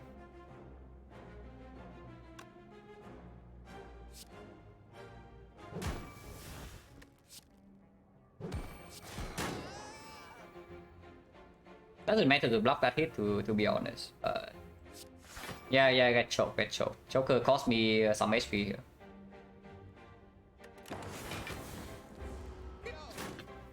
Alright, no, the problem is that I get choked, so I cannot play the block card at the end, so I take like basically the same amount of damage. Killing this guy and letting this guy hit me takes 9 instead of 8.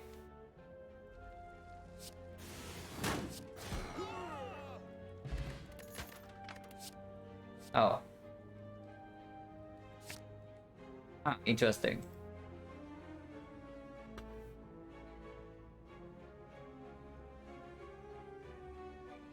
Strike W with the Thunder Strike. Barrage one more damage. If I do not have Colossus for the... If I do not have Colossus Hyper Beam though, I cannot block the hit because I do not have Frost Orbs. So everything works out, like either I take 8 or I take 9 regardless. Because if I kill my focus, the 8 damage from the Taskmaster in the middle will kill my buffer. Because battery only block for 7. I should have taken Thunder Strike. This potion is not better than what we have right now, guys. So we move on. Calipers will be good here. Absolutely, Calipers will be amazing. Is that my upgrade? The reinforced body. I mean, eventually it wants to be upgraded, but it did right now. 1, 2, 3 fights, and we drop 2 potions, so currently 30%.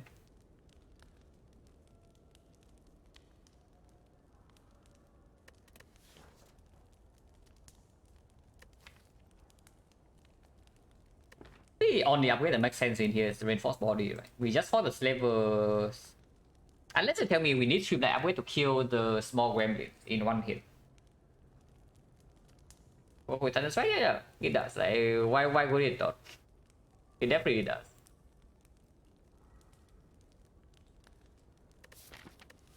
This works slightly better with Buffer.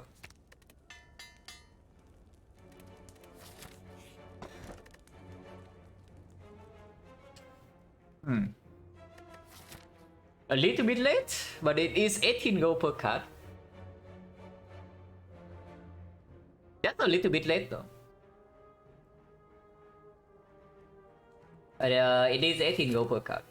Probably not good enough, right? Yeah, probably not good enough.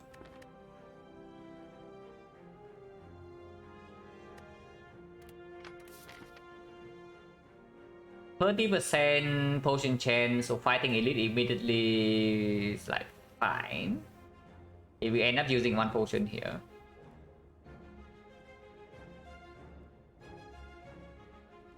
And going here immediately means that this cannot be cleric. And that again is actually important.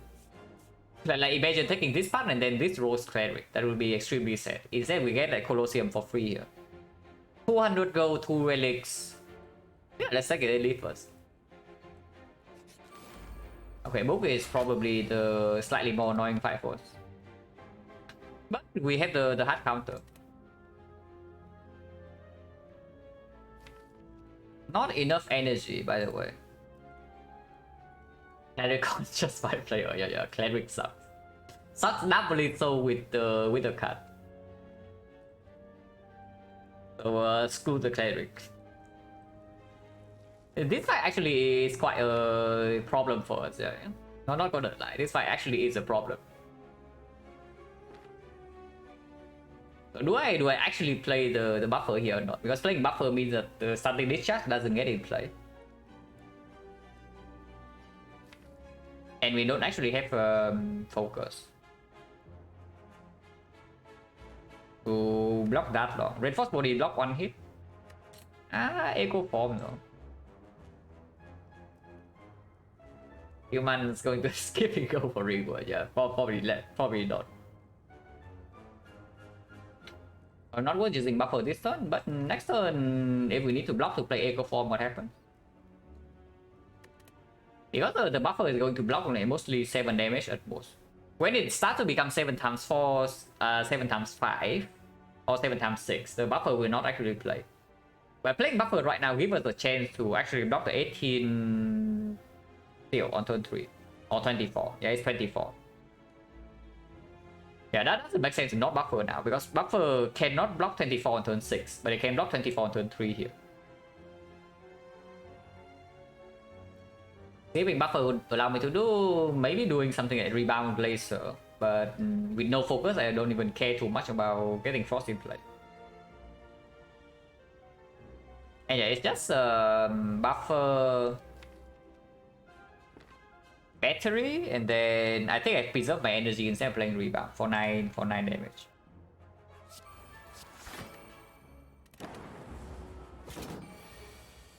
Yeah, buffer right here.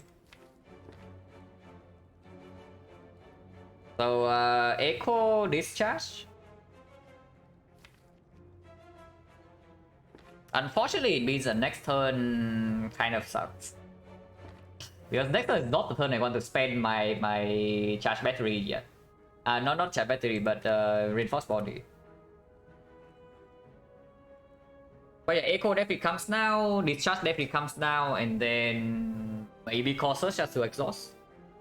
Because the next time we draw into Hyper Beam, that's already a 68 damage finisher.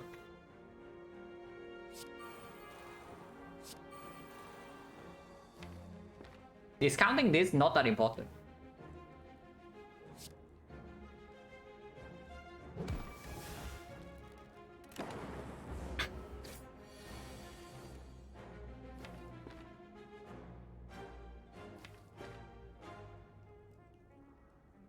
Only one copy is discharge, yeah, but we cannot wait. But yeah, this is where it gets weird, yeah. This turn. I do have a feeling I should not play reinforced body yet. The over super positive, yeah, it is, but it kills this. And you can also see right here, like if we dump energy into the resource body anyway, then it's already overblocking. Yeah, there's Joker, there's the Pocket Watch, and we also don't need the energy right now. But I'm really thinking I do something like the Black Body Fan, play the Triple Defense, and turn. So block for 15. Block for 15, we block 2 hits with the thing. And then I get discharge 1 time and 1 wound. Take 7 damage and put like 2 lightnings here.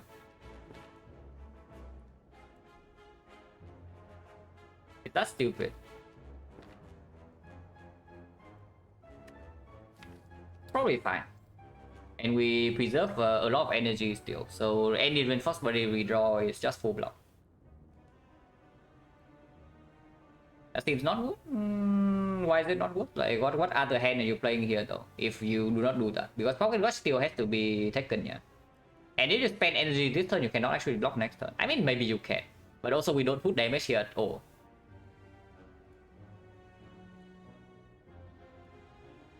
Corsair over Turbo, yeah, but that is like plus. You see, playing Corsair first of all puts the Corsair out of my discard power, power out of my draw power in the future, and not put a void in. And you can also see right here how well the energy plays. Like 0.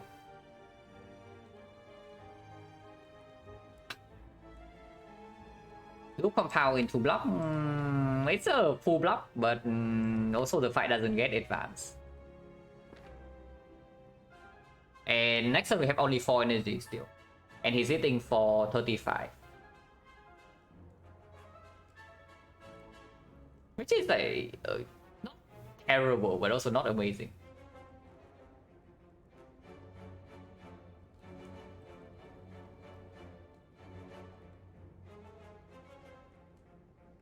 Yeah, I'm pretty confident. I just do triple defense. Because the buffer is worth 7 HP. Like do not care about buffer here. This buffer effectively is worth nothing. It's just about like 1 wound, but I want to maybe put 2 lightning in play immediately.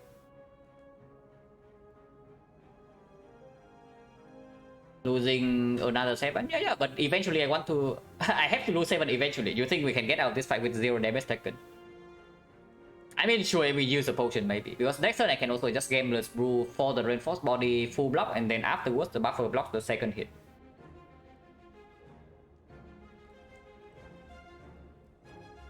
But how important is this potion? Hyper Beam 68 damage.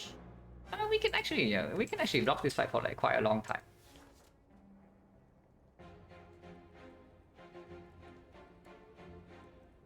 So Glacier taking block over, yeah, but I can do that regardless.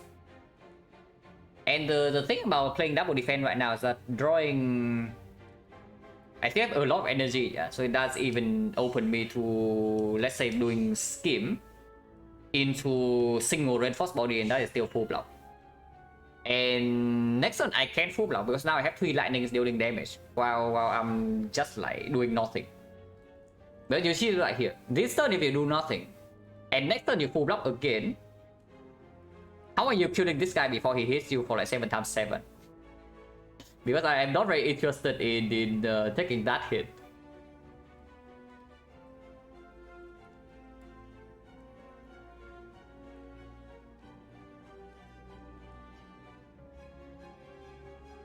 Now, of course, -1 draw, yeah, and also -2 draws, because even with Pocket Rush, is still drawing only 6 cards with without playing Compound right now.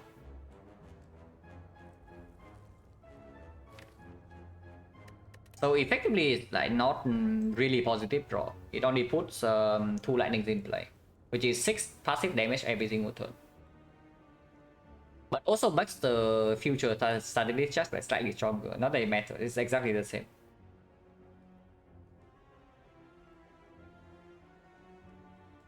How many turns will this fight last for? That's the problem, I don't know. Because it depends a lot on how we draw in the reshuffle.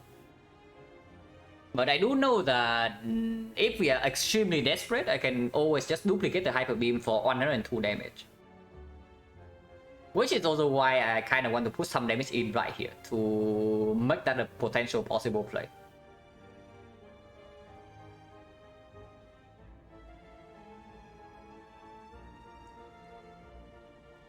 $24, yeah, but you also see like 102 damage is a threshold.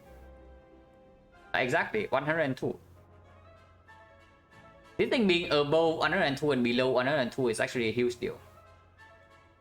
And getting the, I mean, Barrage is like whatever. Barrage is only 12 damage. It's barely stronger than the strike. So it's not a concern.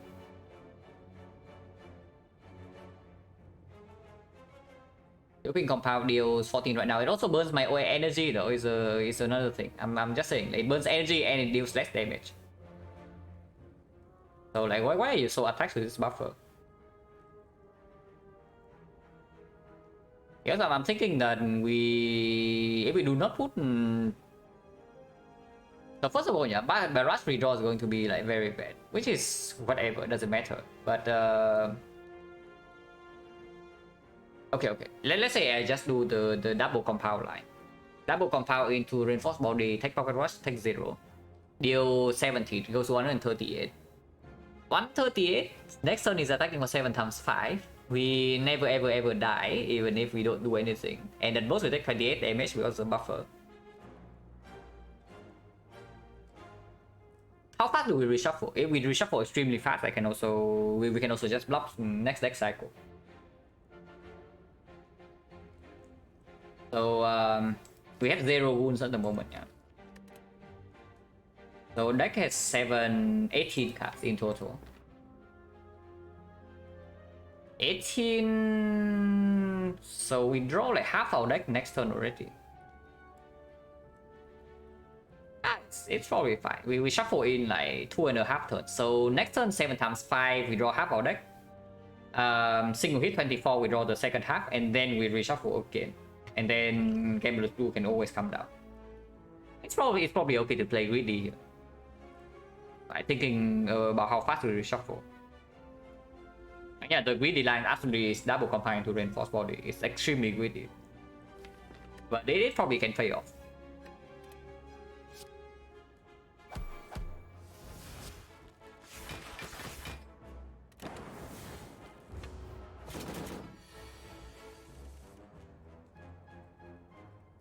Okay, can do it again. So now we can do double zap into reinforced body.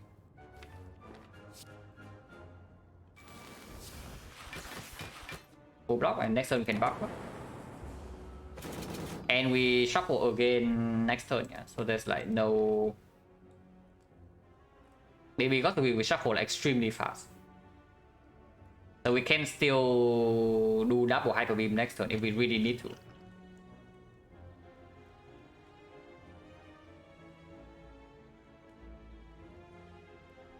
Double barrage, I'm thinking about it because they are. It is actually still possible for me to play something like double glacier this turn.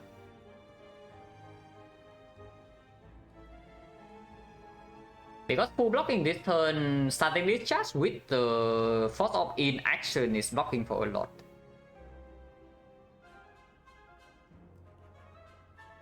So like double glacier evoke 3 lightnings immediately, and that puts it to minus 24. And afterwards I can even do. Honestly, I can even do like no, I cannot. I have to do glacier first to preserve the buffer. Not that really preserving buffer is that important. But I cannot do rebound if I want to keep the pocket watch, basically. So like double glacier into barrage puts this to below 102, yeah. And even if we have to face tank the multi-hit next turn, it's not even that much damage because of interaction between static discharge and frost off.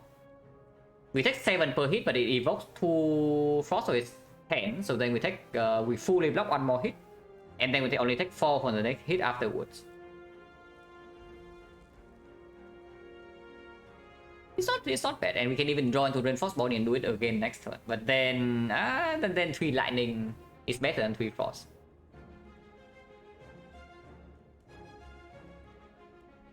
But if double barrage into glacier instead. Like double barrage into glaciers dealing 24, 16 to 40, 43. 43 he's at 86. 86, so it's possible to do double hyper beam into some other attack and kill next turn. No need potion. It's probably just good. And worst come to worst, if we fail to kill next turn, we still have force off to do the static discharge interaction. That blocks for a lot.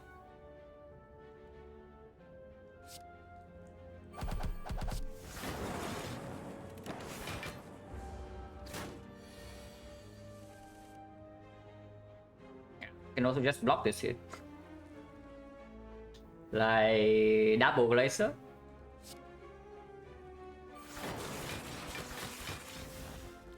Oh, we also just block this hit. Only facing 7 damage only.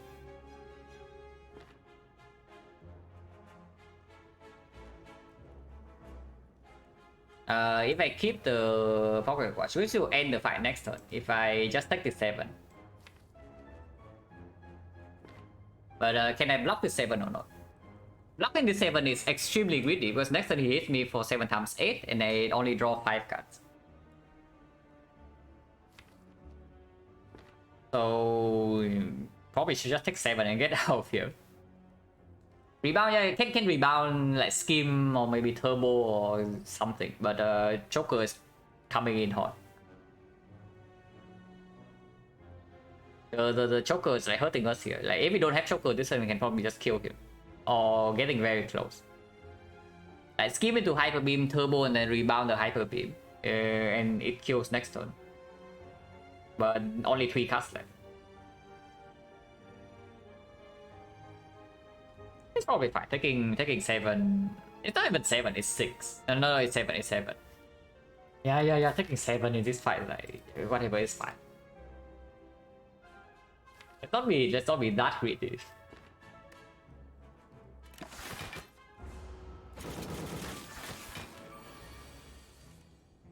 Yeah, now we kill him.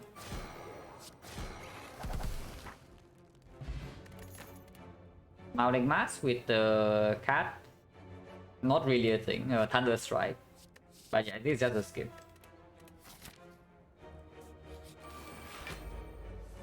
Okay, not cleric.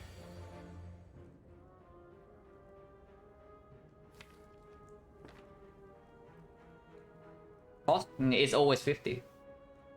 So if you have not removed a single card yet, this thing actually makes your first remove more expensive with the card.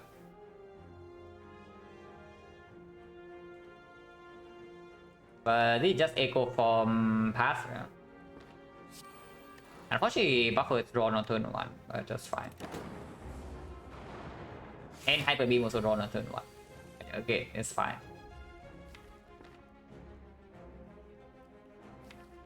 Wrecking Pocket Rush this turn, for sure.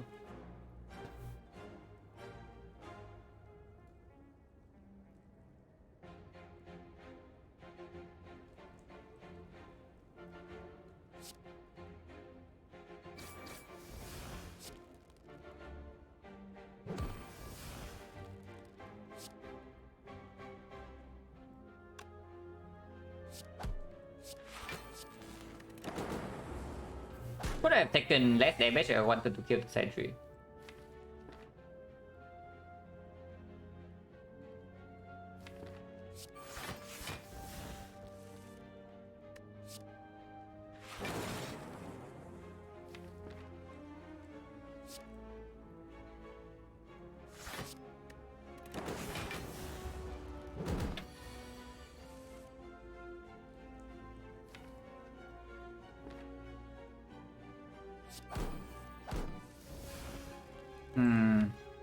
Not very good, but we do have potential buffer coming up.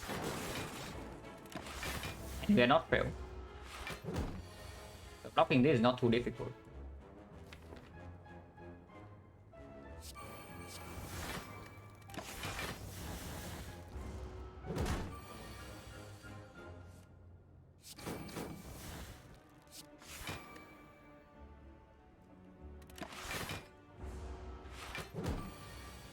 Yeah, we also have plenty of buffers.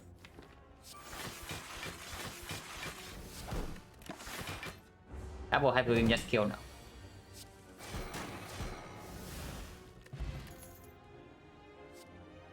now. Machine learning, doom and gloom. Doom and gloom value definitely goes down quite a lot with all the hyper beam plus in the deck, and slavers is not a thing. Yeah. Machine learning plus value goes up a little bit with the anchor, but goes down a little bit with the. I mean, it's not even true that it goes down with Pocket Rush. It's still like the same. But turn one is a little bit weird. Because taking Pocket Rush of turn 2 is more awkward with this thing always on turn 1. It's like okay. Not terrible, not amazing. It's okay. I mean, it's yellow and green, so how bad can that be?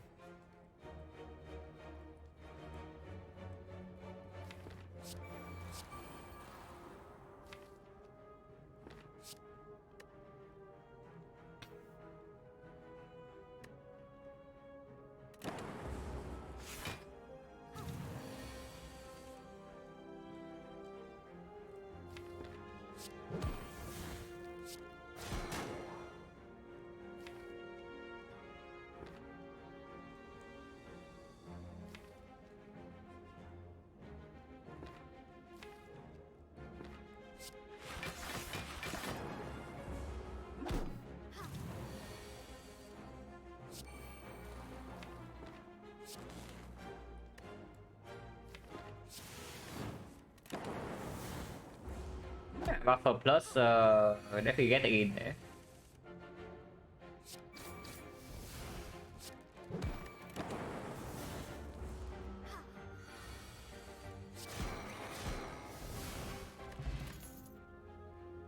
Recycle is cute because we can burn our deck down until we only have streamline and maybe reinforced body, but it makes the pocket watch slightly weird. It's good with ice cream, but unupgraded, not that good. Lead plus is more fun note block, which is not terrible, also not amazing. It's been quite good in this deck, yeah. Is it? I mean, I would probably prefer Bioscope plus, but Fin 5 is okay too.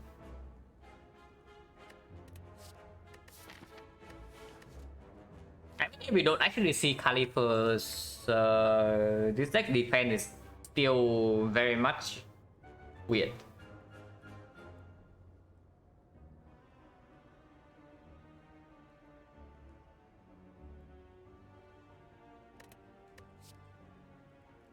With no dexterity, not really. It's only recycle or nothing. So it's recycle better than skip. Probably is. Probably still is.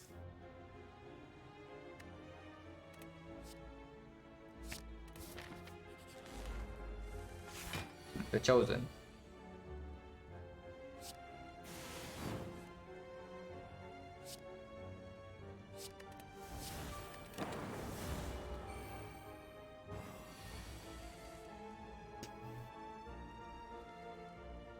Someday, yeah. Someday we will win the 50-50.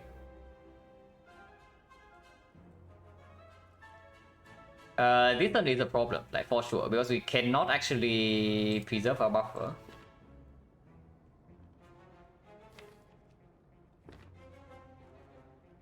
Is this fight scary enough for me to potion? Not really, right? Because like Echo Form buffer costs right now is full block. And I am not vulnerable. And next turn I have Echo Form in play.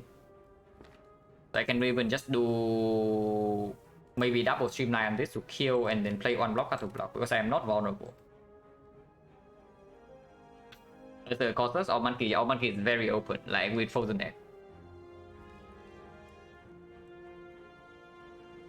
Yeah, probably just a clear buffer costless Echo Form.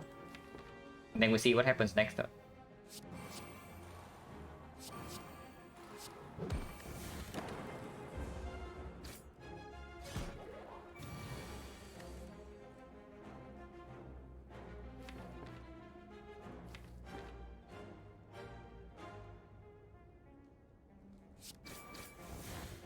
Lightning missed this last turn, unfortunately.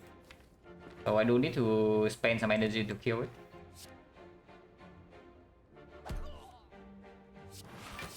And I played that instead of Reinforced Body, yeah, because of Ice Cream. But maybe could have saved too. Maybe, but I want to prepare for the case where I had to go in with like Hyper Beam and whatnot.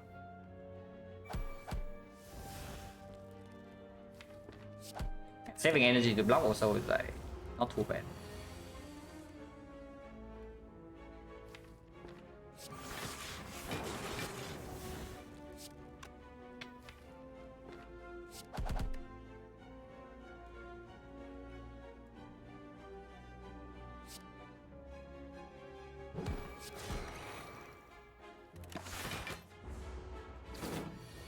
Echo? No, I was weakened. So double Hyper Beam was only 50 damage. Maybe I did have it, but doesn't matter, there's no risk. Don't want any of these. Yeah, Compound Rival, now that I have Machine Learning with still only 2 op types, especially with the Pocket Watch, is extremely weird. But other things, we probably had lethal, but yeah, it doesn't matter. Like, no matter which line we took, we take 0 damage. And I have a feeling that might be resting before Automaton, depending on how this thing goes. Which definitely makes this slightly worse.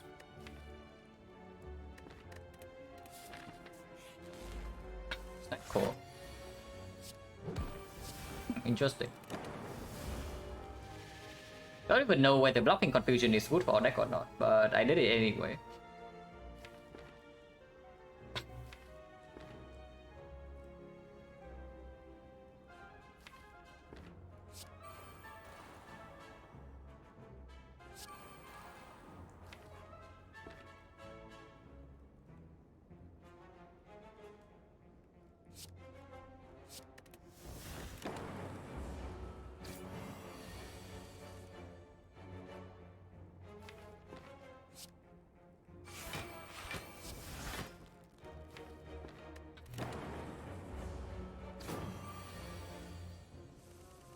As long as we have on buffer, this deck cannot hurt us, so we can play this fight long.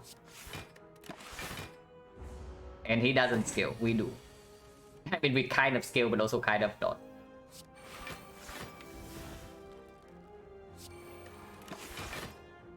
But yeah, if we draw 8 cards per turn, there's like no risk here.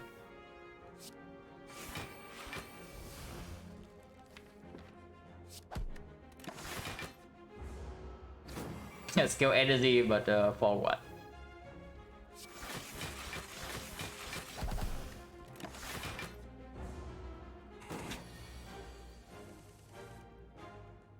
The boys we play? No. I have, first of all, I have the pocket watch, and secondly, I already have too much energy. So shuffling invoice just make the subsequent deck cycles worse. So definitely not.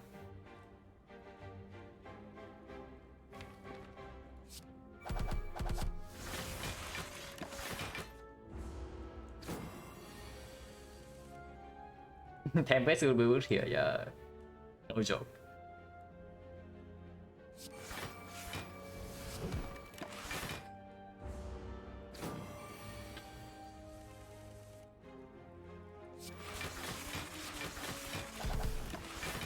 Next a double hyper beam just kill. Repair, yeah, self repair would be nice for sure. Self repair plus with the echo form. Definitely place. Sure, it's good. It does potentially open up focus potion as our endgame scaling.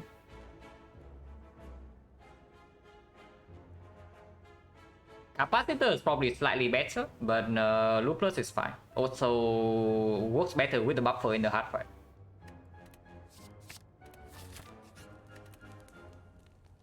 Wait, we go on recycle, but yeah, again, I have a feeling that I'm just resting here.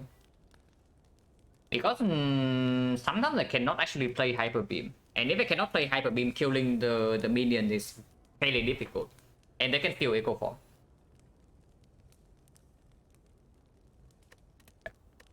I rest here. Before I use one of these potions. Like, both of these potions are exceptional for late game. Do I have any tips for someone struggling in higher ascension? It's very different across characters, but usually I would say do not think about Act 4 when you are in Act 1. Like, focus on the present, not the future. So like, if you are immediately dying to the north or you are dying to the end of Act boss, like, do not pick, let's say you are playing defect. Do not pick what is the card that's exceptional later on but very bad early? Maybe a capacitor. Do not pick capacitor in Act 1 just because it might be useful in Act 4. Yeah, that will kill you. The same goes for like Silent. Don't pick Catalyst on floor 0, on floor 1. Just because it might be stronger later. Play for the present, not the future, and then just experiment with synergy packages. And also, you do not go all in on one synergy package to win the run. Like, for example, just because you open the run on floor 1 with a deadly poison doesn't mean that you cannot pick Blade Dances and you can only pick Catalyst. If you need the 12 damage for one energy, pick Blade Dance. If you need the poison, pick the poison. Like, yeah, do not be super locked in within one synergy package, because that's not how the game works. Always pick Catalyst on floor and have one on Silent run. Yeah, sure. I mean, I have also won every single run where I pick Catalyst floor 1. It's true. Avoid elites? No. Get better at preparing for the elites. Do not avoid elites. Take the elites, but don't die to them. Like the difficulty of Act 1 is like how many elites you can squeeze out without actually dying. So prepare for the elites, like don't dodge them. For example, of course, sometimes you need to dodge, yeah, because the game just doesn't give you enough tools to deal with elites. But if you can take elites, absolutely do. They are the most valuable nodes on the map.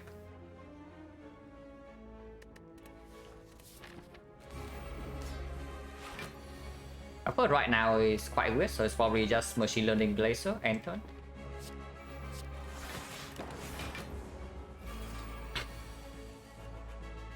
Okay, Echo Form is stolen, but we can do Colossus Hyper Beam.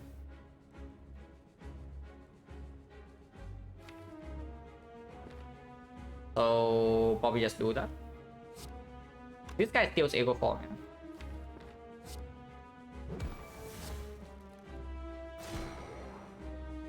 Not too interested in rebounding anything. Also not interested in playing rebound here because then lightning can screw me over.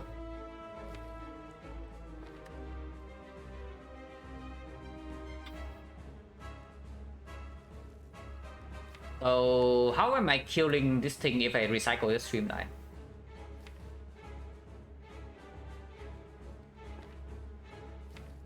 Because Hyper Beam cannot actually be played afterwards, so it can block for a very long time, but how am I actually dealing damage?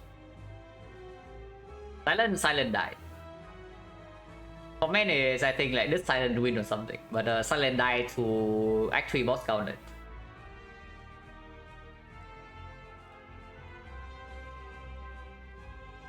Yeah, probably should not recycle the streamline. If I do not recycle streamline, then I probably should play it. Turbo is not going to be stolen, so I can do turbo into a bunch of other things, play the Echo Form, and then move on. 3 damage per turn with lightning off is damage, but I mean I'm going to loot Blazer to block this guy afterwards, so it's not actually real. Hours 1? Yeah, it's hours 1 here for me. I'm at GMT plus 7, so right now it's like 12:30 PM. 12:40 PM, August 1. The other guy is stealing either loop or discharge, which is honestly whatever. But I can still kill him first. Tech 12, right? Doesn't matter. We rested for this.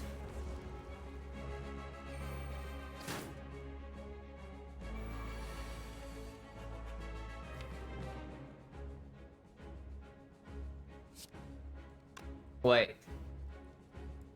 If I sweeping beam in here, if I sweeping beam right now, do I get back the Echo Form or the thing? I mean, I kind of want to know. I know I can avoid completely by playing Turbo first, yeah.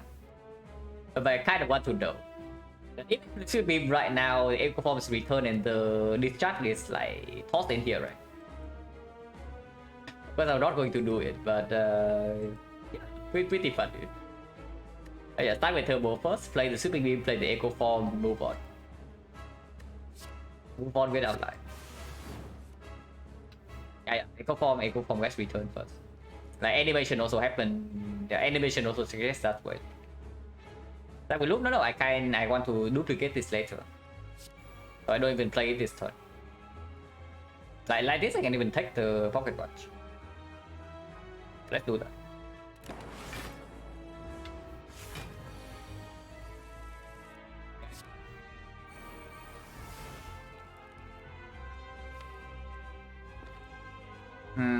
This is more. The afterwards is more difficult, but I think I can do reinforced body and build act the energy again for the thing. After. Or I can just buffer. Yeah, I break pocket resistance. Just really buffer reinforced body. That's way better. Don't need to duplicate this buffer. I only need this to block Hyper Beam. So now I can even play Streamline to reinforce body. I want to loop the lightning, so I don't play that.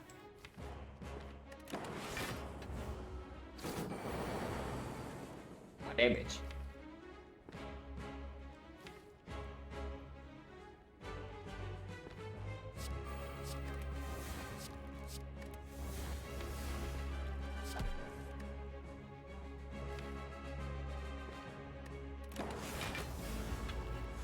You're looping the lightning. Can I block this?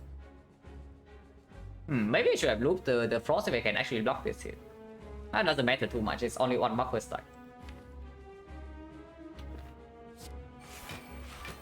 This turn I can break Pocket Rush.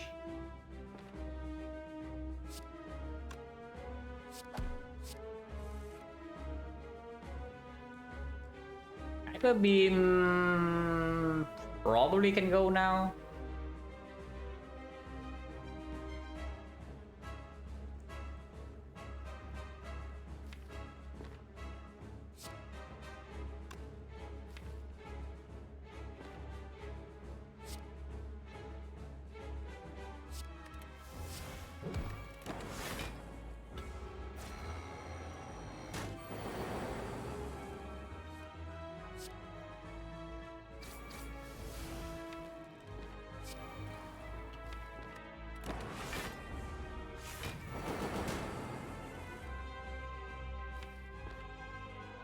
Bottom decking the Blazer is not the best.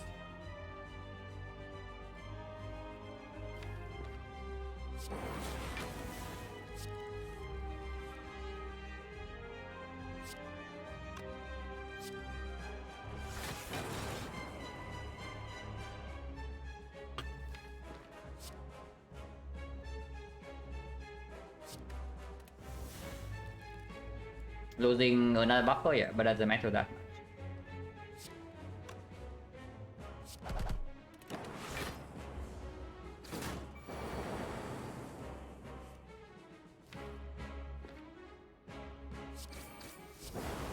The frost.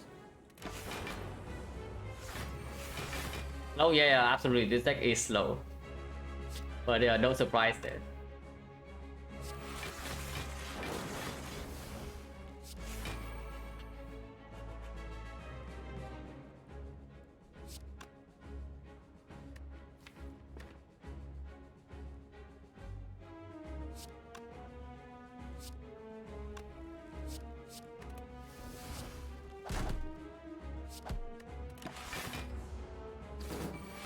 And we can block for a lot.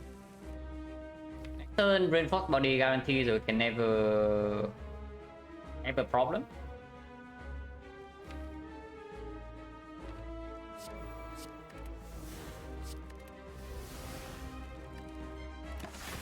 I thought I should play a single card.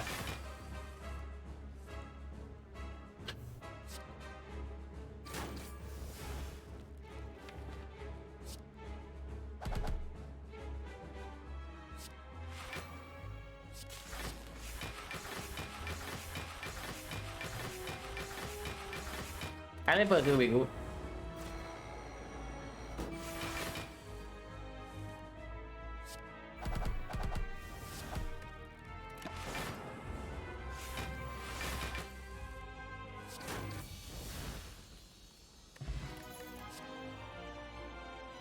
Cringe.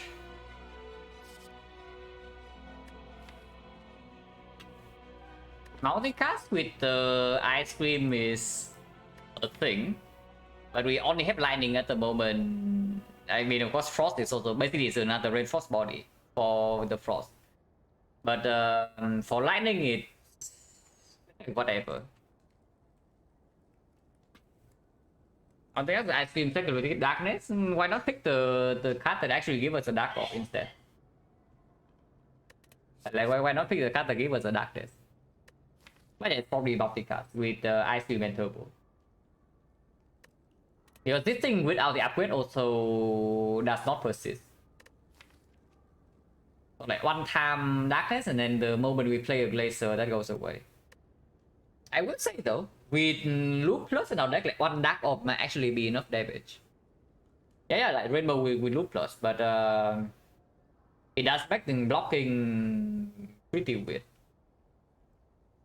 If we cannot, if we don't have off slots, or if we cannot like recur to the dark orb. Only reinforced body, yeah, very good card, of course. I'm not saying multicast is bad. I'm just thinking whether multicast is actually solving our problems or not. But it's not like Rainbow solves a problem instantly either, it's another thing. Recursion route to so far. We have the hard counter here. Okay, it's not true, but at the moment we also cannot really block without evoking a Frost either. And multi-cast plays better immediately. The thing about the rainbow is that first of all, yeah, we potentially need to upgrade the rainbow, or we need to see a recursion. And then we need to be able to block without ever evoking the Dark Orb in front, unless we see the recursion. But then we cannot actually loop the other orbs. And again, picking the multicast opens up any Dark Orb, like Doom and Gloom, Darkness, honestly second rainbow. But picking the rainbow first doesn't open that up. It's just this, unless you tell me it's Amplify, which I can see, by the way, because Amplify does work better with the Pocket Watch, and we have the ice cream, so we can eventually just amplify all of these. Yeah, multicast on the lightning orb can also do something. And yes, it's true, recycle on the multicast also doubles our energy. Yeah, but it's not better than this.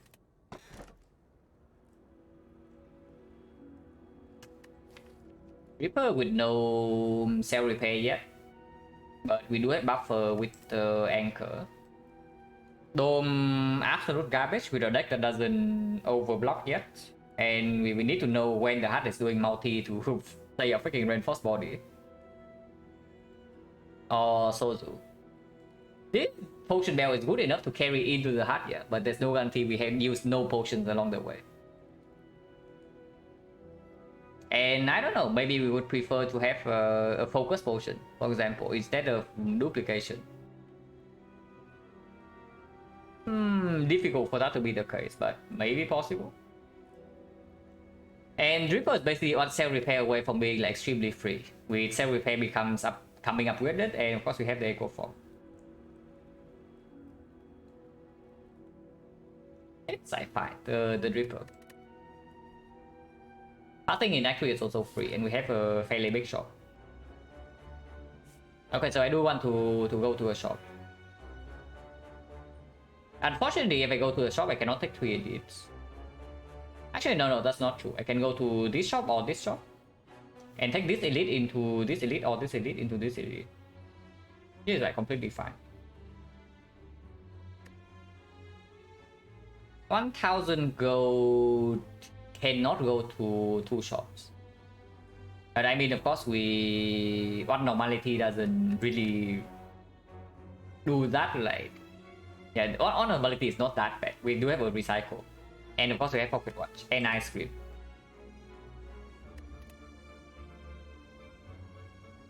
I know that I want to go to this shop or this shop, so the only question is whether I want to go to fire or I want to go to a hallway fight. Fire in this fort upgrades like multicast or the recycle, which is more energy, which is probably not what we need because we only have 5 base energy with the ice cream.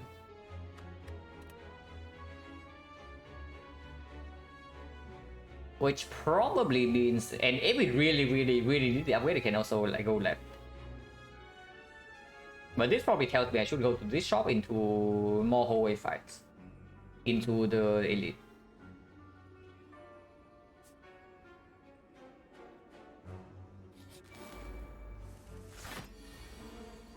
Right, that's 1. 1 is none, as they say.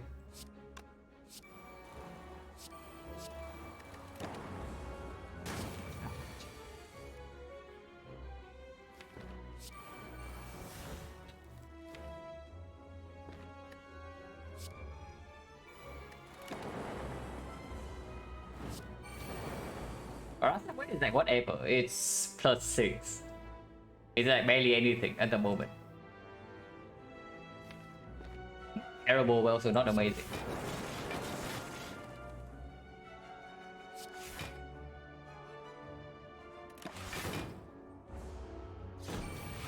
And yeah, we have 3 buffer stacks, so this fight can go on for like quite a while.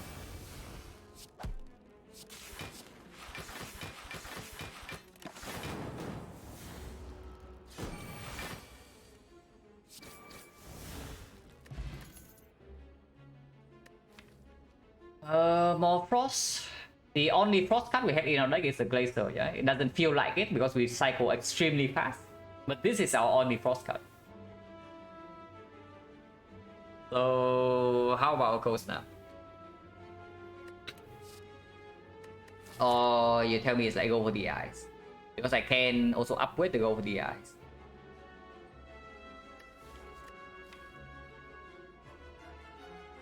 Honestly, second frost card is like completely okay. Wounded would be slightly better. Chill would probably also be slightly better, but Cold Snap is not too bad.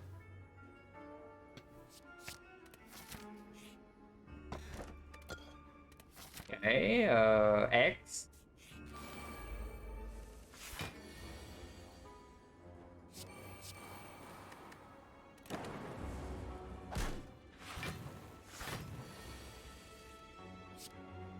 Oh, good news, we still have a Hyper Beam out there.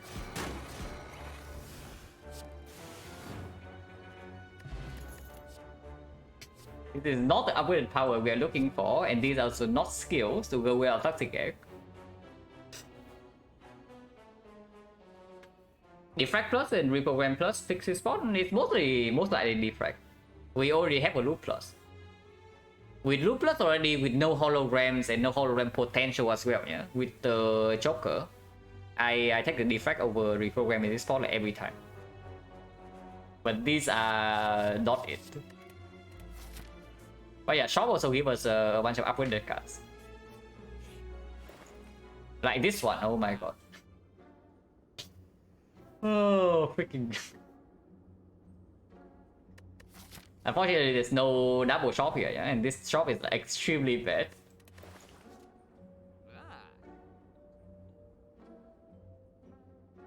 Nick, no. Why would I pay gold for the freaking shovel?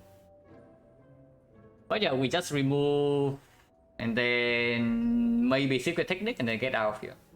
Technique is still fine. Technique can pull the reinforced body into hard fight, which is fairly exceptional. And of course pulls the recycle. It's slightly worse with the pocket watch, but it's still very good. So I can do remove plus technique, honor, and 5. We go down to 99 gold. And still have way more than enough gold for Act 4. Without that, yeah, without that, the recursion plus doesn't do anything at the moment.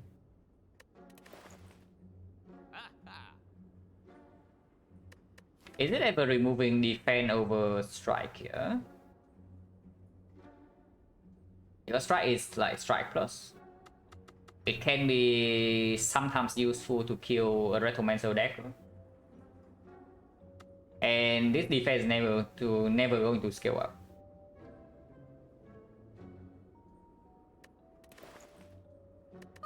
What's our pathing looking from here? Like 1 elite, 2 elite, 3 elites. So 1 upgrade, 4 normal card rewards, 3 elite card rewards, 1 question mark and 1 fire. Yeah, we have plenty of gold. Yeah, just remove technique. Do I need dual cards? I mean, it's still stronger than defense. You can stay. Because looping dual cards with echo form is like kind of a thing. And if we see AD focus at all, it also becomes stronger. Honestly, defense is more useful to preserve the buffer, I would say that, before the loop is down.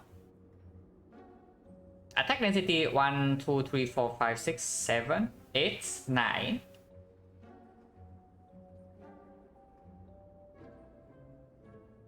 Yeah, it's not actually not that easy to kill Retromancer deckers if we don't top deck like Hyper Beam, but Hyper Beam also needs to be played after the Core Surge.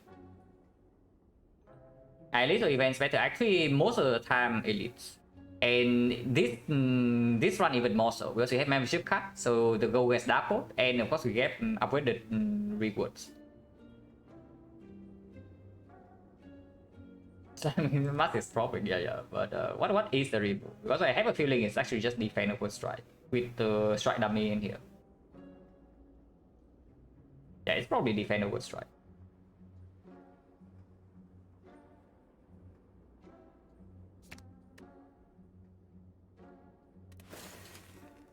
And this can be bought for full price.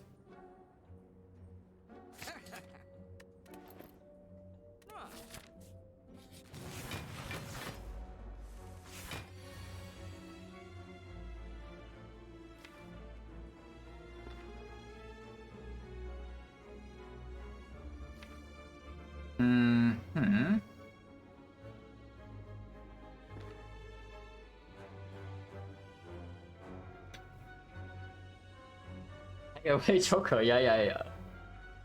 Like imagine this deck with tiny house instead of Joker. No, it can. We did like one more scheme before it gets really stupid. But one more scheme with the tiny house instead of Joker, and like we are in business. But unfortunately, we cannot get rid of it.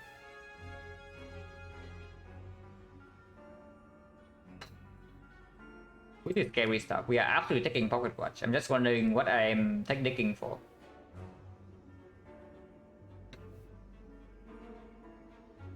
Only actually, yeah, the lot is actual only.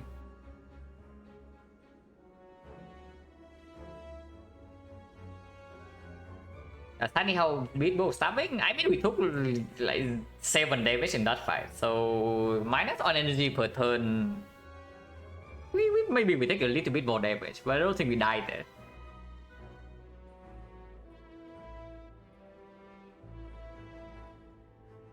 Bây giờ like how do we not get wrecked in this fight? Because Hyper Beam alone doesn't one shot this.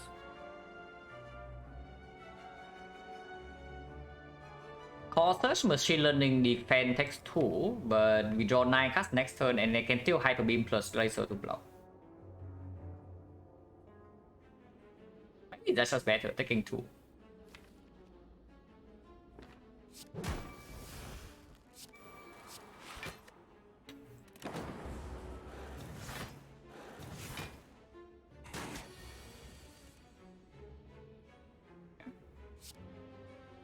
Exactly this.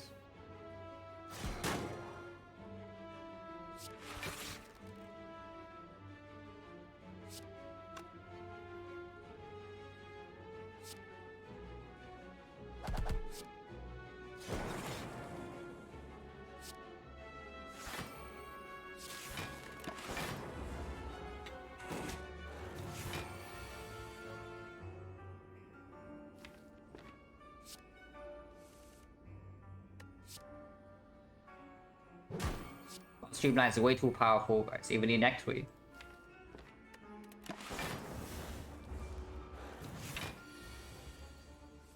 Streamline, that's way too powerful.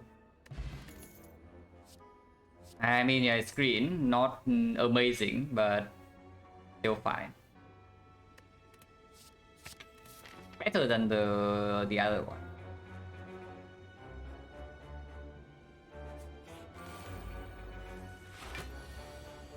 Oh god.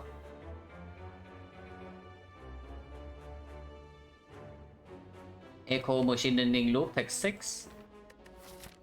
I have a feeling that we are kind of like slowly bleeding here. Just a small feeling that we are bleeding.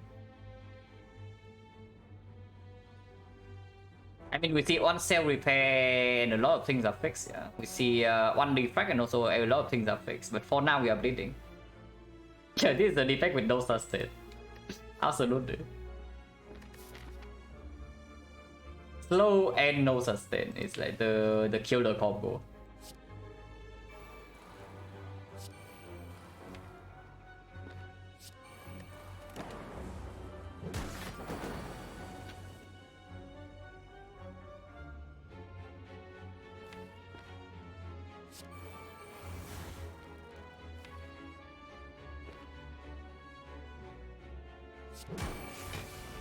Interesting. This guy is way too good. This guy is way too good. Is indeed way too good.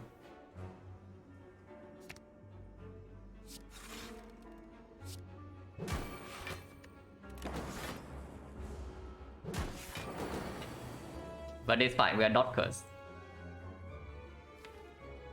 Courtesy of the cool-headed. I I mean, Scheme would probably also do it. But it's fine. How are we killing this guy, by the way?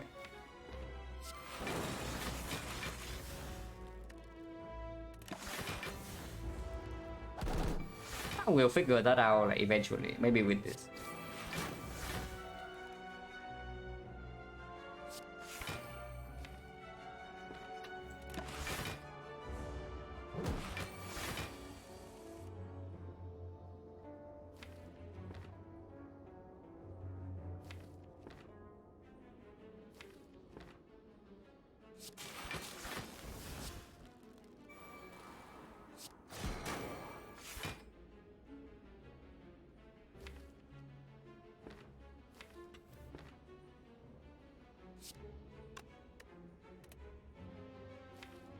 If it starts with curse next turn, we are screwed. So let's draw. And we still have 3 buffer stacks, so doesn't matter that much. And don't want to draw defense.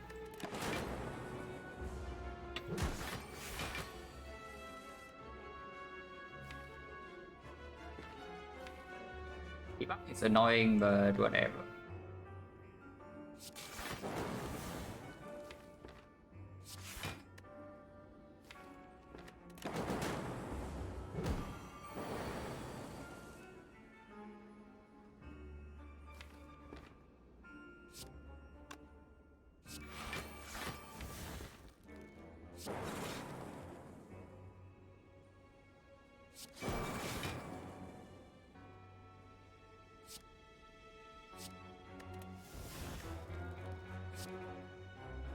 Please die.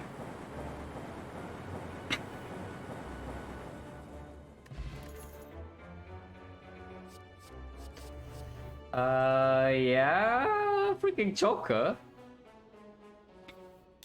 If we don't have Joker right now, this hologram is super sick.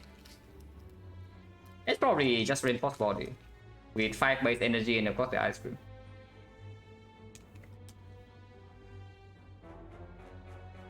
I mean, this deck has a problem that we can block extremely well, but our damage is like... But okay, first of all, yeah, the block is not actually passive. So we don't need to play the card to block every turn, and we still need to take power rush to actually draw into the block card. And our damage meanwhile is like complete crap.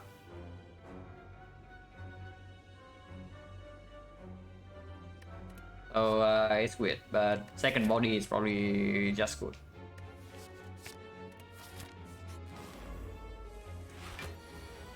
This fight...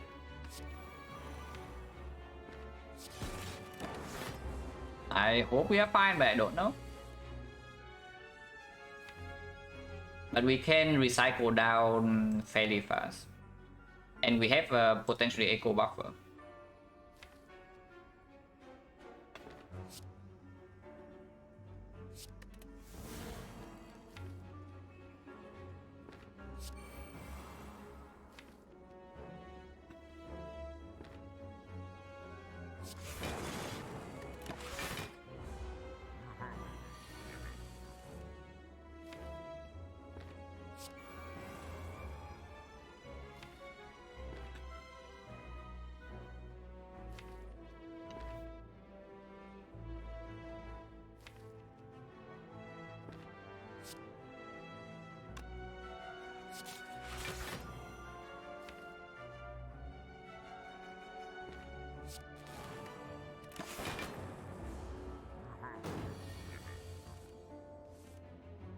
Hello, the Great Pickle?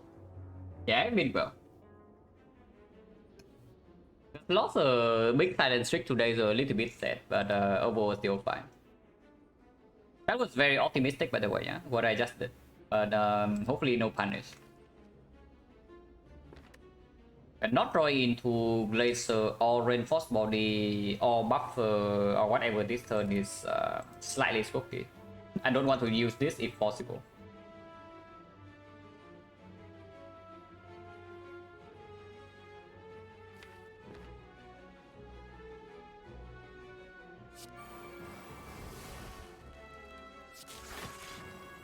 Okay, we're fine.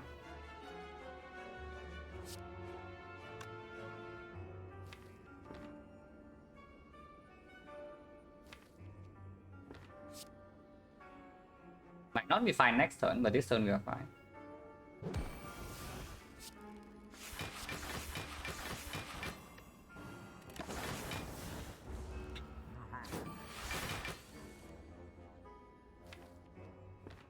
Okay, can block this for quite a long time.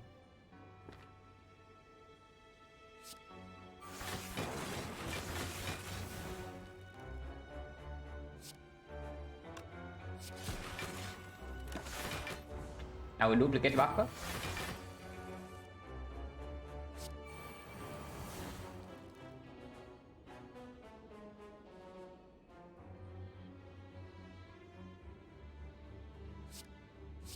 Let's start recycling.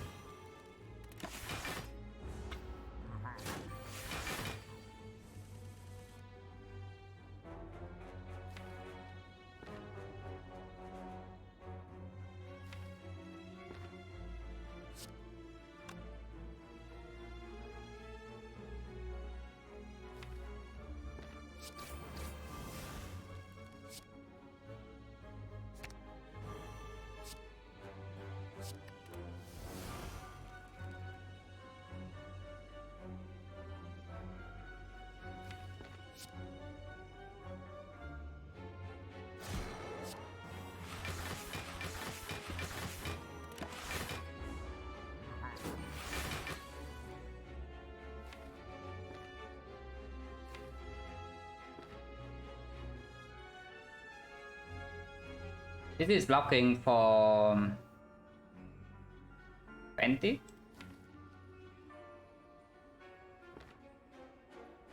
And next turn double reinforced body is always full blocking, yeah. So we don't actually need to do that much. Unless the opponent draws into reinforced body right now, which would be a little bit cringe, but even then we still have buffer stack. And also just do this.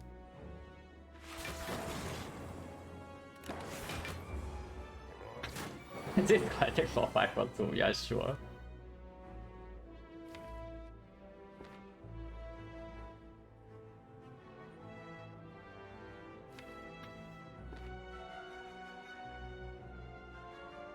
Actually, need to duplicate it.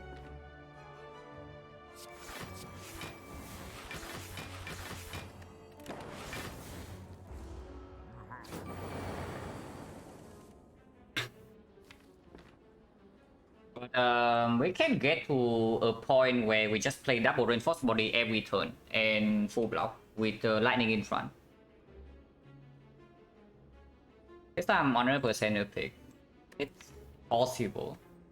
The problem here, like immediately you see the problem with that. Like you pick the consume, you run to Gremlin Gang next floor, and is that really a thing? That advanced hallway fight logo can happen like that? Battery? Oh yeah, it's true. I picked the sweeping beam over the second consume, right?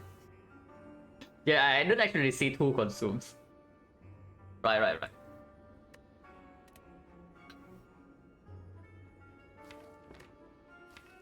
I mean, we still have 2 more turns to set this up, so not too bad.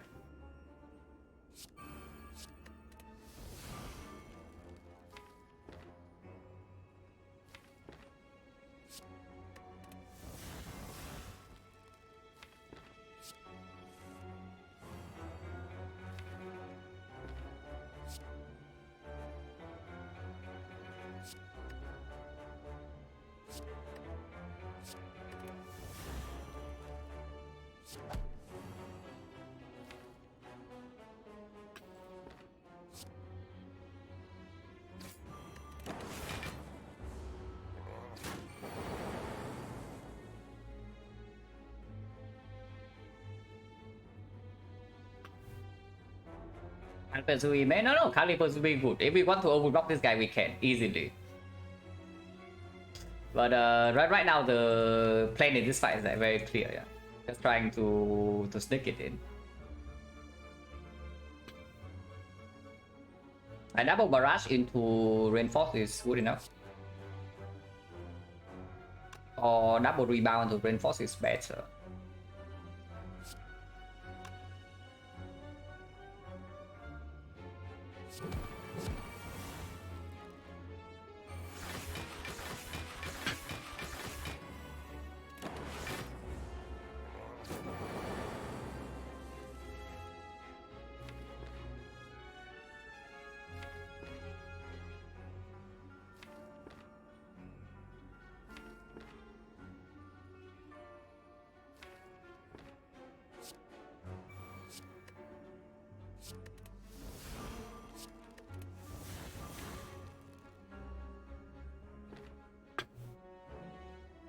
Wait. Oh yeah, it still works. Still works.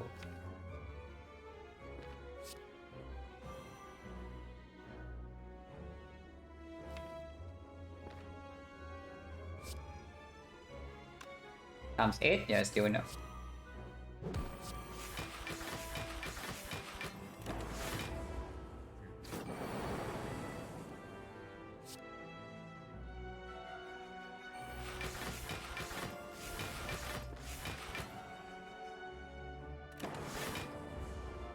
Yeah, one more buffer.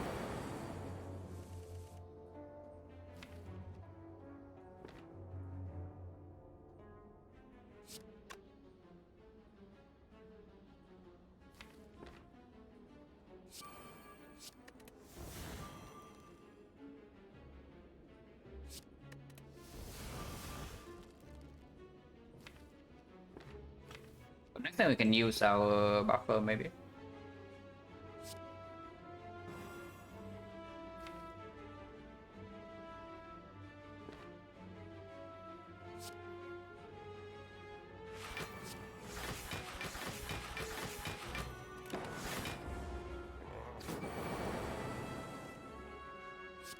Maybe not.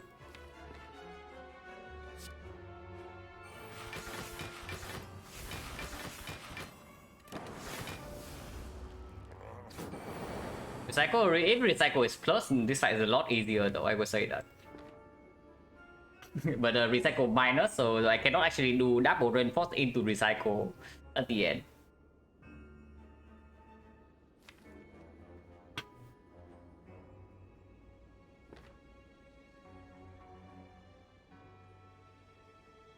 Next turn 36, 72, that's still enough. I can just do this.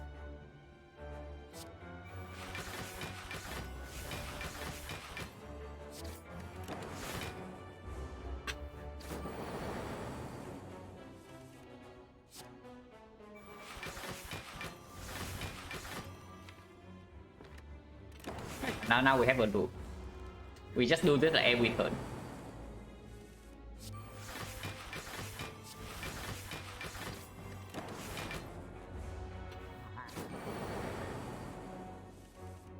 The defect.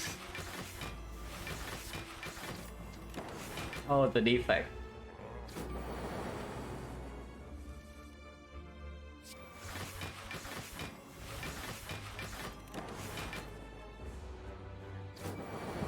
One turn against Giant Head, which doesn't happen very often. You can tell you that it works. Yeah, it works. It works, which is why I started doing it like right from the start of this fight. But yeah, okay, pantograph or Coffee Ripper at least.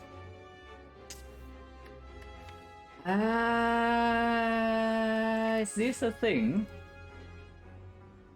Is this a thing? Or do I click the Glacier Plus? I mean, I would prefer to have a defrag, but it's kind of something. But the deck has 0 holograms, yeah. It does kill our defense very fast. It kills our defense very fast. It kills the loop though. It kills the loop and kills the static discharge.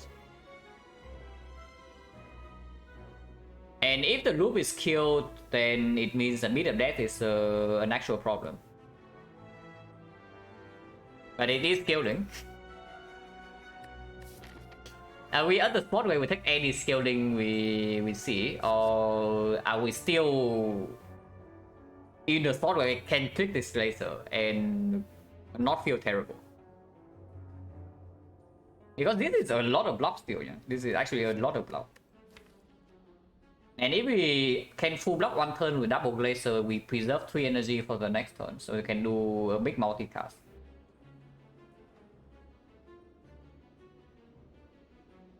Hyper Beam? No, Hyper Beam can go. Like, we have Barrage. Yeah, Hyper Beam can be kept around when we lean towards reprogram as well. But the thing with reprogram is that it is actually kind of bad for the first few turns. Because like Glacier evoking Frost is still a fairly big source to block. And we don't get into the position where we can play Reinforced Body that quickly. And of course, make looping in the loop like not a thing is also fairly bad. Barrage on 3 ops is like whatever. Mainly this for our block. For damage, it doesn't actually scale that much. It's like okay, we don't have vulnerable access. We don't have O1 and we can play maximum 6 cards per turn. I feel like it's actually the spot for the reprogram yet. Because we can still do duplication potion on the echo form or the loop, and that is quite a lot. Or even looping the freaking Silent charge into hard fight. It is very possible, yeah, to do something like that. Because we can block vulnerable sometimes with the core surge. And we can also buffer the first big hit.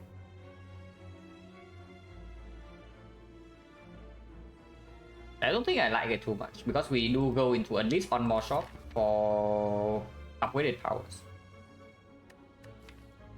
Now, do I need to upgrade on anything? Like, recycle upgrade is kind of okay. Multicast upgrade is honestly whatever. And afterwards, there's nothing. This doesn't actually solve our problems, is the thing.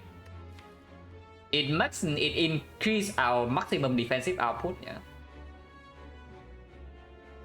But you can also see from against Giant Head, like block is not our problem here.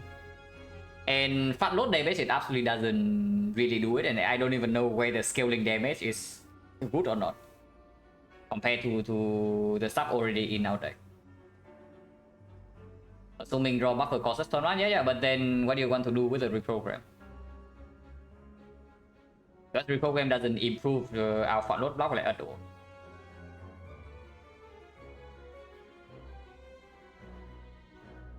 This deck, I am all down for reprogram, but this deck is not a deck that actually use reprogram that well, at least not in this spot.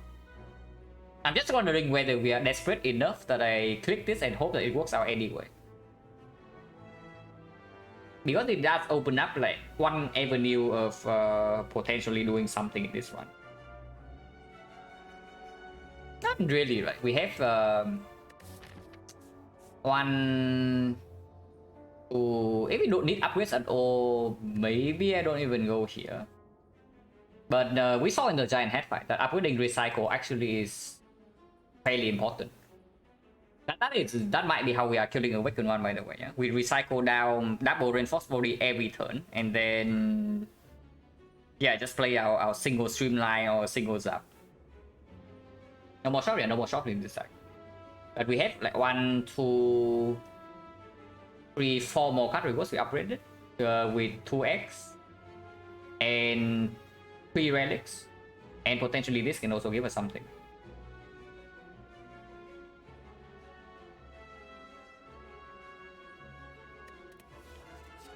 It's still just this. It's still just this. And yeah, I do one recycle upgrade, so we go left.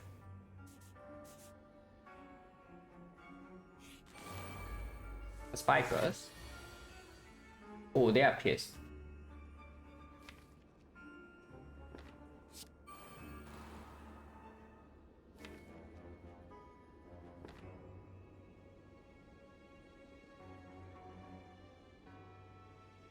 We are facing 29, yeah. So technique for the Glacier first is taking 5 damage. Technique for Reinforced Body taking 0, but these guys are freaking exploding on turn 3.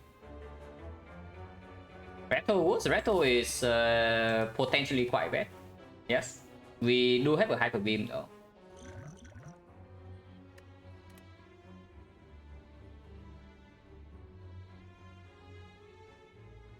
This technique is not easy.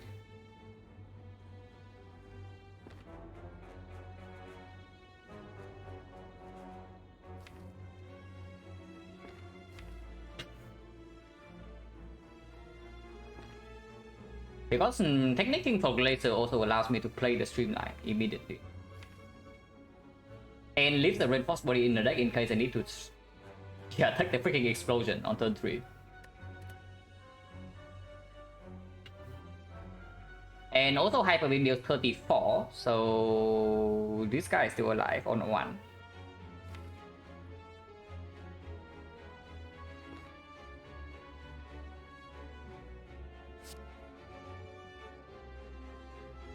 I think 5 though. 5 is not that trivial because Pentagraph healing 25 means that we are still missing HP here. If we take 5 or more damage in these floors, and this can be Sensory Stone. And then we lose 10. But yeah, absolutely Pocket Rush is taken. Probably is fine to do this.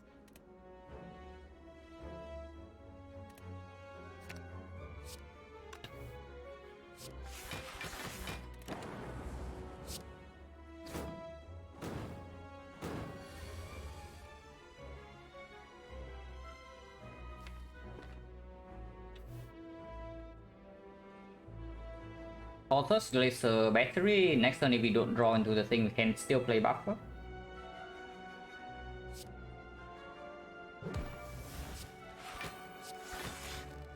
Taking 4. But that is fine.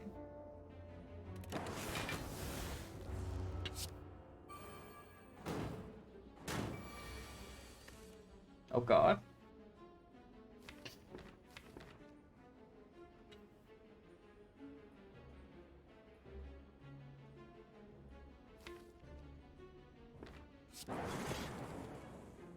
Okay, buffer is here, so we are safe. As long as we block this 9 damage, which is very easy.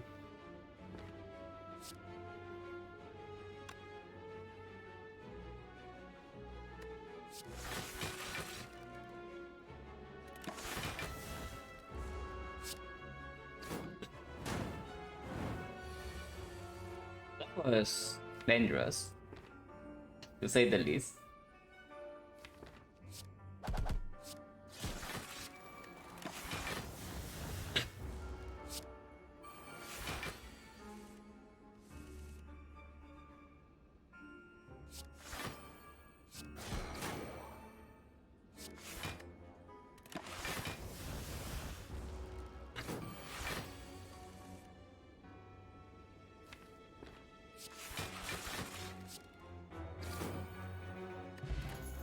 Okay, exactly what we need.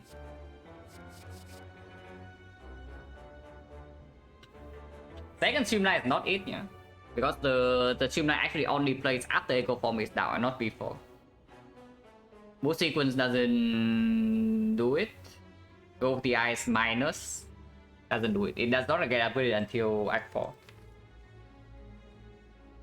But maybe that's good enough because Recycle upgrade comes right now and then Go with the Eyes upgrade comes in Act 4. Every single power is upgraded, every single skill is upgraded, so it's only attack. And the only attack right now we would pick maybe is maybe it's actually that. Go for the Eyes. Not all my retro insurance. I mean, I would prefer to actually win the fight with double gold and upgraded cards. It's probably okay.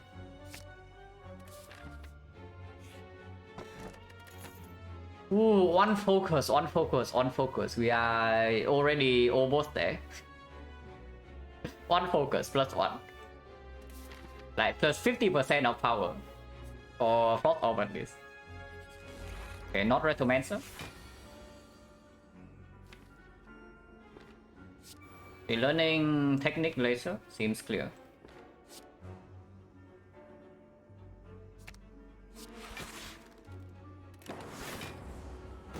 How many do we need? We need 1 good power, like 1 defect plus, and we are there. 1 bias core, of course, we are there. Capacitor probably doesn't do it, but maybe it does. Like double capacitor, 9 slots with 1 focus is still pretty good, especially with the loop plus. This time we actually are not taking damage, so that's good.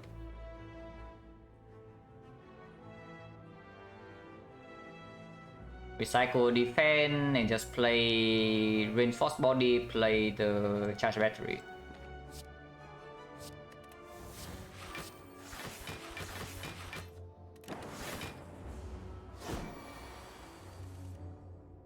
bottom decking Echo Form, but buffer is in place, so it should not be that big of a problem.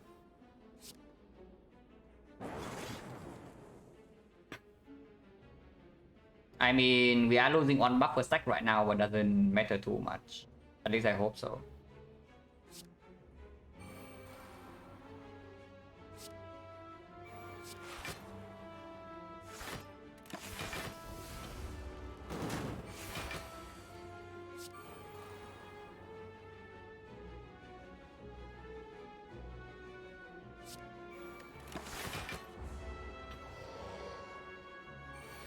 Five, still have buffer.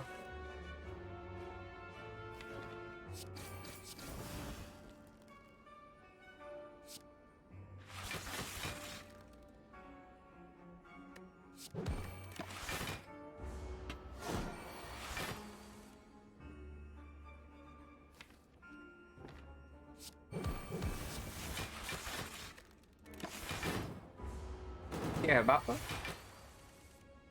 Now I can do this. That was good.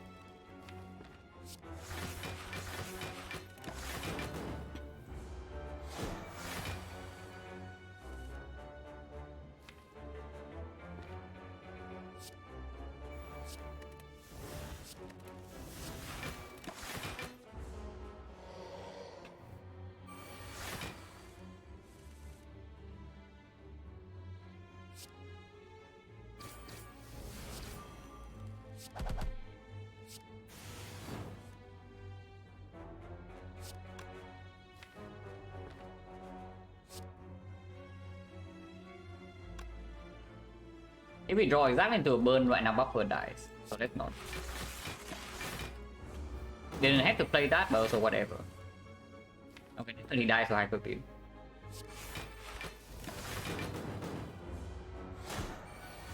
AI ban AI is perfectly fine. Wouldn't be my first choice, but wouldn't be my last choice either. Okay, fine. I guess we have to evaluate the card right now. But it's here. It's probably good enough. It's probably good enough. We have like a lot of fun load block, but no scalding. It is better than Chaos at least. And if it's better than Chaos, we can take it.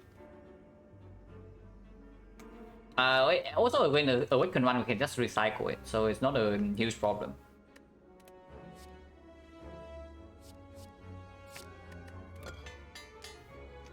I'm avoiding recycle, so could be better. In delay, yeah, there is stream delay. It happened before I see the cuts, not after. Wait on the recycle, yeah. Okay, so is Retromancer a problem now? Because we have added 3 cards that doesn't actually do super well against Retromancer. A Glacier, Go for the Eyes, and a Creative AI. So is Retromancer a problem? Because issue is we can also just pivot like this way. And we probably see what is in here first and then decide, yeah. Wait on recycle.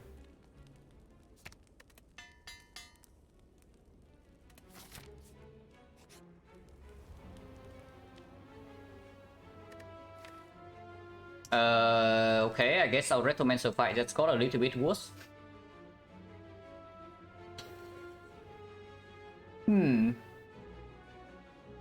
Well, that is certainly a problem.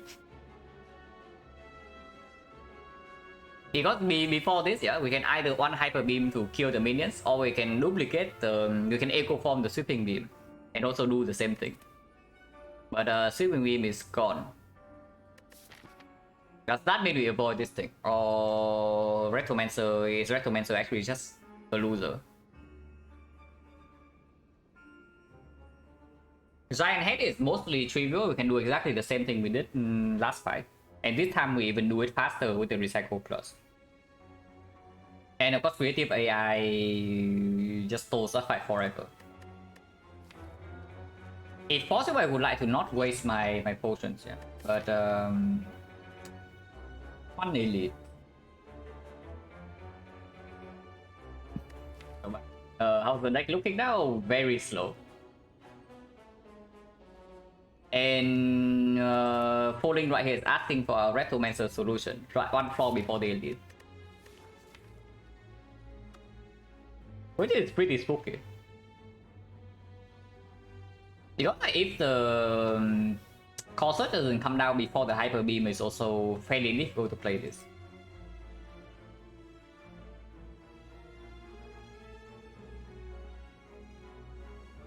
Definitely not giving up Loop Plus and definitely not giving up Secret Technique, so it's a clear Super Beam drop, yeah. It's just very dangerous. Lose Loop? No way. There's no way.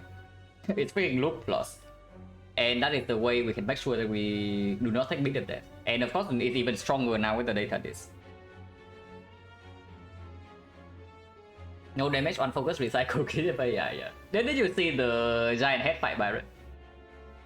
We fought the giant head fight at first elite in this deck, and what we did in that fight is that we recycled down until like maybe 10 cards, and then we just double reinforced body every single turn while playing Streamline.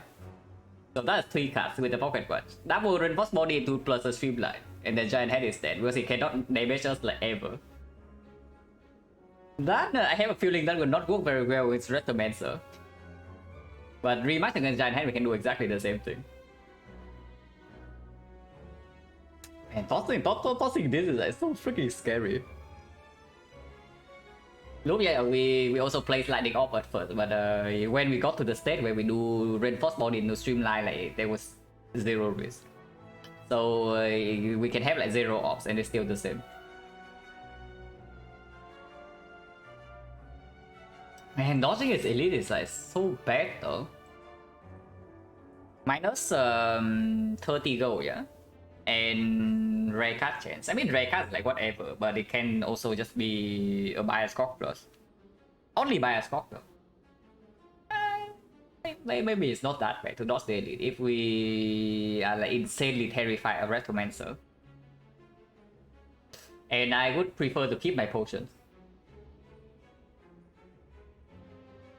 Sure, let's toss the Spring Beam and then go left. Because we also have a huge shot coming in Act 4 as well. Amplify is whatever. Amplify, we already have enough. We don't need Amplify in a deck like this. Amplify is only for the Echo Form. Okay, second Echo Form would also be quite good. But yeah, it's not enough for me to risk, I wouldn't say 50% chance of death, but probably something like 20% chance of death with another 20% chance to use a potion, which I don't want to.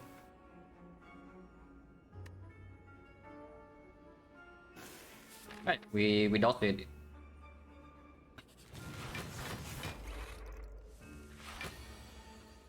Last time this fight took this fight did some work on us. Hopefully this time is slightly better.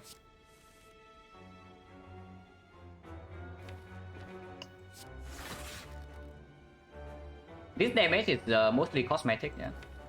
But I do need to take the pocket watch for next turn. That way Echo can be awkward. Pocket watch is more awkward with the choker. But yeah, it's true. Double Echo means we can never take pocket watch basically, unless we play 2 cards, like only 1 card per turn, which is definitely a little bit weird.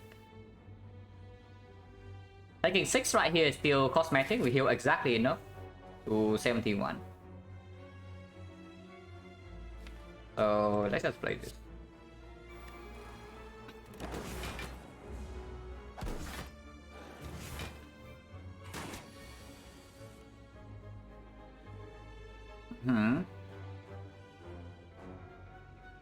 Echo Form Reinforced Body is taking 0.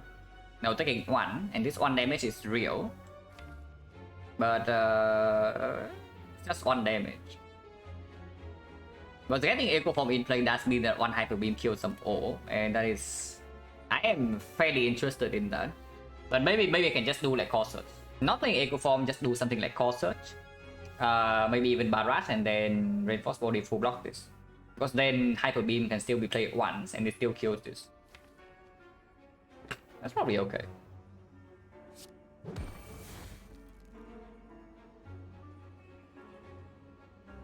Yeah, reinforced body play for 4 is enough.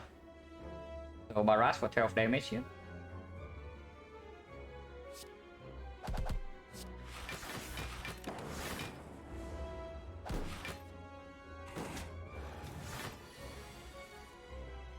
Hyper beam. Streamline is still again way too powerful.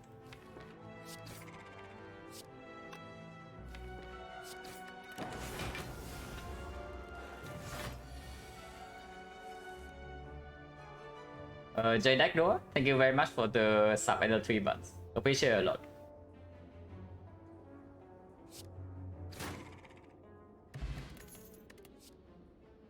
Flaw. Oh yeah, compound driver very unnecessary. Chaos with no slots. I mean, it can give dark off, but we already have creative AI to scale when we can scale very slowly. And I have a feeling that Chaos is not going to do that well in Act 4 regardless. And the Act 3 we can already rely on the AI to win. Like, Awaken 1 will recycle down, do the reinforced body loop and never take damage. So we have answers for the Act 3 already.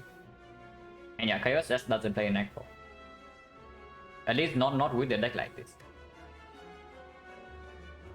The Great Pickle, thank you very much for the Prime Sub as well and the 3 months.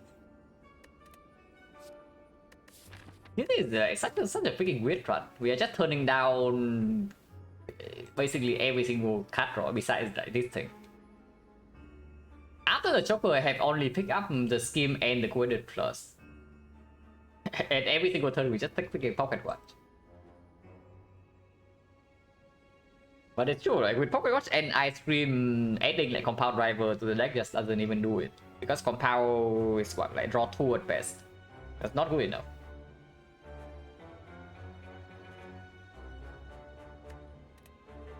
Right, this is probably again a skip. Question mark right now, Red Mask absolute trash, yeah. Hallway Fight is another chance for upgraded cards.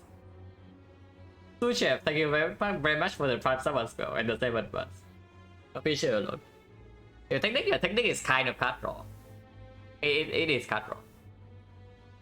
And it's like reliable card draw, so I don't feel bad about breaking Pocket Watch for it. Walker is not even trivial, yeah. So there's only My Bloom that's like super good. Sensory Stone is good, but not amazing because I mean it's good. Like every card's upgraded, but then it doesn't actually solve our main issues. On the other hand, we go to the fight. We can have another chance to see upgraded powers. Friday, thank you very much for the Prime Sub score and the 6 months. And the Great Pickle, thank you very much for the gifted sub to Rich Plan. Appreciate it a lot. Yeah, like we don't really want empty note, right? Because at worst this thing is still plus 30, yeah. At worst this thing is still plus 30 gold. If I see Genetic Algorithm plus in here, how big is it? If when we enter Act 4? Plus 6 and 3 5, so it's 13. It's like okay. In the hard fight it's 19, so it's better than average, but probably not good enough. No worries, thank you very much. Fight is just better than question mark, right? There's only the My Bloom here. Red Mask garbage, Madness garbage, Walker is freaking scary. And Sensory Stone is like good, but whatever. It doesn't actually solve our problems. I'm Vagabond, thank you very much for the sub as well. Appreciate it a lot. Haven't caught stream in a minute, loving this stream time, yeah. This stream time is also like probably the most convenient for me. Because I start stream but like early morning. And then finish stream sometimes in the afternoon, and then I go out, take a walk, and then go back and have dinner. That's like perfect. Unfortunately, if my sleeping schedule is slightly worse, I cannot actually stream like consistently at this hour. But if I can, I would like to. Like around this hours is the best time for me. But yeah, I don't think any of these, and I probably just go here. I got have Mondays off and Sunday night. Okay. This guy ever a problem? Hopefully not. I still play Echo Form, so I can do that. Oh, I hope not. This guy is not a problem, but he can be. We do have buffer though.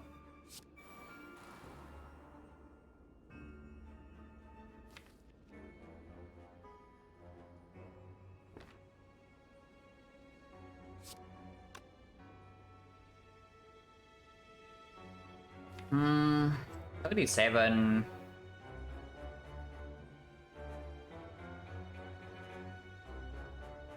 It's called DJ.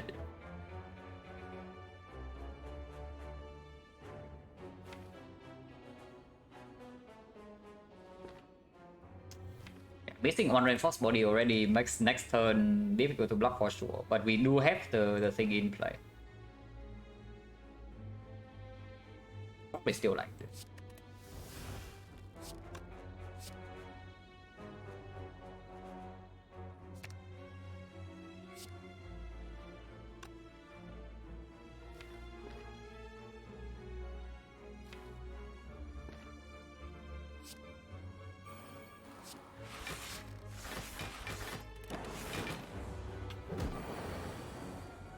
Okay, this is fine.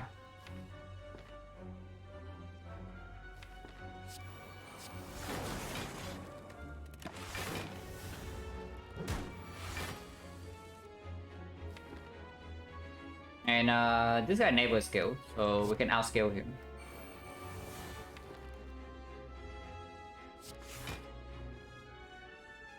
And the 3 needs 7 more.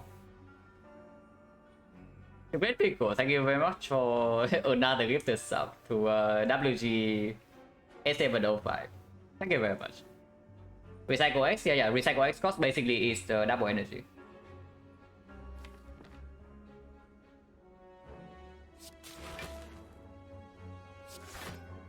Is enough block? Oh, can even play this. Get out of mind deck. Okay, very promising start for the creative AI. Have to say.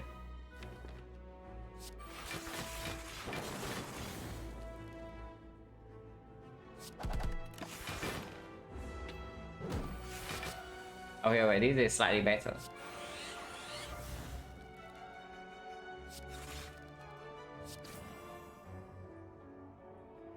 We rock for 30, and this is currently 18.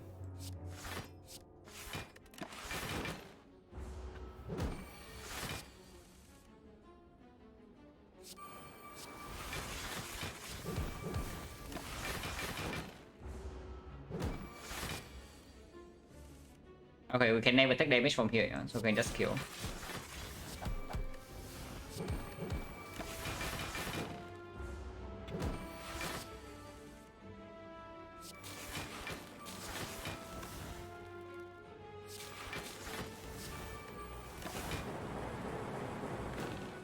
Yeah, 3 buff was like.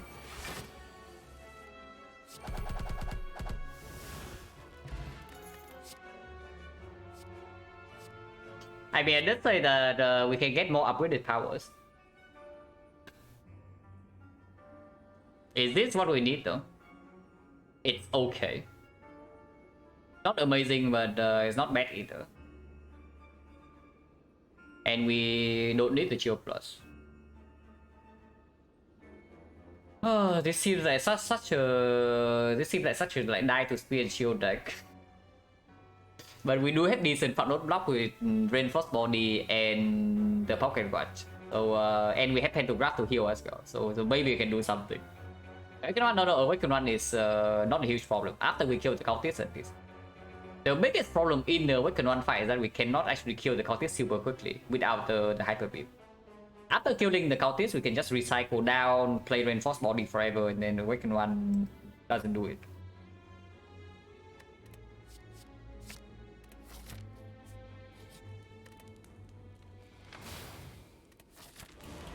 Entercraft, go here.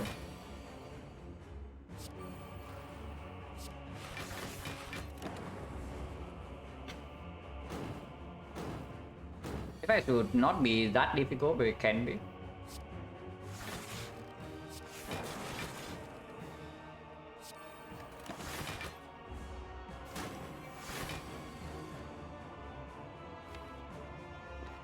Don't really care about blocking focus down for bios, yeah, so I can just block the vulnerable. Also don't care about echoing that either.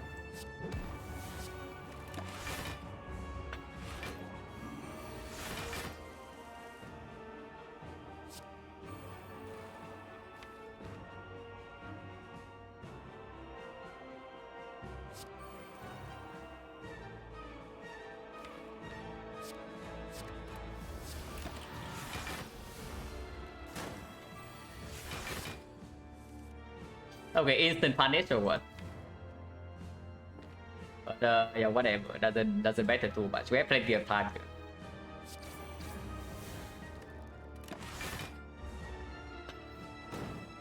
And eventually, creative AI will win us the fight. Eventually.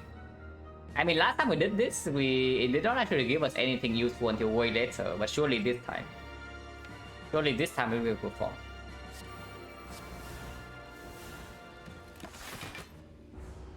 We do have 4 buffer stacks and 4 loop stacks.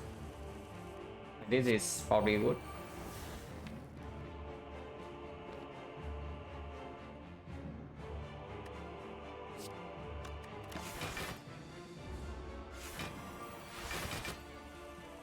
Okay.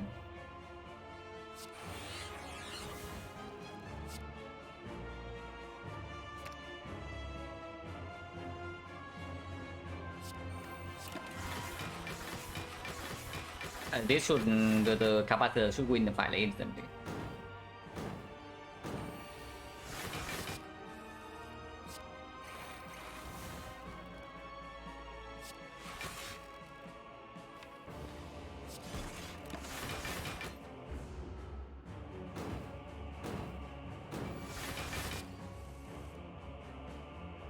Don't need to do anything now, and we just need like 1 lightning off, which is coming next one.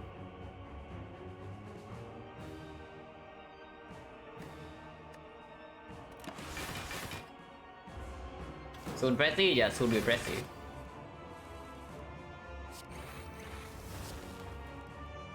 And now is enough.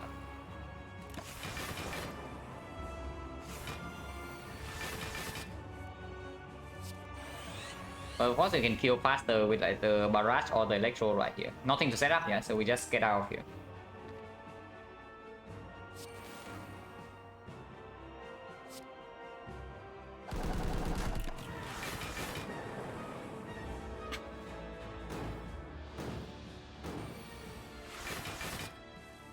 The still, yeah, the still.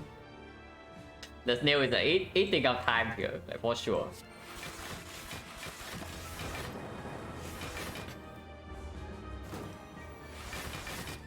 I mean, you do have 2 barrages in the deck, so maybe not too bad. I did 24 damage per turn.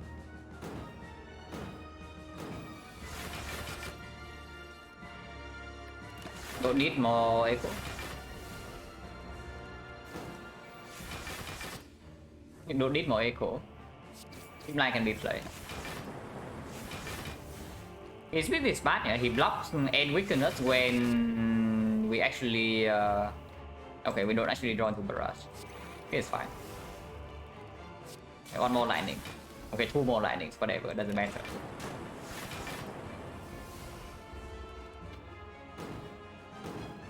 And it's losing the hard, we should win. Yeah, but we don't actually have the luxury. But that's why I also have like potion, which is why I'm also saying I do not want to use any potion in Act 3.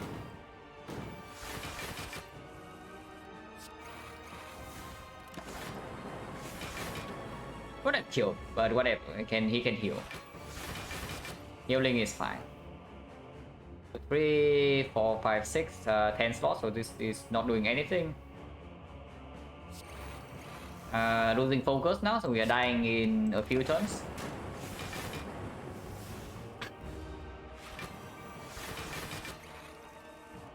Losing even more focus, so we are dying even faster.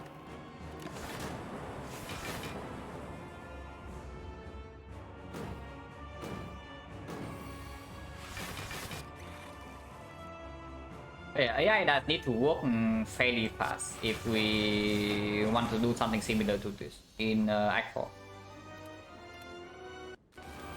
But okay, construction one is actually very good. Yeah.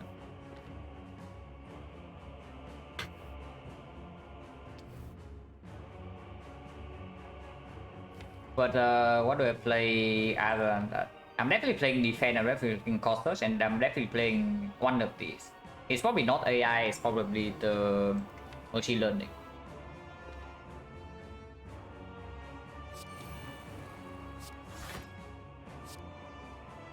11, 34, 35, 35. It's just slightly off, but maybe strike plus rebound can do it.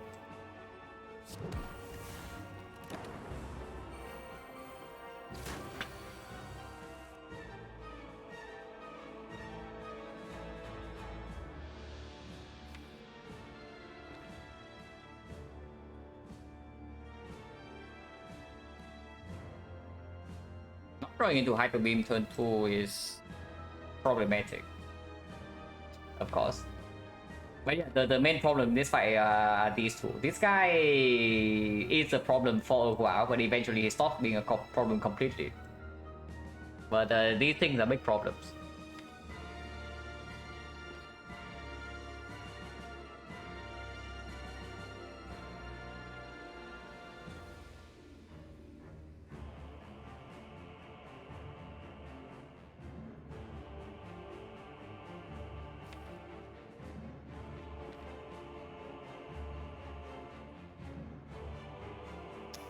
I want to take power rush, but I also want to play recycle. But of course, I also want to full block.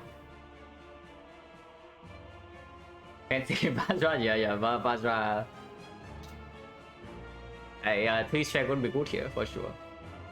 But Echo, I probably do. It makes the recycle faster, and of course, it improves block massively. So Echo form probably is the power that gets played in this fight.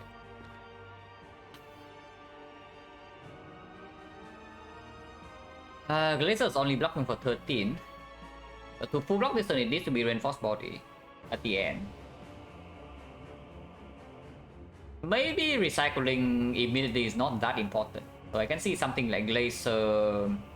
Even Glacier reinforced body recycle. But I kind of want to put a little bit more damage here so that Hyper Beam actually kills the next turn.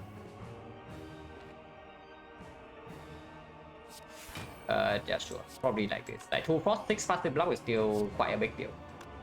Or I can do cold snap in here, but then it's still 1 off. Hyper Beam is 35. It's 34. This also makes the barrage stronger.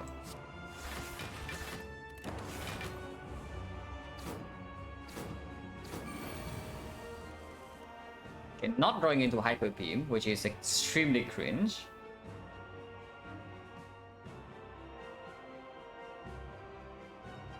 If possible, I would like to not use a potion, because this potion is kind of a lifeline in Act 4. They don't draw into Reinforced Body, yeah, because Reinforced Body this turn will also be fine. Like this, yeah.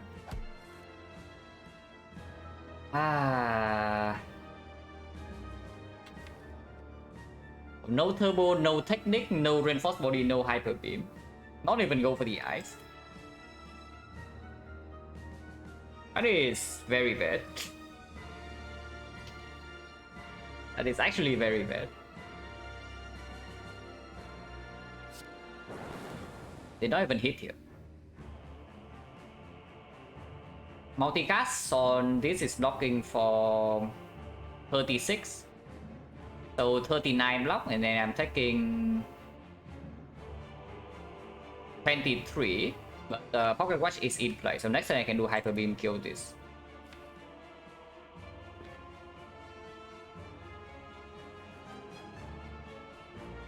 Which is fine. Shuffle out the Hyper Beam, but that does not actually matter.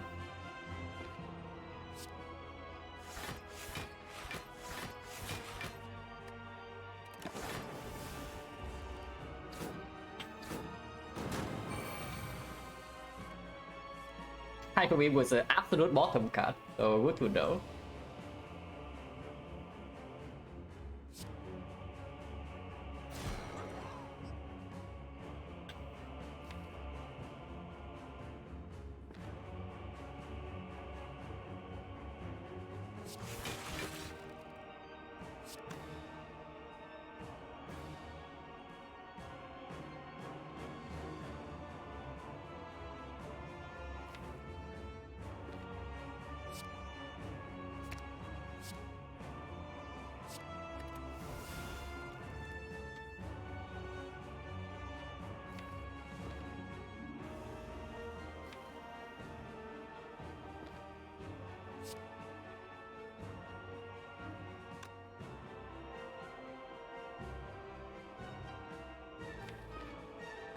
Playing Echo Form right now is like absolutely not happening, but not playing Echo Form is also kind of weird.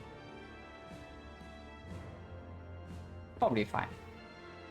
Reinforce body and then go for the eyes here.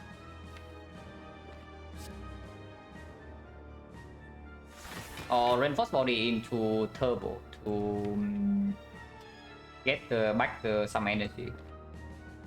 Does not deal 3 damage, makes the next draw cycle worse, but potentially giving us something to do and the next time this game multi-attack. Probably okay.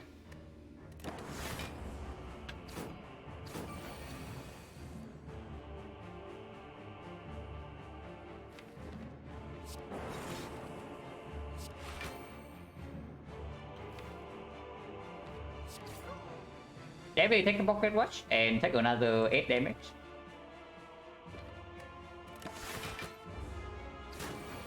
So you need to block 40 this one.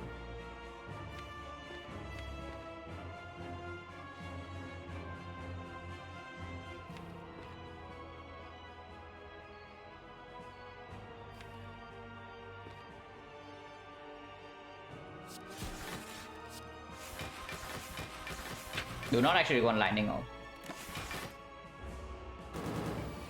Now from here we just recycle down and hope for the best.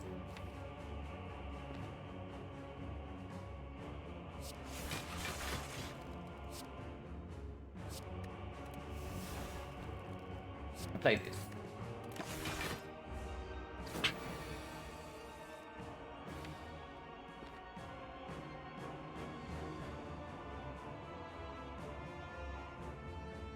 Next one is the multi-hit, yeah. So go for the eyes, double defense is okay.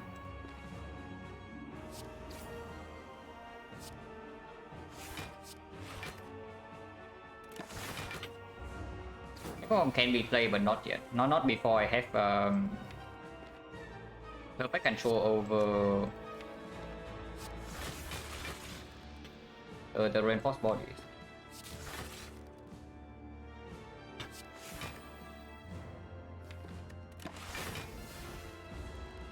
But yeah, we take it slow in this fight for sure.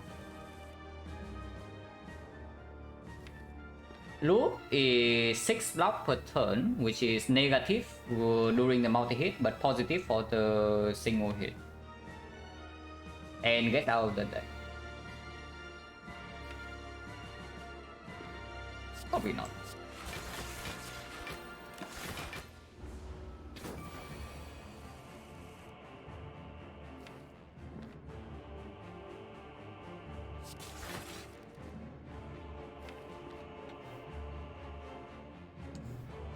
Six again is 18, take 1.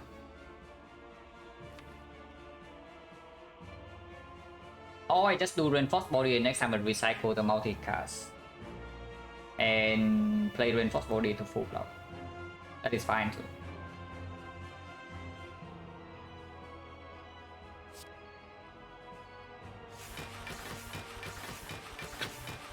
Choke on defect, yeah, we are being choked like pretty hard right now. True. And we also need to do this in the first deck cycle, yeah. Second deck cycle, it doesn't actually work. Then yeah, kind of the same. But second deck cycle, when we get voice shuffle in, it gets a little bit weird.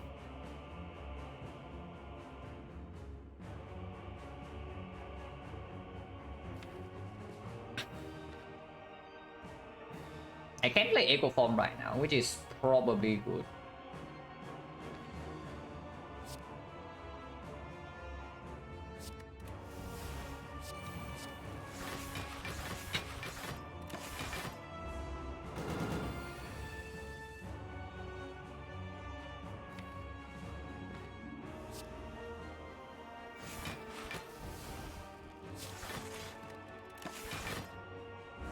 Now we just wait to recycle down.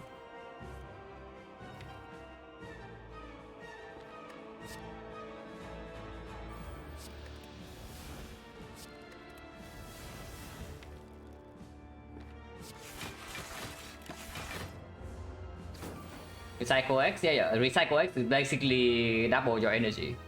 You recycle this right now, you gain 13.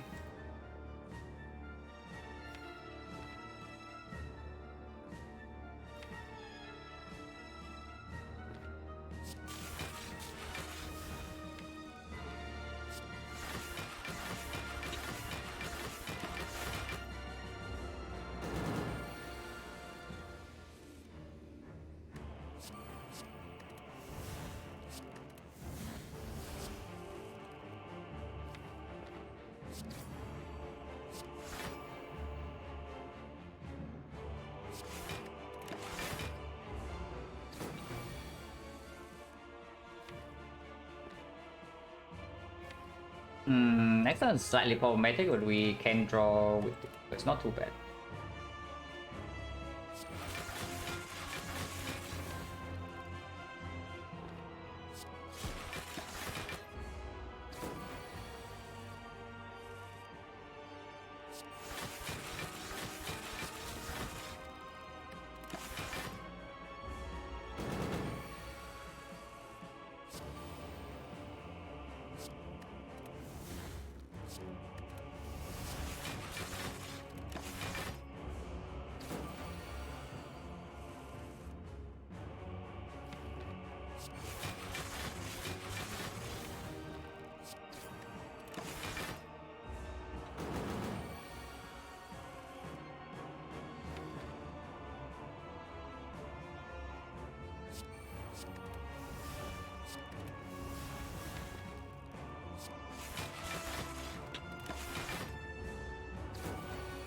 We are recycling now until we can never break, and then we start dealing damage.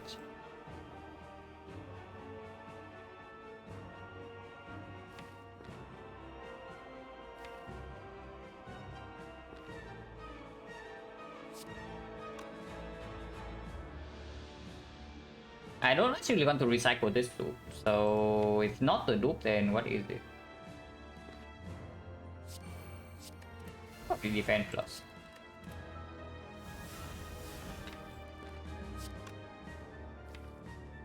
But the energy is fine. We don't actually need this much energy.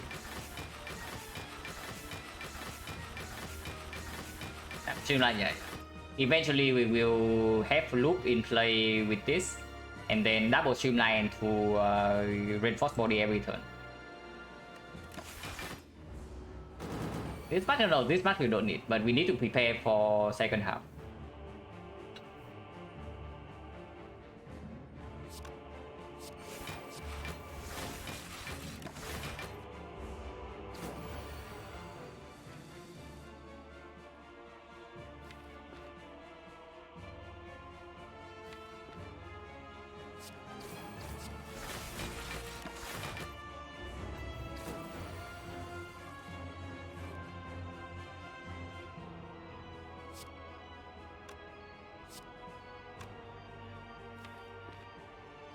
Again, we can just burn all our energy here. Doesn't matter too much.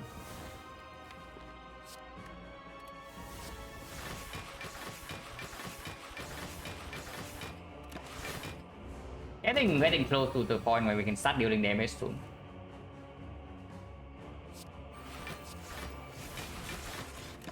Burn the cool-headed, burn the cold snap, and then we should be fine.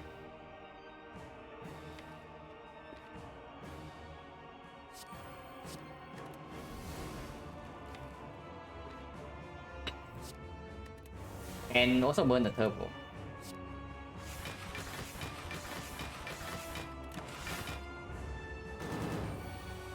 This fight basically is over from here.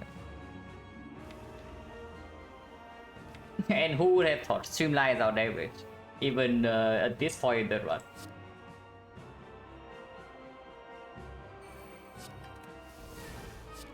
Okay, now we can just start looping the streamline.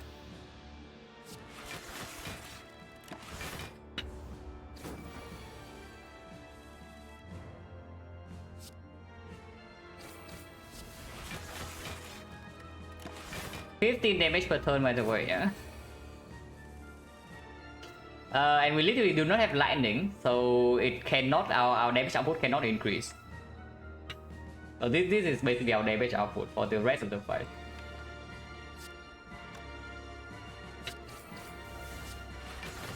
But I mean, this loop cannot lose, and there's also nothing to set up, so I probably just kill all here instead of like wasting our time. Okay, how much damage is that in the second half? Second half with 6 strength, we are never playing loop until second half, so with 6 strength it's going to be 48.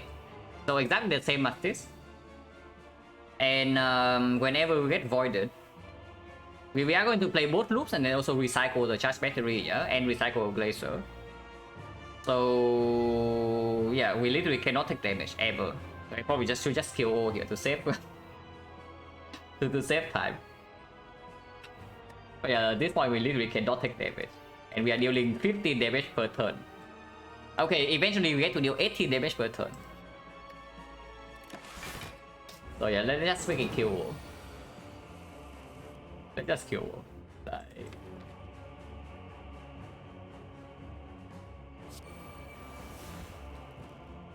And yeah, we kill all again, yeah, because once again, we literally cannot take damage from here.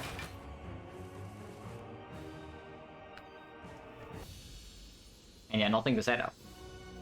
Good news though, because if we have something like a nunchaku or penny or like whatever the fight, I will play out the fight.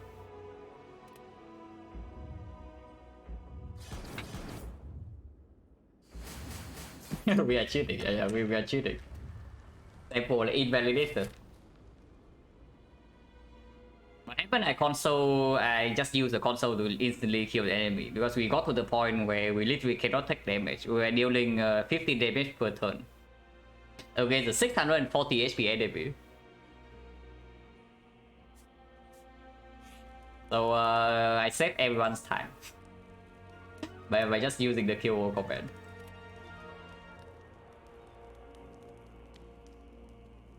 I didn't use command here not yesterday because I could have easily misclicked that. This one is a lot harder to misclick, and even if I misclick, there's like no consequence.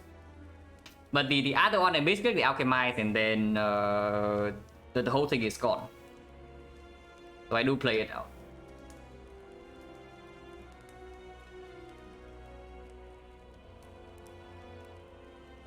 But yeah, upgrade on Go with the Eyes is probably the best for the hard fight.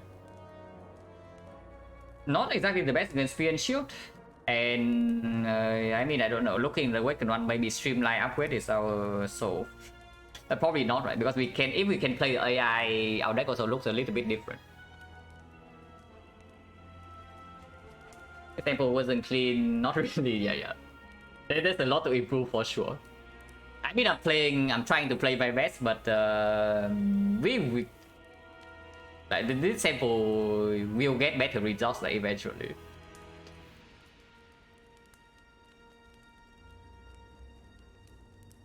Ruining experience of your super. I mean, you joke, but whenever I do like some ultra long stall fight, I notice the viewer count does go up. So there's definitely a trend there.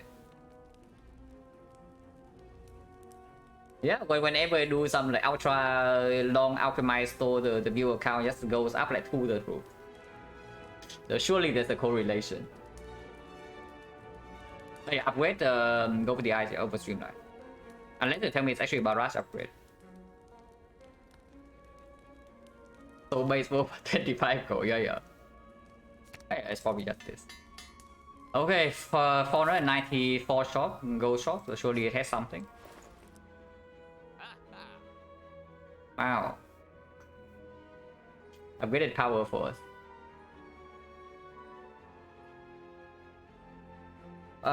Can remove. Can buy 2 relics, which is so Ornithopter is 10 HP, but Waffle is 16.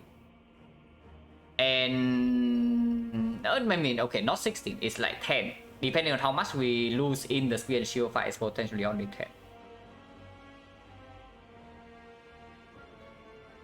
Honestly though, this Blizzard is Blizzard Plus, I would maybe consider it. But it's not. Give me a Blizzard, yeah, don't worry. Like I'm ahead of you there. Like, don't worry, I only see this thing. But it's Blizzard minus. And we have one laser, one cold snap, one cool headed. So first next cycle is dealing 8. And after the first cycle, if we are not dead yet against Spear and Shield, then we are probably in somewhat decent shape. Okay, 2 glaciers, so it's like 12. Blizzard Plus actually is somewhat legit, yeah. Blizzard Plus right here scales decently fast. But Blizzard Minus is not it. So puzzle, probably Waffle over Ornithopter.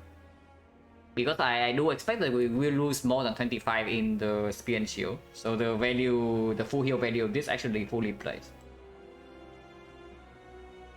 And then, yeah, remove.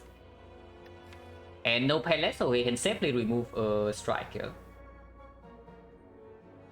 I mean, strike is actually useful to turn around, though. Okay, turning around actually potentially an issue, so... Is it defense remove or strike, just for that?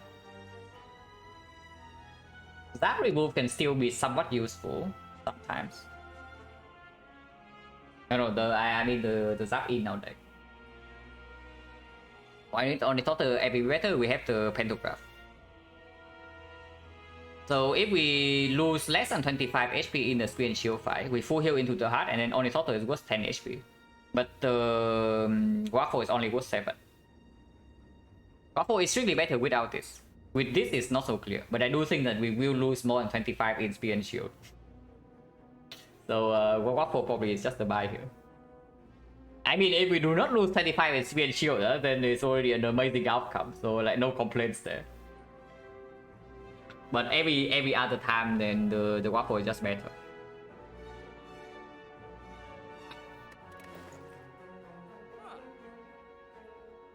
Dual cast looks bad. Dual cast is not very good, yes. If we see, but it also is slightly better with the data disk. And if we see any focus at all from the AI, it's definitely outperforming.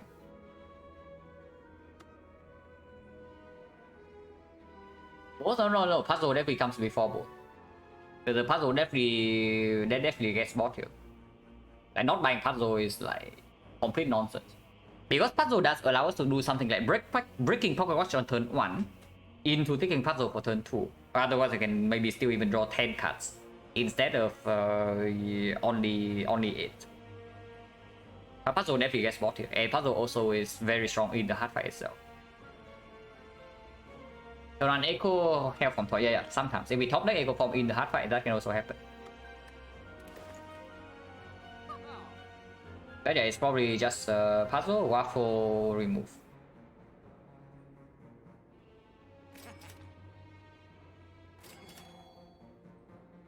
And remove goes on, honestly, probably defense. We already have look to deal with bit of death, we are never scaling dexterity. This helps us turn around sometimes, and this is much better on any Frost Orb. Turbo Plus, I don't know, we no longer need more energy than this. You can also see from any fight and accuracy. Just for just Assassin 16 pre-game, click Electro or Hyper Beam, what is best? It depends a lot on pathing and who the boss is, but if you're up against the Hexaghost, then maybe the Electro is slightly better, because Hyper Beam does not play there.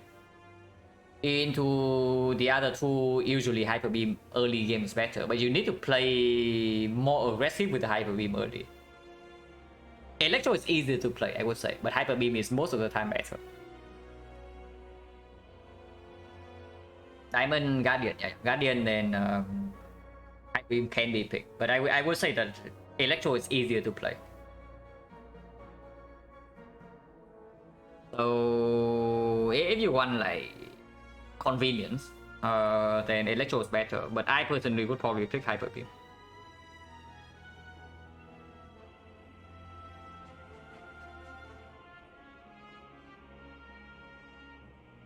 Discharge stays, yeah. Discharge definitely stays. Yeah, defense is just worse, right? Defense is just worse.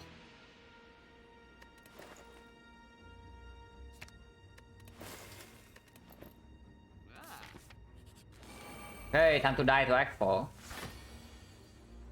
Hooray for us. Yeah, opening turn already take 21, so taking less than 25, like, apparently not very easy for us.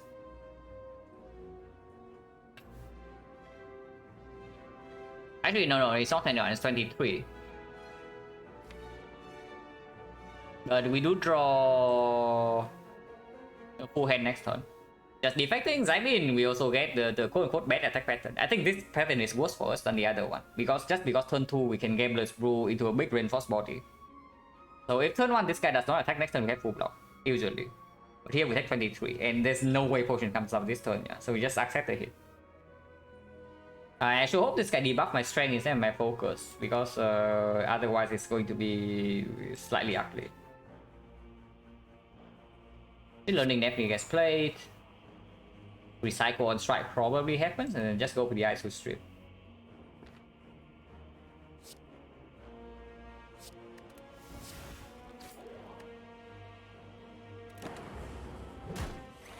Okay, -1 focus.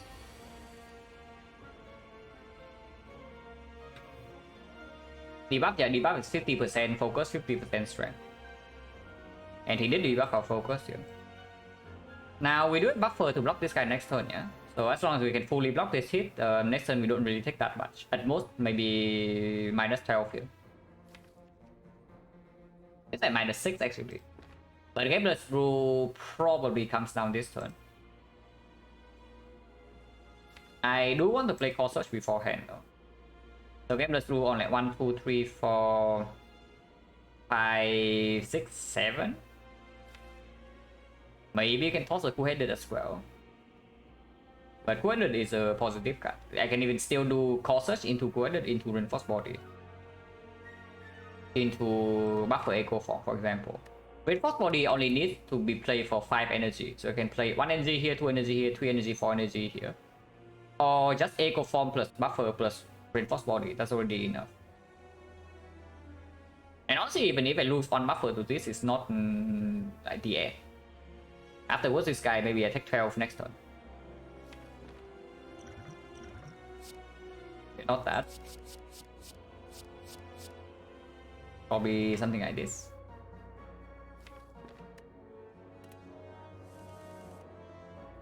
I can also not draw any of my Reinforced Body or the Secret Technique. That is possible too. Interesting. So we need to block at least 30 this turn, yeah? Otherwise very bad things happen. If I cannot buffer the hit from this guy next turn, all hell's break loose. But it does mean I do not get to play my Reinforced Body, do not get to play my Creative AI or the loops. Or the Echo Form. So like laser into Coordinate and then we observe.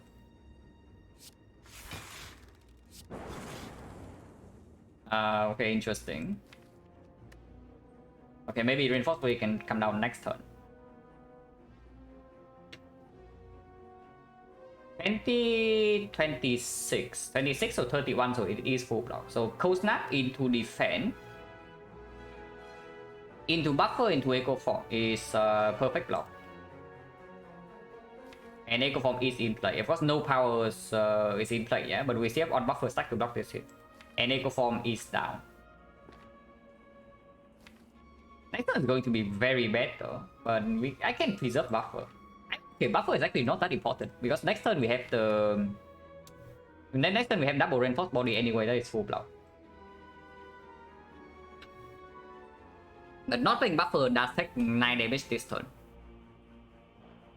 Yeah, not playing that buffer also takes 9 damage this turn. So okay, I know Echo Form needs to be played. And Cold Snap needs to be played probably.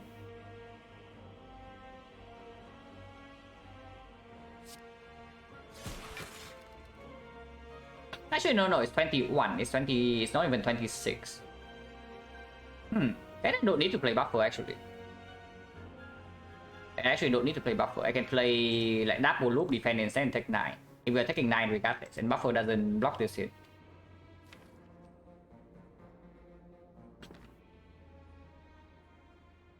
Or double loop plus like static discharge.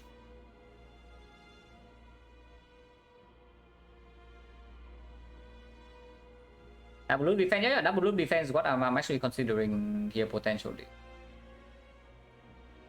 I think 14. Actually, no, choker, yeah. Loop buffer is taking 0, but of course we lose both buffer stack this turn. But loop is in play. Honestly, which is it's probably fine. Like next turn 57 here, we cannot turn around, yeah. But drawing reinforced body is already enough. The problem, big problem, is like 2 turns from now, not next turn. But at least we get some power in play. And tell me it's AI in here and just accept the damage.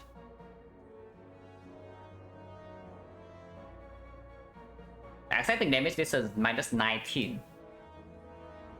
But AI is in play and buffer is still in the deck.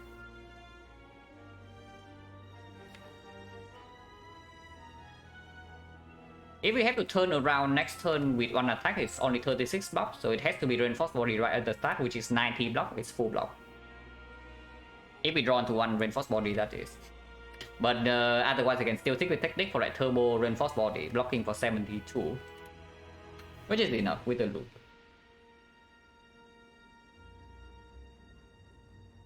Pay 19 HP to get the AI in play, is that worth it? Because if the AI is not in play, this fight doesn't progress at all. Yeah? So we delay our death. Kind of.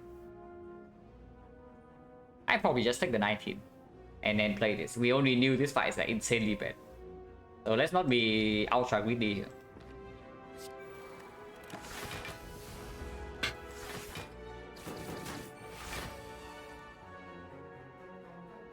Okay, burns fight turn 3, but we have full block this turn and AI is in play.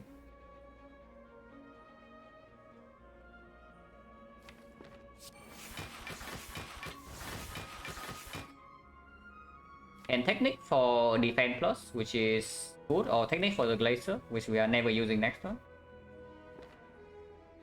Which is probably also good. Shuffle in the glacier, but shuffle out everything else.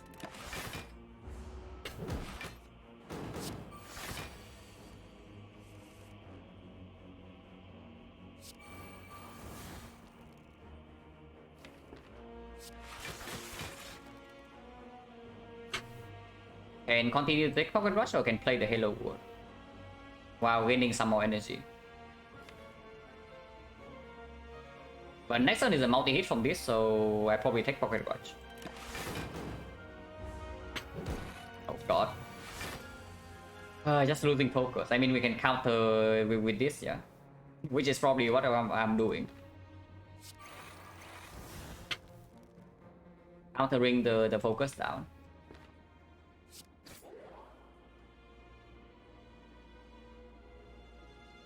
Then reinforced body for 4 is 36, 45. We lose 1 buffer stack, but that's completely fine. I get Cortex in play to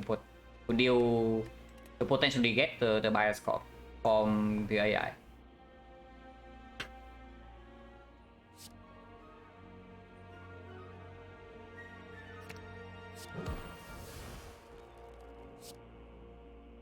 If I lose 1 buffer stack regardless, no, I need to play this. Freaking Joker.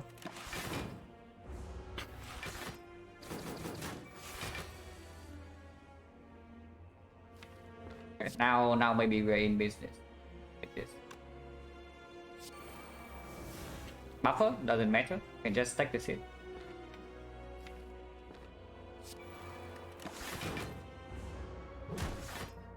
Actually, the bias core is here. Bias core is here, so we can duplicate the capacitor into the bias core. That's 5 focus.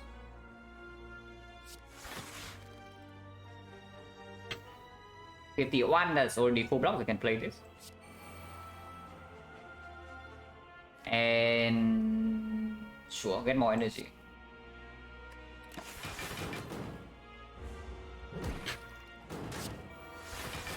So yeah, looking at how the fight is developing, I'm very happy that I played the AI when I did. How often do I think I would choose to spin the wheel in Act 1 if living was an option? Probably almost zero. I don't know, like when would I actually choose to spin? Maybe when the curse is like, no problem. For example, with Do Voodoo.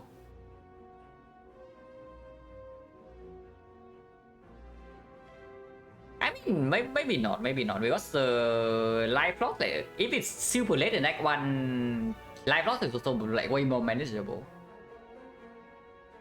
But probably almost never. The downside is not really nearly as bad as the face straight, yeah, but it's still fairly annoying.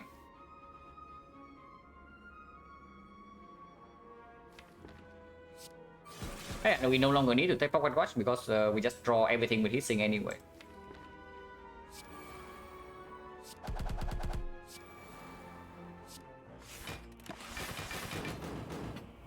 But yeah, very happy that I took 19 to play the AI on turn 2. Otherwise this fight would have been a little bit different. Let's say that. A little bit different.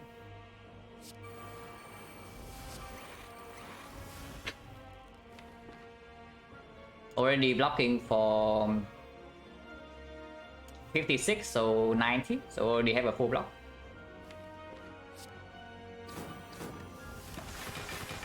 Actually it's 80, but that doesn't matter. Like 4 buffer stacks, and this guy's wicked. Yeah, now we just like easily outscale.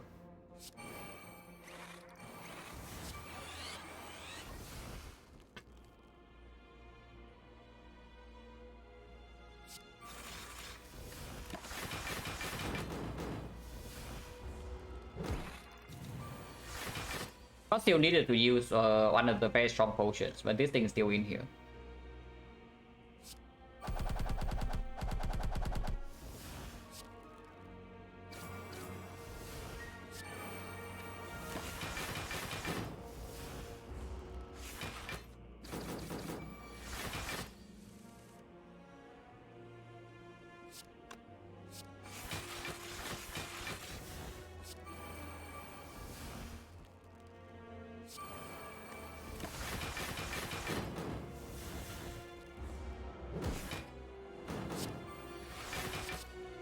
Electro is here.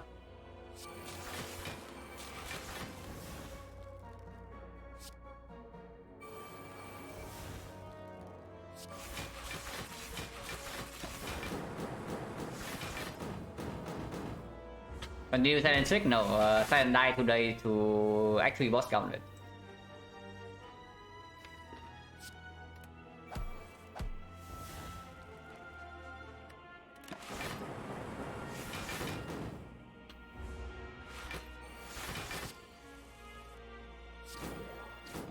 One is like playable. At the snail, yeah, that's a snail, but it's not the snail's fault. I mean, we entered the fight at like 3 HP, so dying to snail is not too unexpected.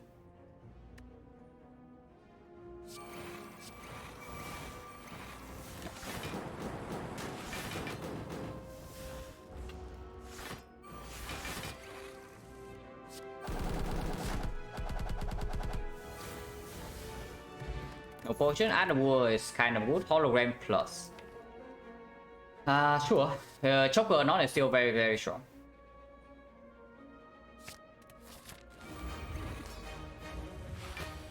Okay, blocking vulnerable turn 1 is fairly big.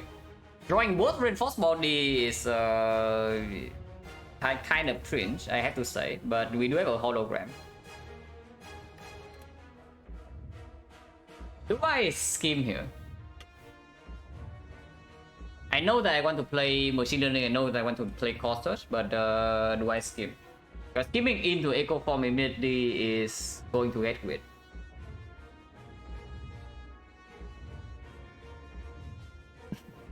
Hello, Zerobit. Skimming into creative AI is good. Skimming into loop is fine. Skimming into buffer is okay. Not amazing, but okay. But we can still lose the 50-50. And no Force Orb is down yet. With 9 cards next turn... I mean, honestly, if I don't have Joker, I would not skip here.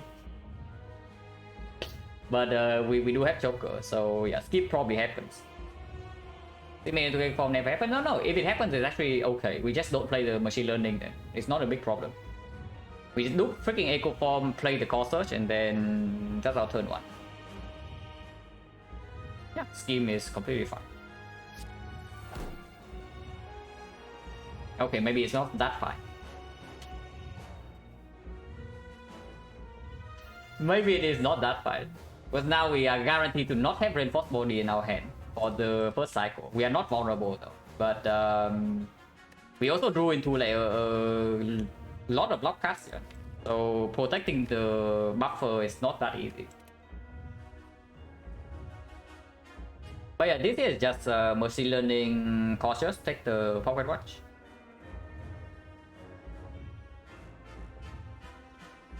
Yeah, continue from this point is definitely not it.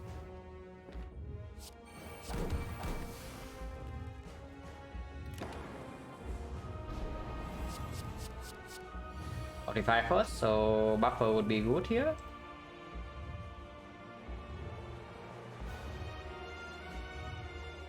We are still drawing 3, yeah, so buffer can still be drawn.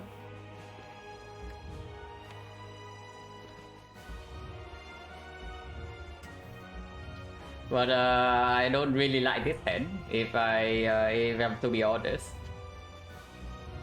And we draw 9 and this is happening. So recycle definitely happens first to make enough hand space to do the thing. And it probably just goes on the burn.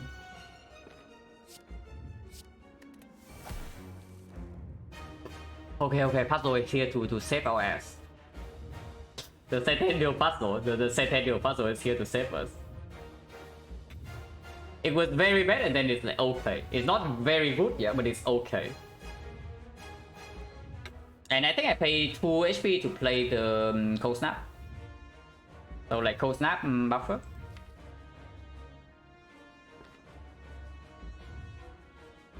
I mean, if I do not play Cold Snap, we have to add a war energy next turn. But this much energy... Okay, so 4 energy, 3 energy, and the next time we have 8. 8 energy... Actually, we can spend all 8 energy. Maybe it's just buffer and pass. Yeah, maybe actually it's just buffer and pass.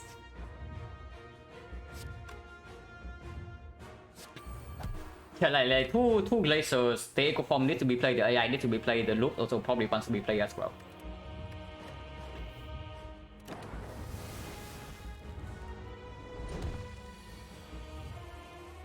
Okay, like this hand, absolutely. Okay, so now the next question. What do we dupe? Because I have a feeling it's actually dupe AI over dupe Echo Form. Then, so we dupe AI, play the Echo Form, play the Glacier. That is 1, 2, 3, 4. And then loop is 5 cards, and then 1 more card. Dupe Echo? Is it really? I mean, duping the thing about duping Echo is that if the AI actually does not give us any scaling at all, are we still fine? Now, I mean, okay, blocking wise we are fine. We have reinforced body. We have reinforced body that can block for a very long time. But yeah, another thing about duping the Echo is that taking Pocket Watch becomes extremely difficult. If I dupe Echo, the AI will be duped this turn. No, with dupe pot it doesn't work. I don't think with dupe pot actually works like that. With an Echo Form stack already, I think it works. But with a dupe pot it doesn't on the same turn. Yeah, like the thing I also dislike about duping Echo Form right here is that it turns off Pocket Watch basically permanently. Oh, I get to play one card per turn.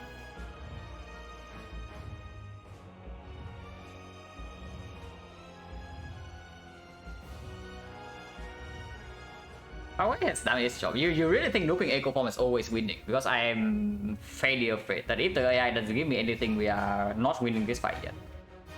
Because our damage is complete crap until we see more focus or more off slots to actually make the barrage hit hard. And our damage is completely abysmal in this fight.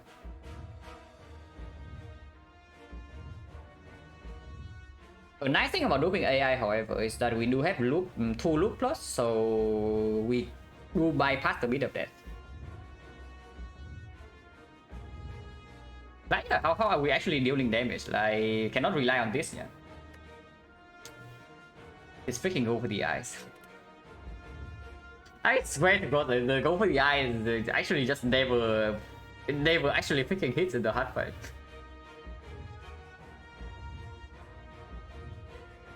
Like, the entire reason to pick it is for the hard, and then it never lands. So like, why even pick the card?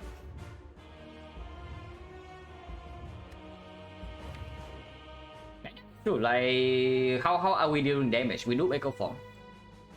If our deck is a little bit better, duping Echo Form is super clear. But I have a feeling our deck is like worse than you think. It's a big problem.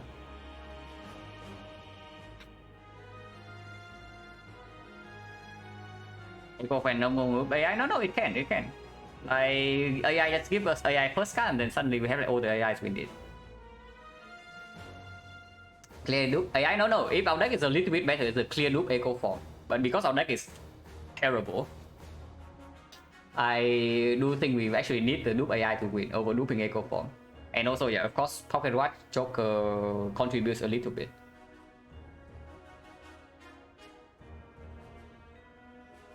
Like, I dupe AI here.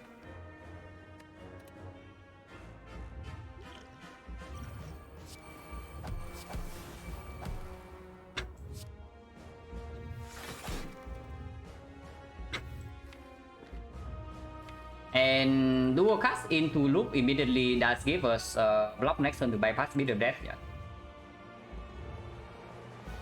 Dupe AI is great, yeah, bypass bit of death. But yeah, dual cast loop taking another 151 and then block for 6, so I'm taking another 24. So I'm taking 25, go to 28, but afterwards we are set up a little bit. Let's do that. I want to dupe my powers next turn instead of duping some cringe. Or taking heavy bit of death damage.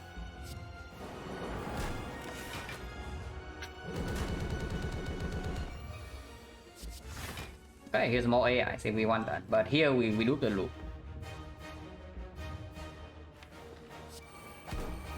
So now I get a choice, yeah? I can do AI into take Pocket Watch, or I can do more cards. I don't think I am playing Halo World in this fight. But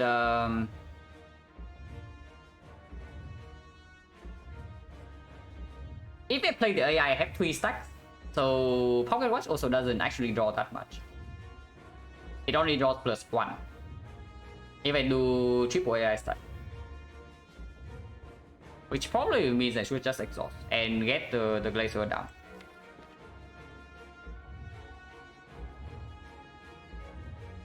Getting another AI immediately is actually quite good, as long as we don't die instantly next turn.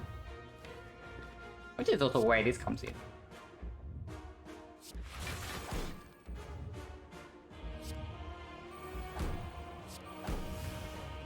And yeah, add a war of course, so we don't attack. Secret technique for the turbo is that kind of thing. I do not actually want to draw turbo next turn. With 6 energy already.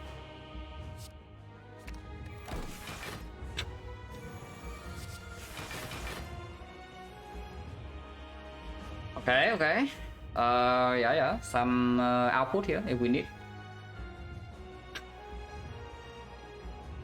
Looping by a clock definitely does put us on like kind of a timer. But we can rely on the AI to give us more bias clock to extend this timer, and immediately it's very strong. Looping the loop into double glacier is full block. Is it? Double glacier with no focus. Yeah, double glacier is blocking X evoke 4, so it's 24. 24 is 42. 42 plus 3 is 51. 51 plus minus 11. Plus 11, 62. So it is full block. It's exactly full block, right? If I do the loop and playing 2 glacier, it's 60 block. Hello, engine. Where damage? Yeah. Don't worry. We are figuring that out right now, which is also why I loop the AI over the Echo Form. We had a choice to loop Echo Form or AI on turn 3, and I loop the AI instead, because AI can actually give me damage. Yeah, but it's later. Yeah, just loop and perfect block this turn.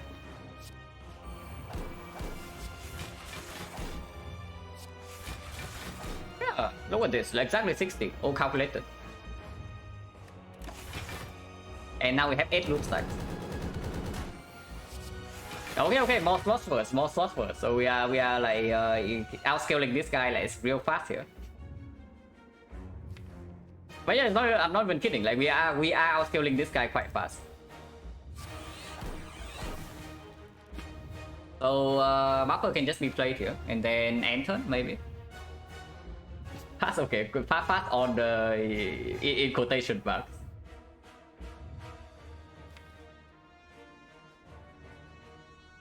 But yeah, let's play one Buffer. Take Pocket Watch, but Pocket Watch also, yeah, Pocket Watch right now only draws 1. So if we are very desperate, I can take Pocket Watch. If not, maybe just play the cards. But right now I can just play the cards. Buffer number 1, buffer number 2, recycle this garbage, and then even technique the defense, for example.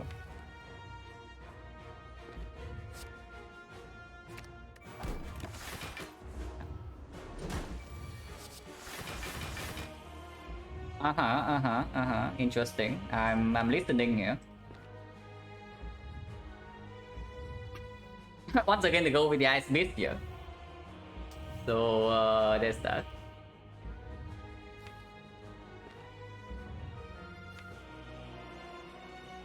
Next turn, there's no guarantee we draw into the reinforced body, but mostly guarantee, and we still have like a lot of luck.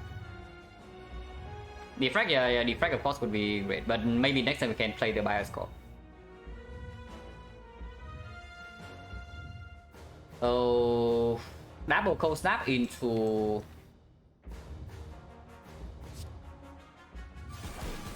like electro barrage maybe.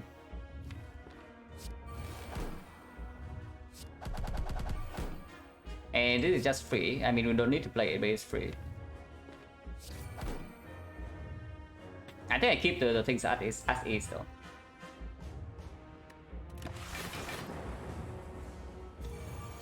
I think some 15, but reinforced body is here, and yeah, you want Echo Form, here's your Echo Form.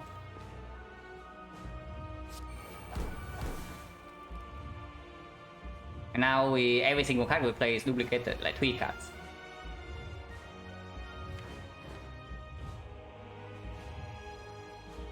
So double streamline to double reinforced body is minus 12, so it goes to 6, but we gain 72 block. So 78 is 92, so we do get there. We frost still, we cannot go all in on damage yet. Like double streamline deal 30 damage and double reinforced body is full block.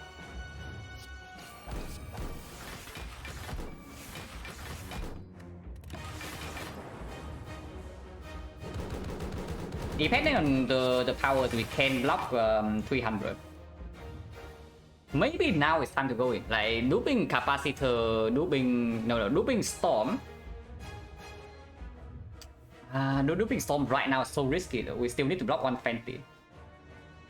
But I have a feeling that Bias Clock definitely gets to play this turn. I'm just wondering the order. Because I'm seeing something even like double capacitor, double storm, double Bias Clock.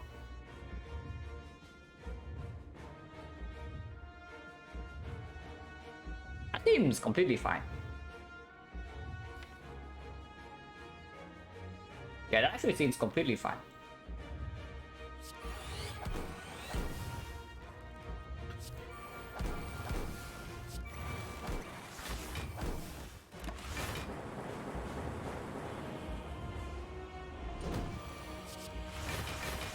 But this turn I don't actually play the powers. Because I still need to loop a frost next for next turn.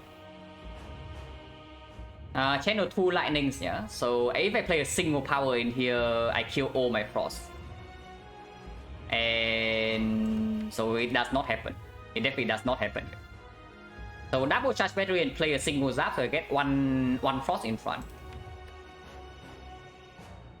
That is a little bit weird though. If we lose the 50-50 and we miss the reinforced body 2 turns from now, we die.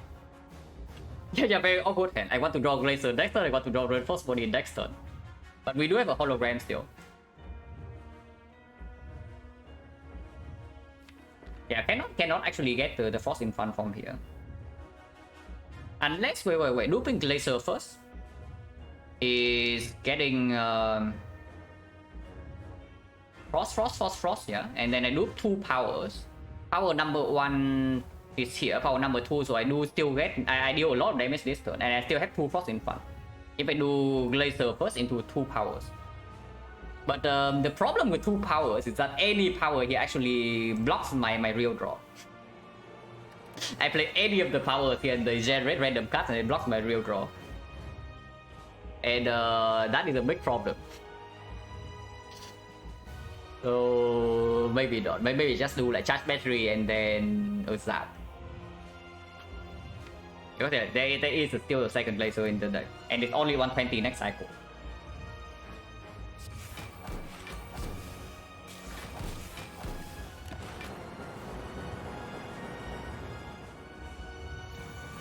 Yeah, we even win 50-50, so we are chilling here, guys. We are chilling. This fight looks I don't know if it looks won yet, but it looks very optimistic. And yeah, blur. You can see right here. Like if you don't loop AI, like you loop Echo Form, how you get damage? How do you actually get damage in this deck? Because I don't see any. They take both win really. But I mean, okay. To be fair, I will say this: is that the very first power that AI gives is a second AI. So with that, it probably wins. Like looping Echo Form into immediately looping the AI in say on turn 2 is still the same outcome. Like it's still 3 Echo Forms, and it's still 3 AIs, and from there it should win. But yeah, looping Bias Crop and then looping Glacier, and then we are chilling.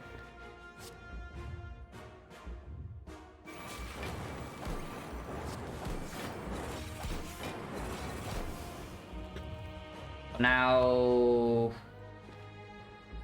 and just technique for some garbage skills. There are no garbage skills in the deck. Oh, sure, I'll probably just do nothing here.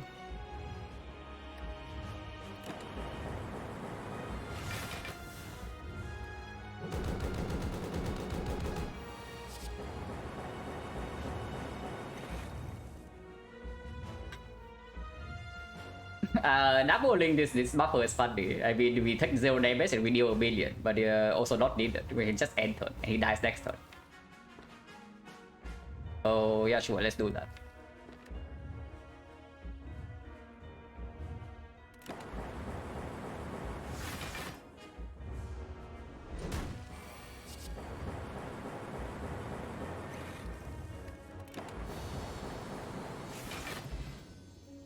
Pentagram, yeah, literally useless.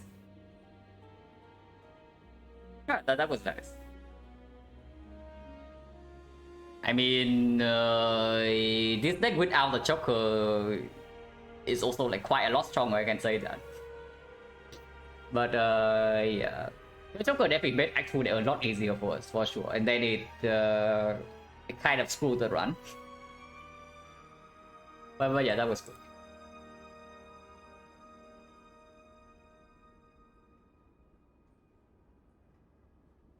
26 and 18.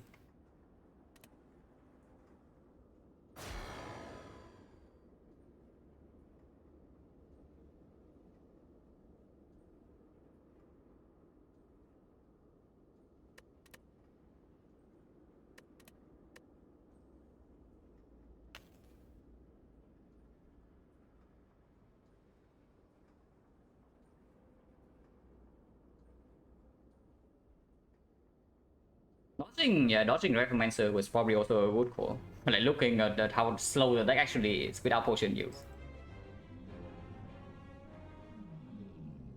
So like avoiding the lead right here. Did we actually pick up any cards?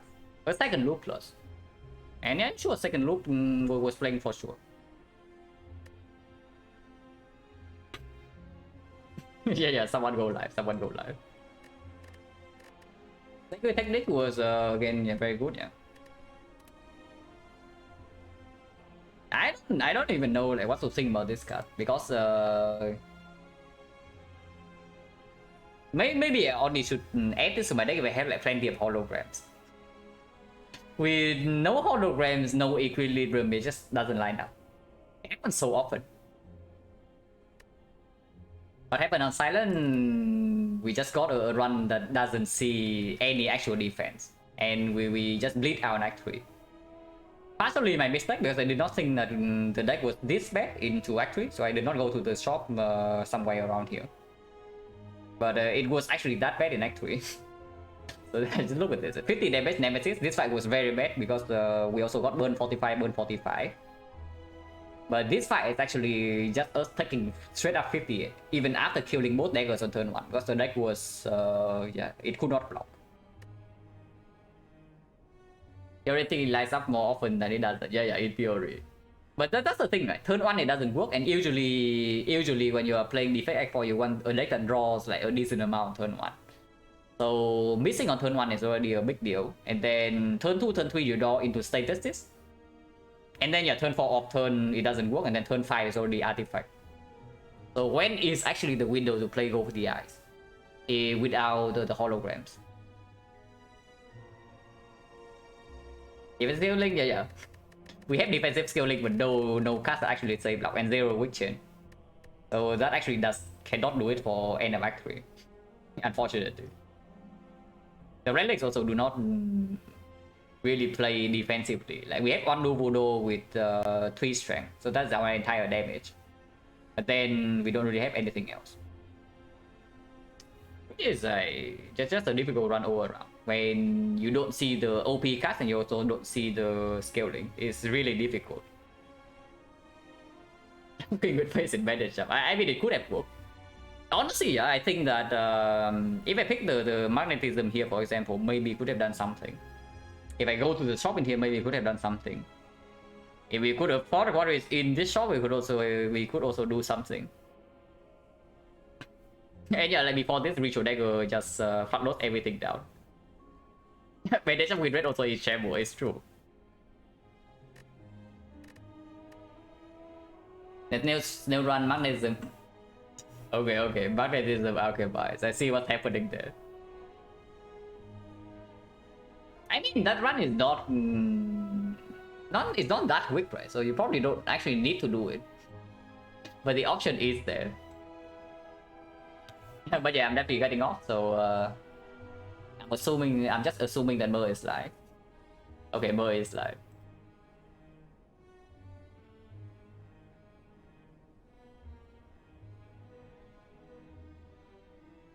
But yeah, pretty stat death on Silent, but still overall like very good so far.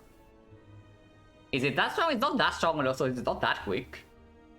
It has decent relics. No defensive healing, yeah, but you don't need to actually do that in every single fight, is what I'm saying. Like maybe at worst you are doing it in like Awakened one. But yeah, thanks for watching guys as always, and yeah, see you later.